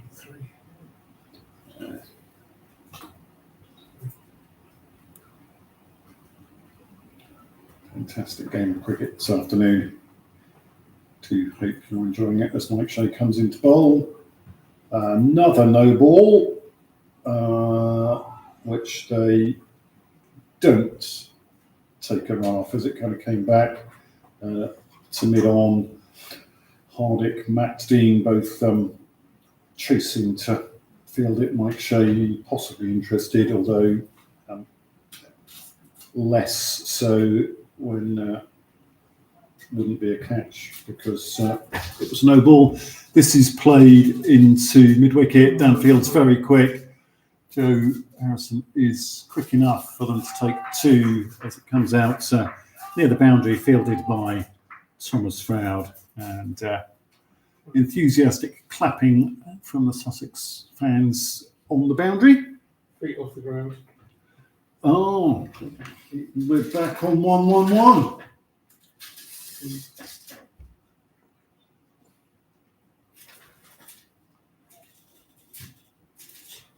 As this is tucked to square leg, Thomas Froud fields just the 1, so we come off on 1-1. Metro, I think, were 1-1-1 for 3, so they have got an extra couple of wickets, but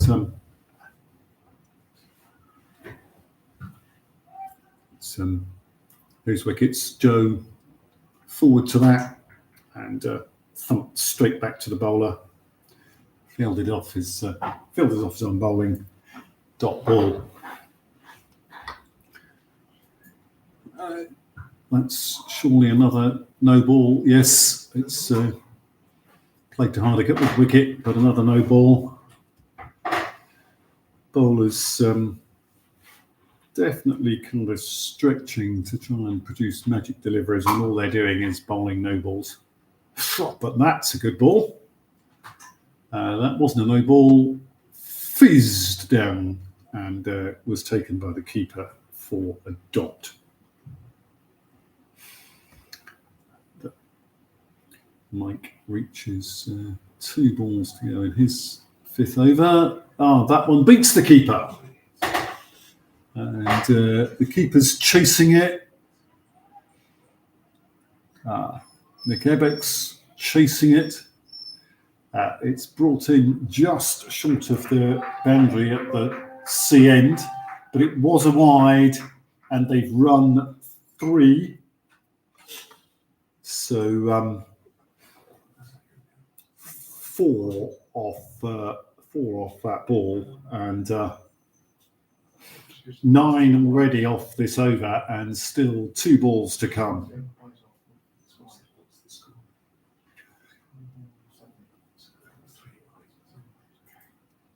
Wide and 3 wides, 4 wides in total, because the batters have changed ends. Stanfield is on strike and squeezes it away to 3rd man, fielded by O'Galeb, who throws it in nonchalantly, one-handed to Rory Field. Back down to Matt Dean, who hands it to Mike Shea. And just 60 now needed, and 9 overs and 1 ball to get them in, as Joe defends it out into the offside, fielded by Sam Hoskin for a dot.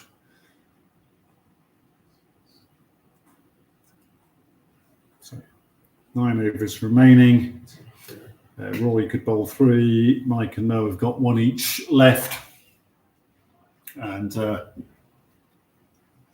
others need to come from, there needs to be 1 total over bowled and then 3 overs from somewhere else.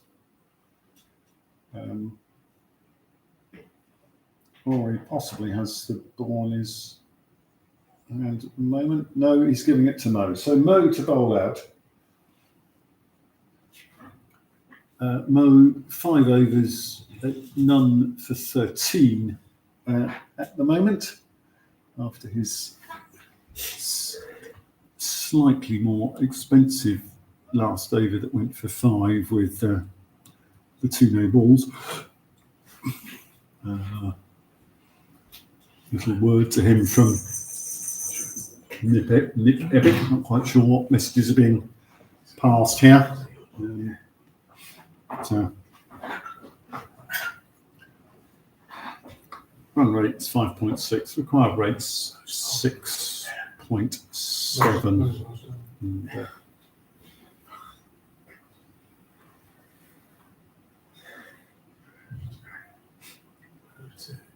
Mo bowling to Dan.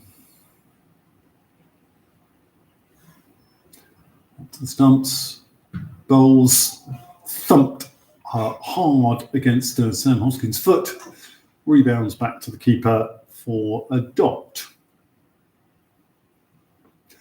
Mo has Rob McKenzie and Andy Law on the leg side, Alan Turnbull and Sam Hoskin on the offside at the moment, so not his 3-1 fields. Nick Ebeck is round the corner at fine leg, but he's not fine enough when you do a bouncy one like that, and Dan is able to get it back, crossing the boundary, almost in line with both sets of stumps, and that's a 50 partnership, the first 50 partnership of the afternoon. 52 between Dan Field and Joe Harrison. Dan has scored 23, Joe has scored 16. That's come from 46 balls in 39 minutes. I can tell you by looking across to the scoreboard on the far side of the ground, which has been generously supplied and manned by Sussex. And well done, lofted that one a little bit into the leg side, but not close enough to a fielder. It's taken 1 as the ball has gone to Hardick, leaving Joe to face as Mo comes into his last 3 balls. Outside the off stump, through to the keeper for a dot. No wickets for Mo today, so change from the quarter final where he took 8 for 1 to completely blow away and admittedly under strength Sussex side. Lofted and just out of reach of Thomas Froud, who's the only player who would be fast enough to gather that in and prevent it going for 4, but it's still 3 to Joe, and the home fans something to cheer. Dan just checking that Joe's all right. So running those 3. So last ball from Mo for today. Flick round the corner to fine leg, fielded by Nick Ebeck for a dot. So 8 off that over, so it's comfortably more than they need. The required rate is back almost to where it was at the start. It's 6.5 now with 8 overs remaining. And Mo Galib has bowled out 6 overs, none for 21. Just to remind you, Sam Hoskin has already bowled out.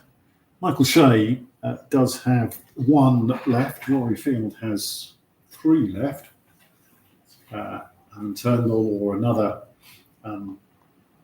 total will need to bowl 1, and then they'll need to find 3 more from a mixture, maybe of Matt Dean, Nick Ebbitt, Hardik Patel, and Thomas Stroud, all of whom can bowl a bit. But it looks like it's going to be Mike Shea to bowl out with the 23rd over.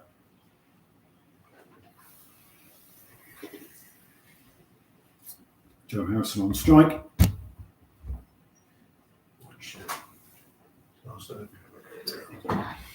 Mike's bowled 5 overs, 1 for 37.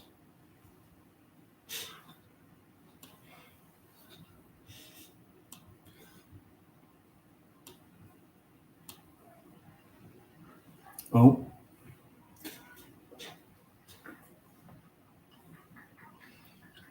A no ball that's evaded the wicketkeeper. No ball and a bye.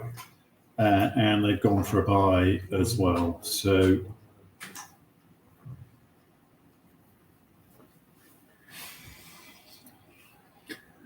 still 8 overs remaining and just 50 now required.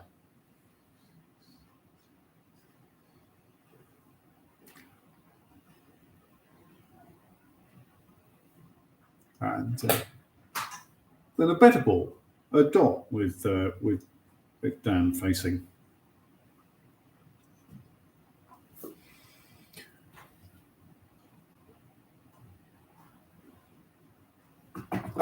And that's a great stop by the keeper. That is a good stop from a ball that was well down the leg side, but it was a wide ball down the leg side. So yes, a fantastic diving stop to prevent that being more than just the wide.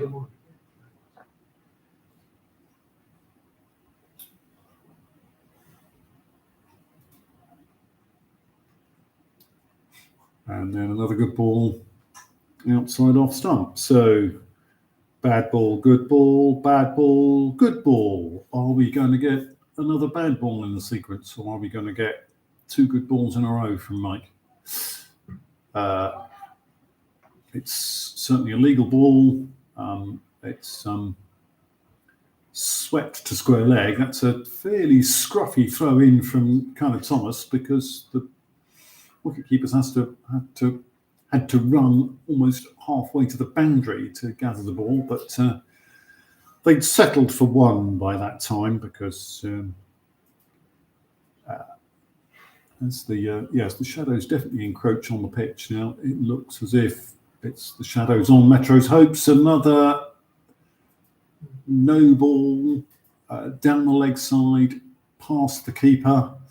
Another no ball and a bye. So we have had 6 deliveries and only 3 legal ones so far in this over. With the and is that another no ball? It's gone up in the air, almost nowhere. It's bobbled down. It's been picked up by Nick Ebbitt. It's not a no ball. It's just 1 run to Dan. He now moves so that the score matches the number on his back, 42. As Mike comes in to bowl to Joe. And Joe just steers it gently into the covers. Nick Ebbitt and Matt Dean converge on the ball. Nick Ebbitt picks it up and throws it back to Knight. 1 run scored. And 1 ball left in Mike Shea's spell. So comes in now. And with the last ball of his spell, Dan Field drives into the offside. It's caught by Matt Dean. It's 134 for 6 Danfield has gone for 42 from 52 balls. He scored 3 boundaries. And there's still 44 needed to win from 7 as Sussex lose their 6th wicket, and Phil Daniels comes in to join Simon Ledwith at the crease. Joe Harrison. Sorry, Joe Harrison at the crease. That completes Mike Shea's spell. 6 overs, no maidens, 2 for 43. And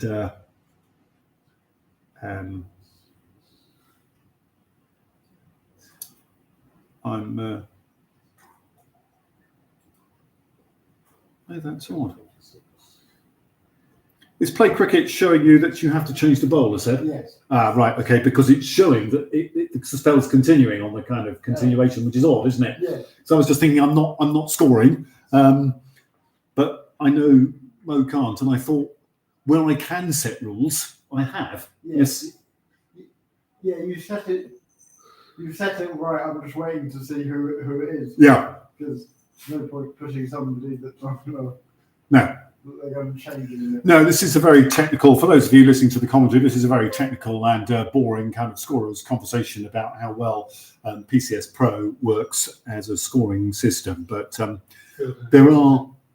it's Alan Turnbull coming back to bowl his 3rd and potentially his last over.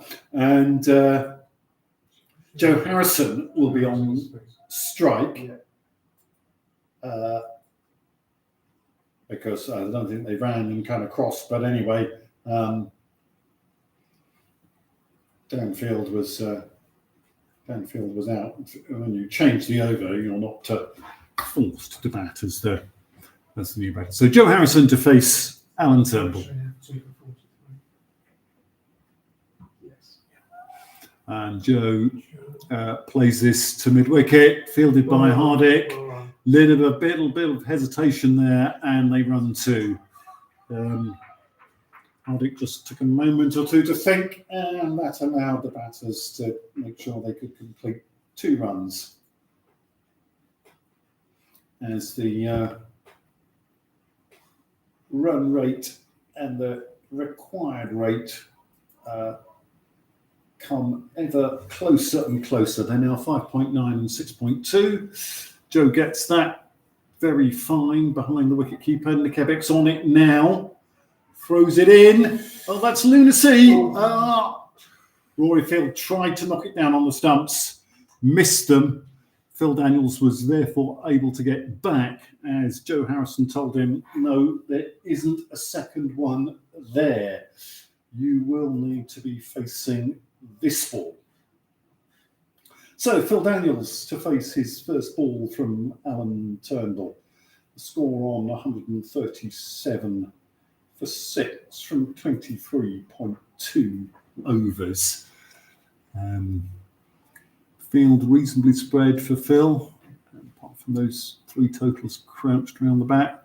And it hits Sam Hoskin, so wide and dead. And required rate drops to 6, the run rate 5.9. Sussex surely comfortable in this chase with their 6 overs and 4 balls left. Phil Daniels thumps that hard against Sam, and it goes down to the floor. Sam, I think, a little bit disappointed, although that was a very, very difficult chance, standing as close as he is in to the batter, and ball hit really hard by Phil. And this time, they tried to sneak one. Phil doesn't want one. Joe was racing down. He's sensibly sent back as Phil misses and Rory gathers behind the stumps.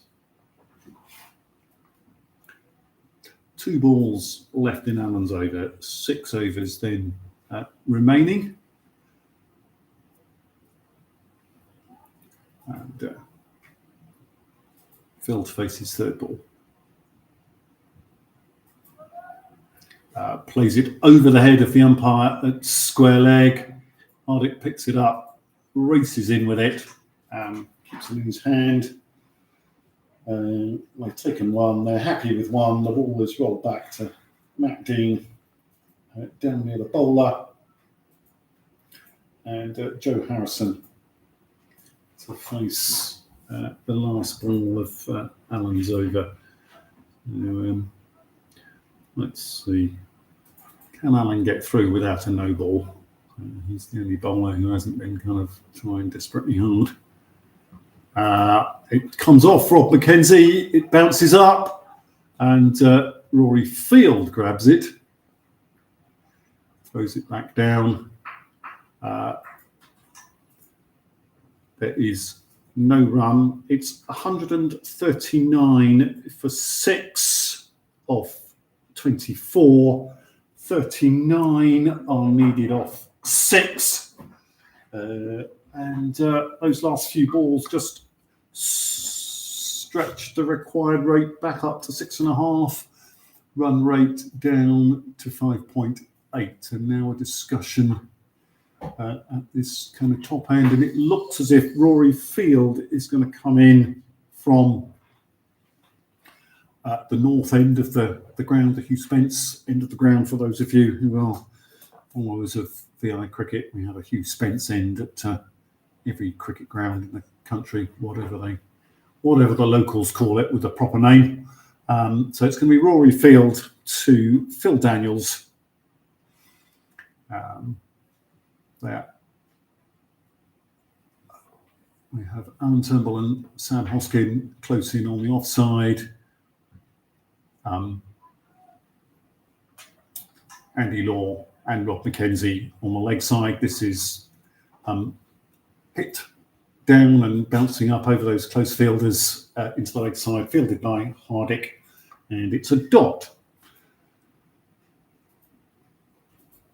Hardick just adjusting Andy, putting him a little closer to the batter. Thomas Froud is at square leg. Mo is at backward square. Mike Shea is in the covers. This is hit hard at Andy. Sam Hoskin chases it, trying to kind of catch it, and doesn't quite get there. It's another dot.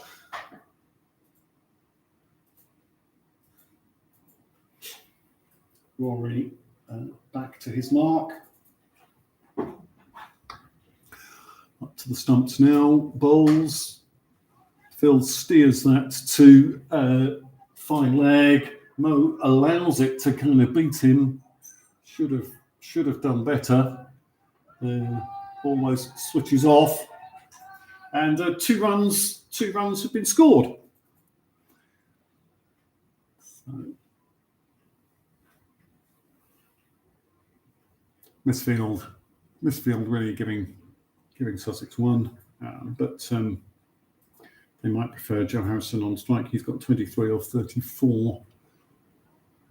He's got 3 off 6, and he's now got 3 off 7. Bowled Rory Field, and that is 141 for 7. And it's Marcus Kipling coming in to bat. And so Phil trudges off. So should they need another batter, one expects it would be Alex Towers who would come in next. Anyway, 141 for 7 off of 24.4. The current run rate is 5.7, and the required rate has crept back up. It's now at 6.9. Rory has 2 overs left to bowl after this. She might bowl from this end, and we'll wait and see who bowls the 3 overs from the other end. And that's a great shot. Marcus Kipling clearing the short fielder at square leg. If Thomas had been further back, as he has been to some of the more acknowledged big hitters, that might have offered a catching opportunity. But as it was, it's a boundary 4. And, Marcus off to a great start. 145 for 7 as we near the end of the 25th over.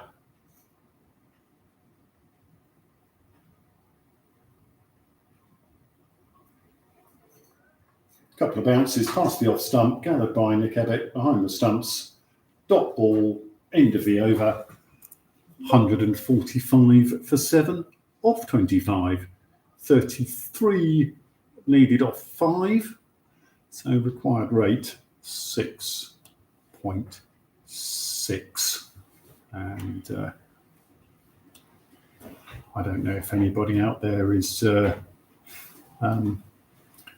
listening to the stuff I've said about fundraising for the UK women's team going to India, but have just kind of seen another donation has kind of come in. So thank you to whoever's has added that, and it's fantastic. Everybody who's donated, thank you very much. Anybody who's thinking, I would say yes, have a go. So Hardik Patel then to bowl.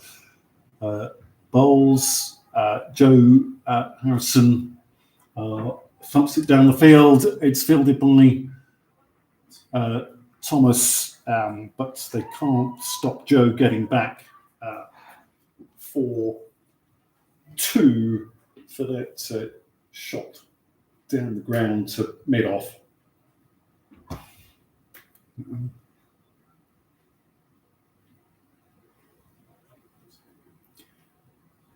Well, it comes in. That's a no ball. Joe's scuffed it away square, fielded by Rory Field. They've run 1 and the no ball. So that's 2 scored. And Sussex now just 1 short of 150 and just 29 short of their target. Marcus Kipling facing down the leg side, wide. 150 up for Sussex. And the 26th over. And now they need just 28 more runs. Hardik swapping and coming round the wicket. Marcus gets it away to fine leg. Nick's there fairly deep on the boundary, and 1 run is scored. And the run rate has now gone up to 6, and the required rate has come down to 5.8. So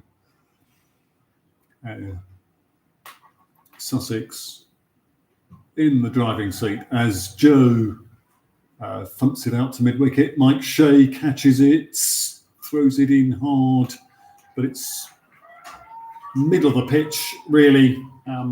Mo fields it. They're easily able to take 2.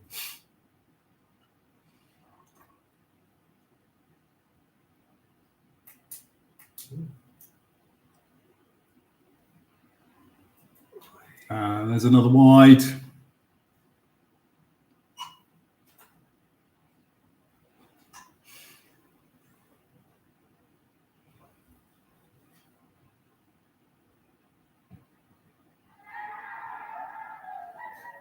Oh,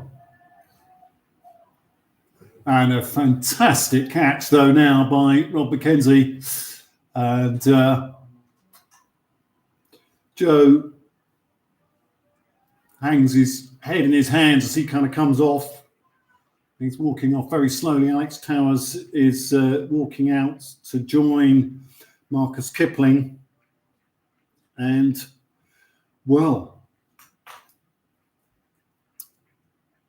they're ahead of the rate. They're scoring at 5. The required rate is 5.5, but Sussex now just have 2 wickets in hand.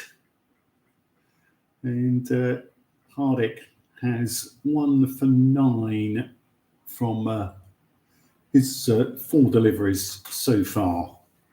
2 left in this 26th over. Comes in. That's going to be either a no ball or it's a wide. It's going to be either a no ball or a wide because I wonder whether he will get another over. They might decide to bowl Matt Dean or Nick Ebbeck, possibly, because he's struggling to. Another wide. He's also struggling to get enough oomph into the ball. They seem to be pitching halfway down and are in danger of being no balls for too many bounces as well. A lot of these. That's a better ball though. Alex Towers steers it away square, fielded by Mike Shea for a dot. And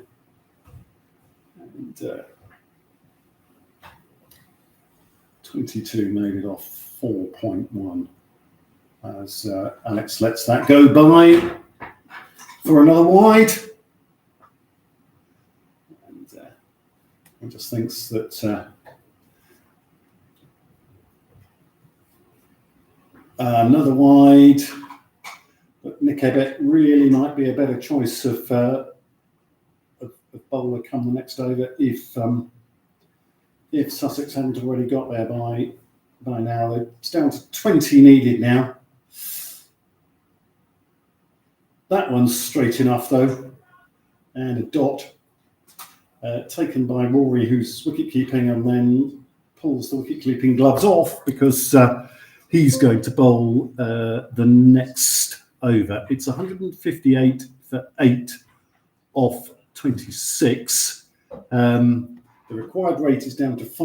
The current rate is 6.1. But it's the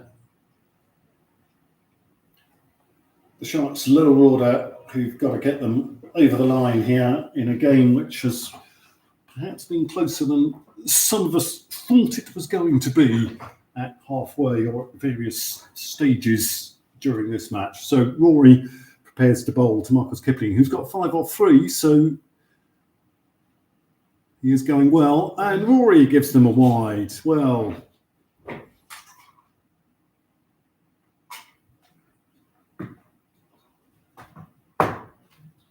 why not let them help themselves?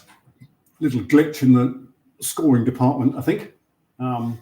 Soon overcome. This is out to Thomas Froud. The throw in is too slow, and they scored 1. But I don't know.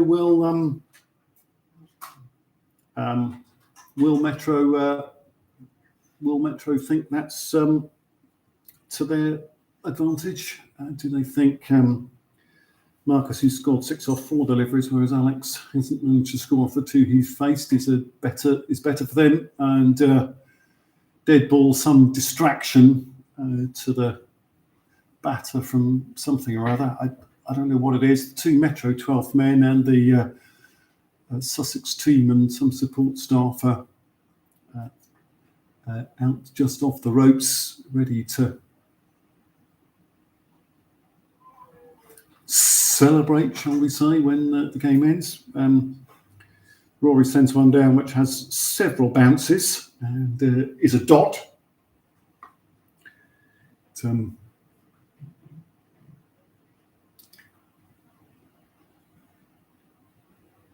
Need a few more of those. Alex hits it to Sam Hoskin. There's another kind of half a chance or something. Sam can't hang on to it, but it's still a dot ball, and the tension builds as we've got 3 balls left in the 27th, and we've just had 2 dots in a row. 2 bounces past the leg stump, through to Nick Ebbeck as wicketkeeper, 3 dots in a row. 160 for 8. 178 is the target. Rory comes in and bowls. Faster one. Alex does well to get his bat on that. Digs it out. Fielded by Mike Shea at point. Another dot. So after wide and 1, Rory's managed to dot them up here.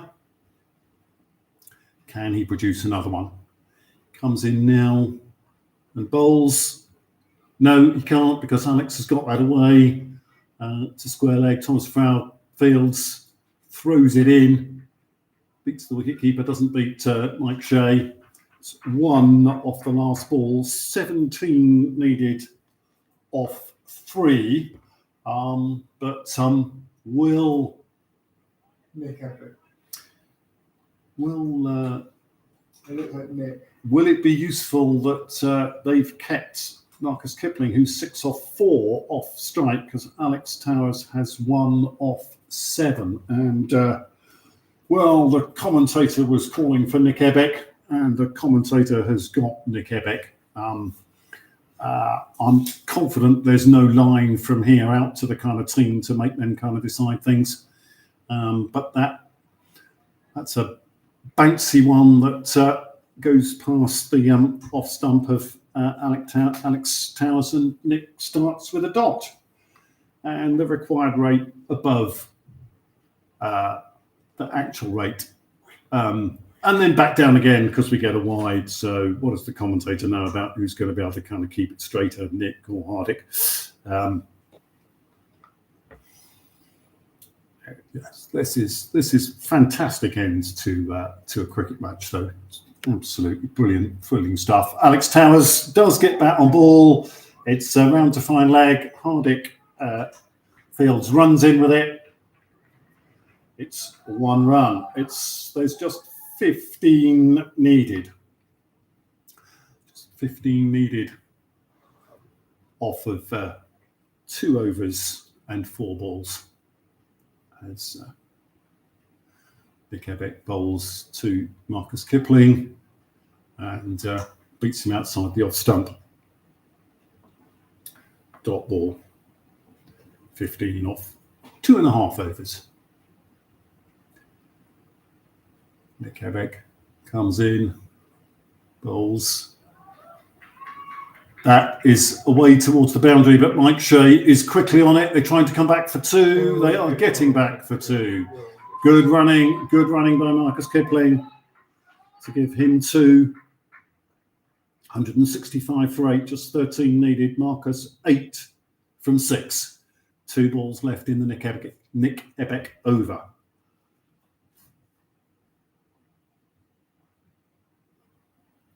Wild hack, it sort of bobbles around, ends up between Alan Turnbull and Sam Hoskin on the floor. They throw it back to Nick. 13 needed off 13 deliveries. Nick Ebeck with the ball.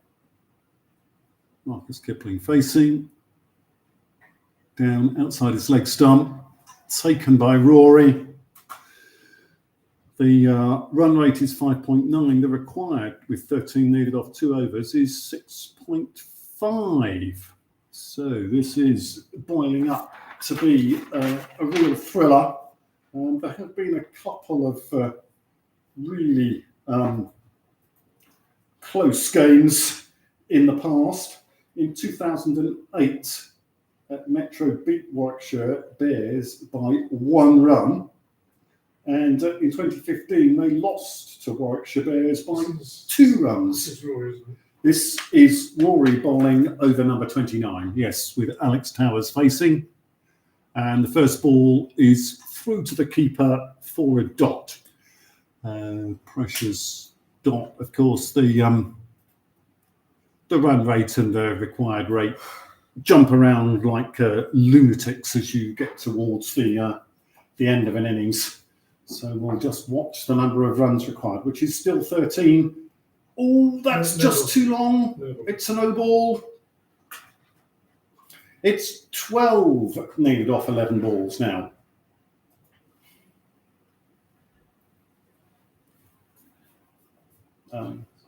Bowler really just needs to concentrate on no balls, no wides, make the batters score the runs. Surely, as Alex Towers tucks it away to square leg, Mo Gallup gets the ball in his hand and jogs in with it. It's 1 run, 167 for 8. And Marcus Kipling, who's scored at a run of ball. I'm sure Sussex would run there. Perhaps he was facing Alex Towers, who scored 3 from his 12.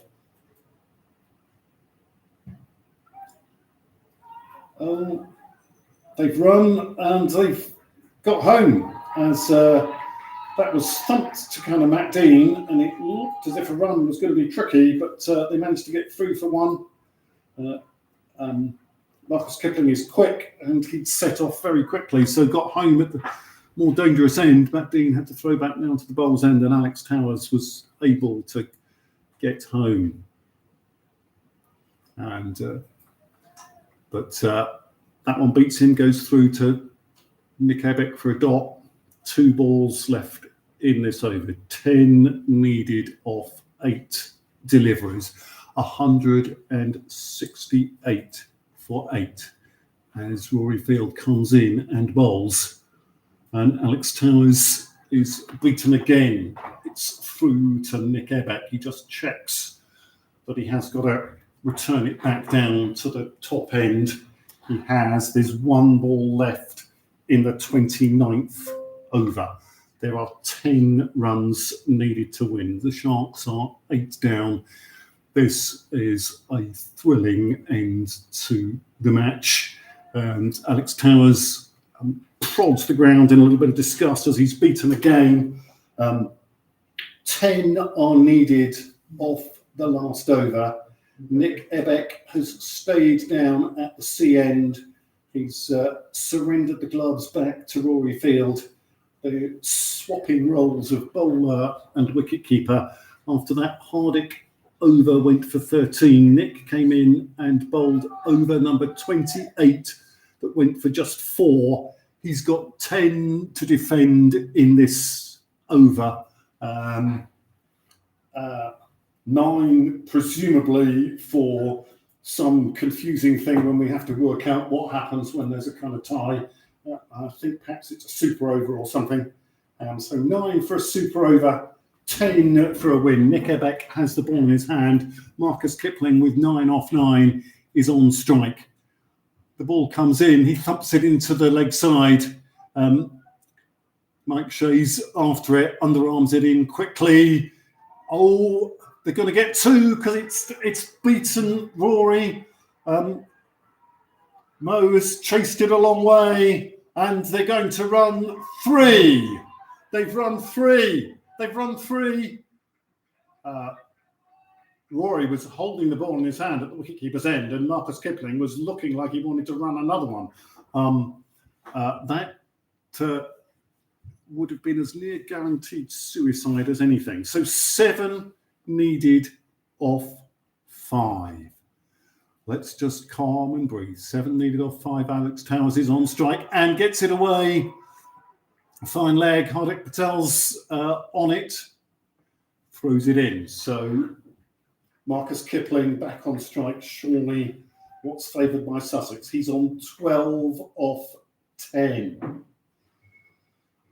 6 needed from 4 deliveries. 172 for 8. Nick Ebeck comes in, bowls. It's played out, bobbling to the leg side. It's only one, as Rory Field eventually is the person who kind of gathers it in, as Hardick and Mike and Rory couldn't quite decide who was supposed to chase one that had bobbled not very far at all. So 5 needed to win from 3 deliveries. Nick Ebeck with the ball steps in, bowls. It's lofted into the air. Where's it going? Matt Dean can't quite get underneath it. Mike Shea slips, sprints in with the ball. It's 1 to Alex Towers. It's 4 needed to win off 2 balls. 4 needed to win off 2 balls. So a boundary would do it for the Sharks. Marcus Kipling is on strike. He has got 1 boundary already. He struck a boundary off his first ball. Can he get a boundary and be the hero of the game? It's Nick Ebeck bowling to him. Nick comes in and bowls. He pumps it away into the leg side. Mike Shea hasn't seen it. He has now. He's sprinting in with the ball. They're trying to get 2. He's thrown it in. They've got 2. They've got 2. It's 176 for 8. There's 1 ball remaining. 1 for a super over. 2 to win. A dot to win it by 1 run for Metro. This is a fantastic end to a cricket match. I don't know why the people on the opposite balcony have disappeared. This is brilliant. This is fantastic. Nick Ebeck is back with the ball down at the C end. Alex Towers is crouched, ready to run. Marcus Kipling is facing. He's on 15 off 12. The ball comes in. It's a wide. The scores are level. The scores are level. And Sussex must surely win now. If they don't win, it's a super over. The umpire is just directing, I think, making sure that all the close-in B1 fielders are outside the marked exclusion zone. 177 for 8 from 29.5. Metro ended on 177 for 9 off 30. It goes nowhere. They've got through for the run, though. They've got through for the run as they couldn't get through. And on the very last ball, Sussex Sharks win by 2 wickets, 178 for 8 off 30. Win by 2 wickets in an absolutely thrilling cup final that went to the final ball. And thank you very much, those who've been listening. That's fantastic. To the 9 of you who've been listening, thank you very much. I hope you have enjoyed listening to this. It's been really exciting at the end of the game. And let me just take you through then the Sussex card. Dave Daniels bowled Sam Hoskin for 0. Mark Bond caught Matt Dean, bowled Rory Field for 19. Simon Ledwith caught Thomas Froud, bowled Sam Hoskin for 11. Dan Field caught Matt Dean, bowled Michael Shea for 42. Callum Weir caught Andy Law, bowled Michael Shea for 7. Ian Morris bowled Sam Hoskin for 0. Joe Harrison caught Rob McKenzie, bowled Hardik Patel for 28. Phil Daniels bowled Rory Field for 3. Marcus Kipling not out 16 off 13 deliveries. Alex Towers not out 5. And the bowling for Metro, Sam Hoskins 6 overs, 3 for 26. Mo Galib 6 overs, none for 21. Rory Field 6 overs, 2 for 37. Michael Shea 6 overs, 2 for 43. Alan Turnbull 3 overs, none for 20. Hardik Patel 1 over, 1 for 13. Nick Ebeck 2 overs, none for 14. And these teams play each other again in the semi-final of the David Townley T20 Cup in 2 weeks' time at Wolverhampton Cricket Club. I hope to be back with you then. I hope we get as exciting a game then as we've had today. Thank you very much for listening. Some of you, Hassan, if you're there, I will see tomorrow, I hope in Birmingham. But for now, we are ending the stream. Thank you very much, guys. Goodbye.